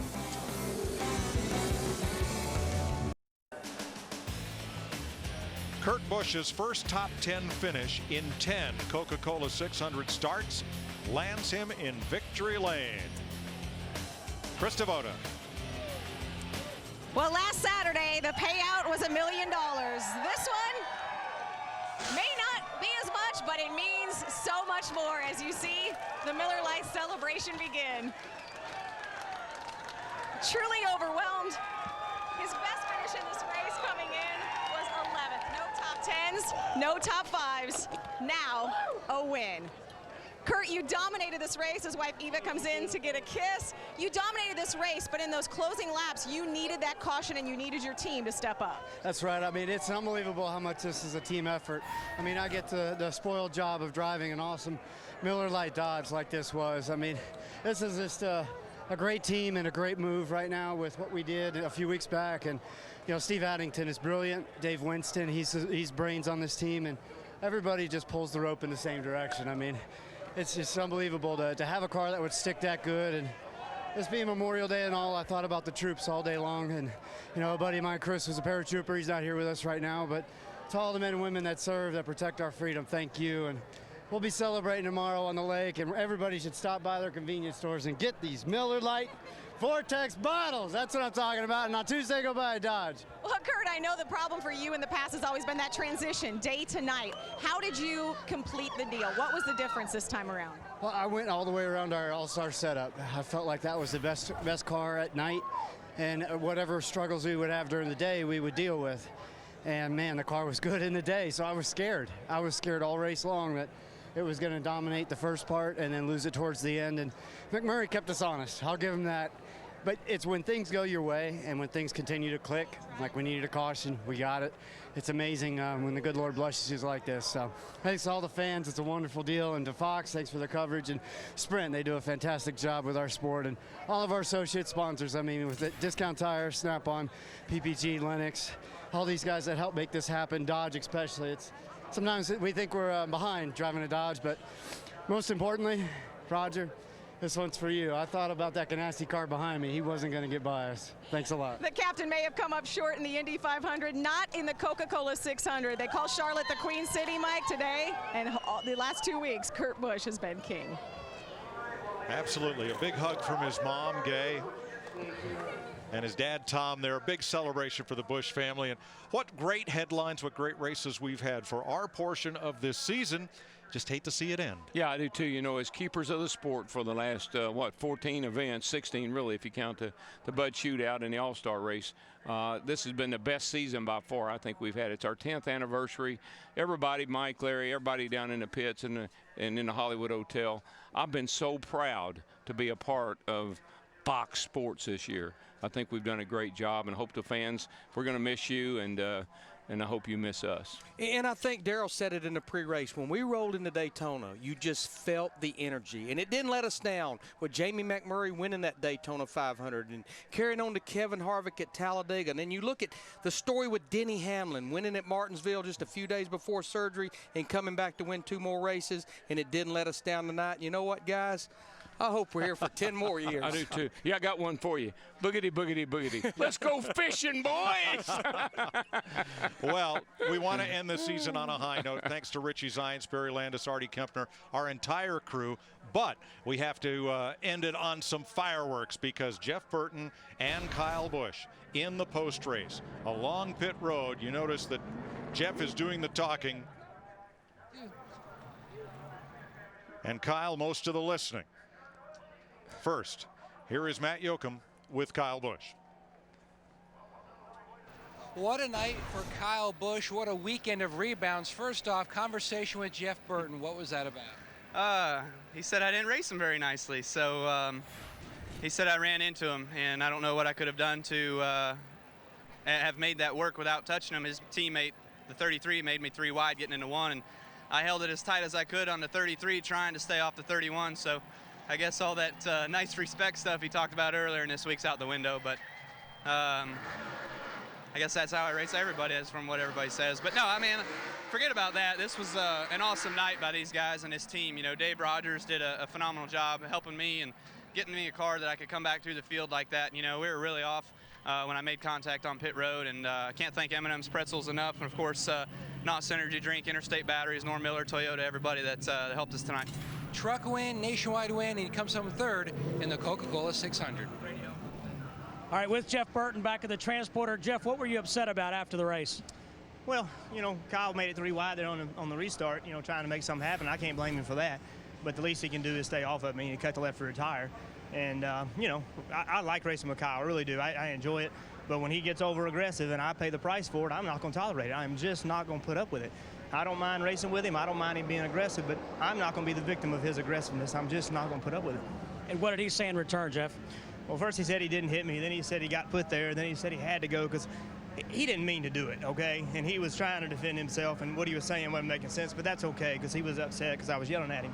But, you know, he didn't mean to do it, but, you know, he's real aggressive, and I don't mind that. But, when, like I said, when it affects me, then I got a problem. Thanks for your time. And you can almost hear some people cheering the way Jeff Burton gave it to Kyle Busch as we look in victory lane. And Jamie McMurray moments ago going over to congratulate Kurt Busch, and for McMurray, his 3rd runner-up in the last 5 races, a tough 2nd place finish. And as we look at the unofficial results, Jeff Hamlin, 24 laps to go, that caution, then the restart. Kurt Busch wins the race off pit road. His pit crew, his crew chief Steve Addington. McMurray just didn't have enough time to close the deal. Didn't have enough time, but you know, you take a look at some of those guys, especially in the top 10 there. Let's take a quick holler. David Rudiman, last year's 600 winner, comes home 5th. A great effort by the 98 car, Paul Menard. Also made a great run for that organization. And for Kurt Busch, a 4th time in his career, leading over 200 laps. The most laps he's led in his career was 278 earlier this year in Bristol. Remember March, he lost that race. This was the 2nd most laps led in a race for Kurt in his career. Remember his earlier comment, Jeff, when he said during the course here, there are 41 other cars I'd rather lose to than the 48 Jimmie Johnson. Kurt Busch might be the championship challenge we're looking for to Jimmie Johnson. Well, I think he would be somewhat of a surprise, but he has won a championship before, so he's got the experience. And so far, we were questioning Steve Addington and his relationship, you know, early on. But, man, it's really come together, and they are starting to look like a force to really reckon with, especially on the mile-and-a-half racetracks. I mean, they have been really flawless. And last week at that All-Star race, he told me on Monday, we were playing a golf tournament for Rick Hendrick, and he told me then, he said, we found something in that last 10-minute break that made that car like it was on the rails. Best driving car I'd had in 2 years. I wonder if he'd say the same thing tonight. He gained 3 positions, moved up to 6th in points. So we talked about Jamie McMurray's situation. Let's get a word from him. He's with Dick Berggren. Well, Jamie McMurray finishing in a disappointing 2nd place, but you had a big night. Yeah, we had a great Bass Pro Shop Chevy. It, you know, it just would take us 25 or 30 laps to be able to catch Kurt, and then it'd take about 10 more to be able to pass him. But had a great night, a great car. We just, you know, the track position was key, and when he got out in front of us on that last pit stop, and then some of those guys stayed out, it was a struggle to get back around him. How disappointing is it to finish 2nd after you ran so well? Well, it's disappointing, but I'll continue on from the talks like at Daytona, from where I was last year to the runs we've had this year with the polls, and to have great partners like Bass Pro Shops and McDonald's come and support us. It's a really good time to be a part of Earnhardt Ganassi Racing and Chip Ganassi Racing, with them winning the Indy 500 today. And you know, I'm disappointed to finish 2nd, but I'm really happy about it. You're on a career year. Congratulations. Thanks, Dick. And Roger Penske did have 2 drivers finish in the top 10 at the Indy 500, and of course his driver Kurt Busch win. As we check the points, we're halfway to the chase. 13 races through, Kyle Busch has narrowed Kevin Harvick's points lead. Ryan Newman slips into that 12th spot. Martin Truex Jr. slips out. And that's where the battle's going to really come from right now. Ryan Newman right there in 12th. You see Clint Boyer just 4 points out. Martin Truex Jr. just outside. But look at Jamie McMurray. He's making a charge just like Juan Pablo did last year for Chip Ganassi to get in that top 12. You better watch him out. And again, the cold streak for Jimmie Johnson. He is 7th in points after a DNF. And the celebration, first, second, it's as easy as 1-2, as in the 1 car, the 2 car. And the mom comes in there as well. Says, all right, you're still my guy. We'll continue at the Coca-Cola 600 where Kurt Busch has edged out Jamie McMurray here on Fox.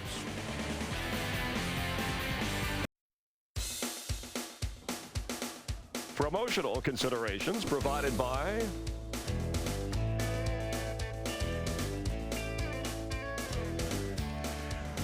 well, we've seen a lot this year, including Kurt Busch winning his 2nd race of the year, 88 lead changes at Talladega, 5 green-white checker finishes. A lot to look forward to over the remaining 2/3 of the season. Our 10th year for NASCAR on Fox. You heard the guys in the booth and our pit reporters on top of things down on the story with Jeff Burton to echo their thoughts. Once again, we've had a terrific year and some exciting racing, really dramatic finishes. Chris, I mean, it's been a great 10 years. I never thought we'd have made it this far, but it has been exciting. And this year in particular, because NASCAR came in, told the guys, we're going to take the gloves off, let you guys go back to racing. I think their attitudes changed. We saw some great racing. We saw some exciting finishes. And I think we saw the passion that a lot of people thought we had lost here in NASCAR. And I'm really enjoyed it so far this season. And I think after 4 straight years of Jimmie Johnson winning championships, that may be a little bit wide open. We expect him to bounce back, but the challengers are out there. For more coverage following tonight's race, if you want to head over to Speed for additional analysis and driver interviews, you can on the Victory Lane post-race show. Check out Speed whenever you can for the latest on NASCAR. Next on Fox, those of you watching across the country, late local news except on the West Coast, or check local listings. Check out Fox Sports whenever you can.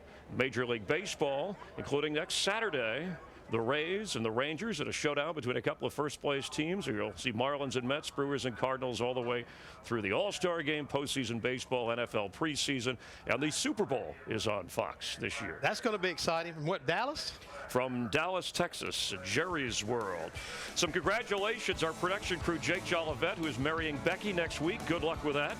Maggie Darst, the birth of her first daughter, her husband Michael, and congratulations on Mamie joining the family. Our thanks to Jack Simmons, producer and crew in Los Angeles, all the production crew, also our technical crew here. Our 10 years on Fox, as we said, our next race, the Daytona 500. We wish TNT great success as they take over the NASCAR race broadcast next week. Our thanks to NASCAR, the owners, sponsors, drivers, and the cooperation and support from all of them, and to you, the race fans, loyal and passionate. Our entire crew, Daryl, Larry, Mike, Krista, Steve, Matt, Dick, Jeff Hammond. I'm Chris Myers. We appreciate you being a part of NASCAR on Fox. Have a great holiday weekend, and Daryl speaks for all of us. Hey, folks, thank you for watching our 10th season of NASCAR on Fox. See you, Daytona!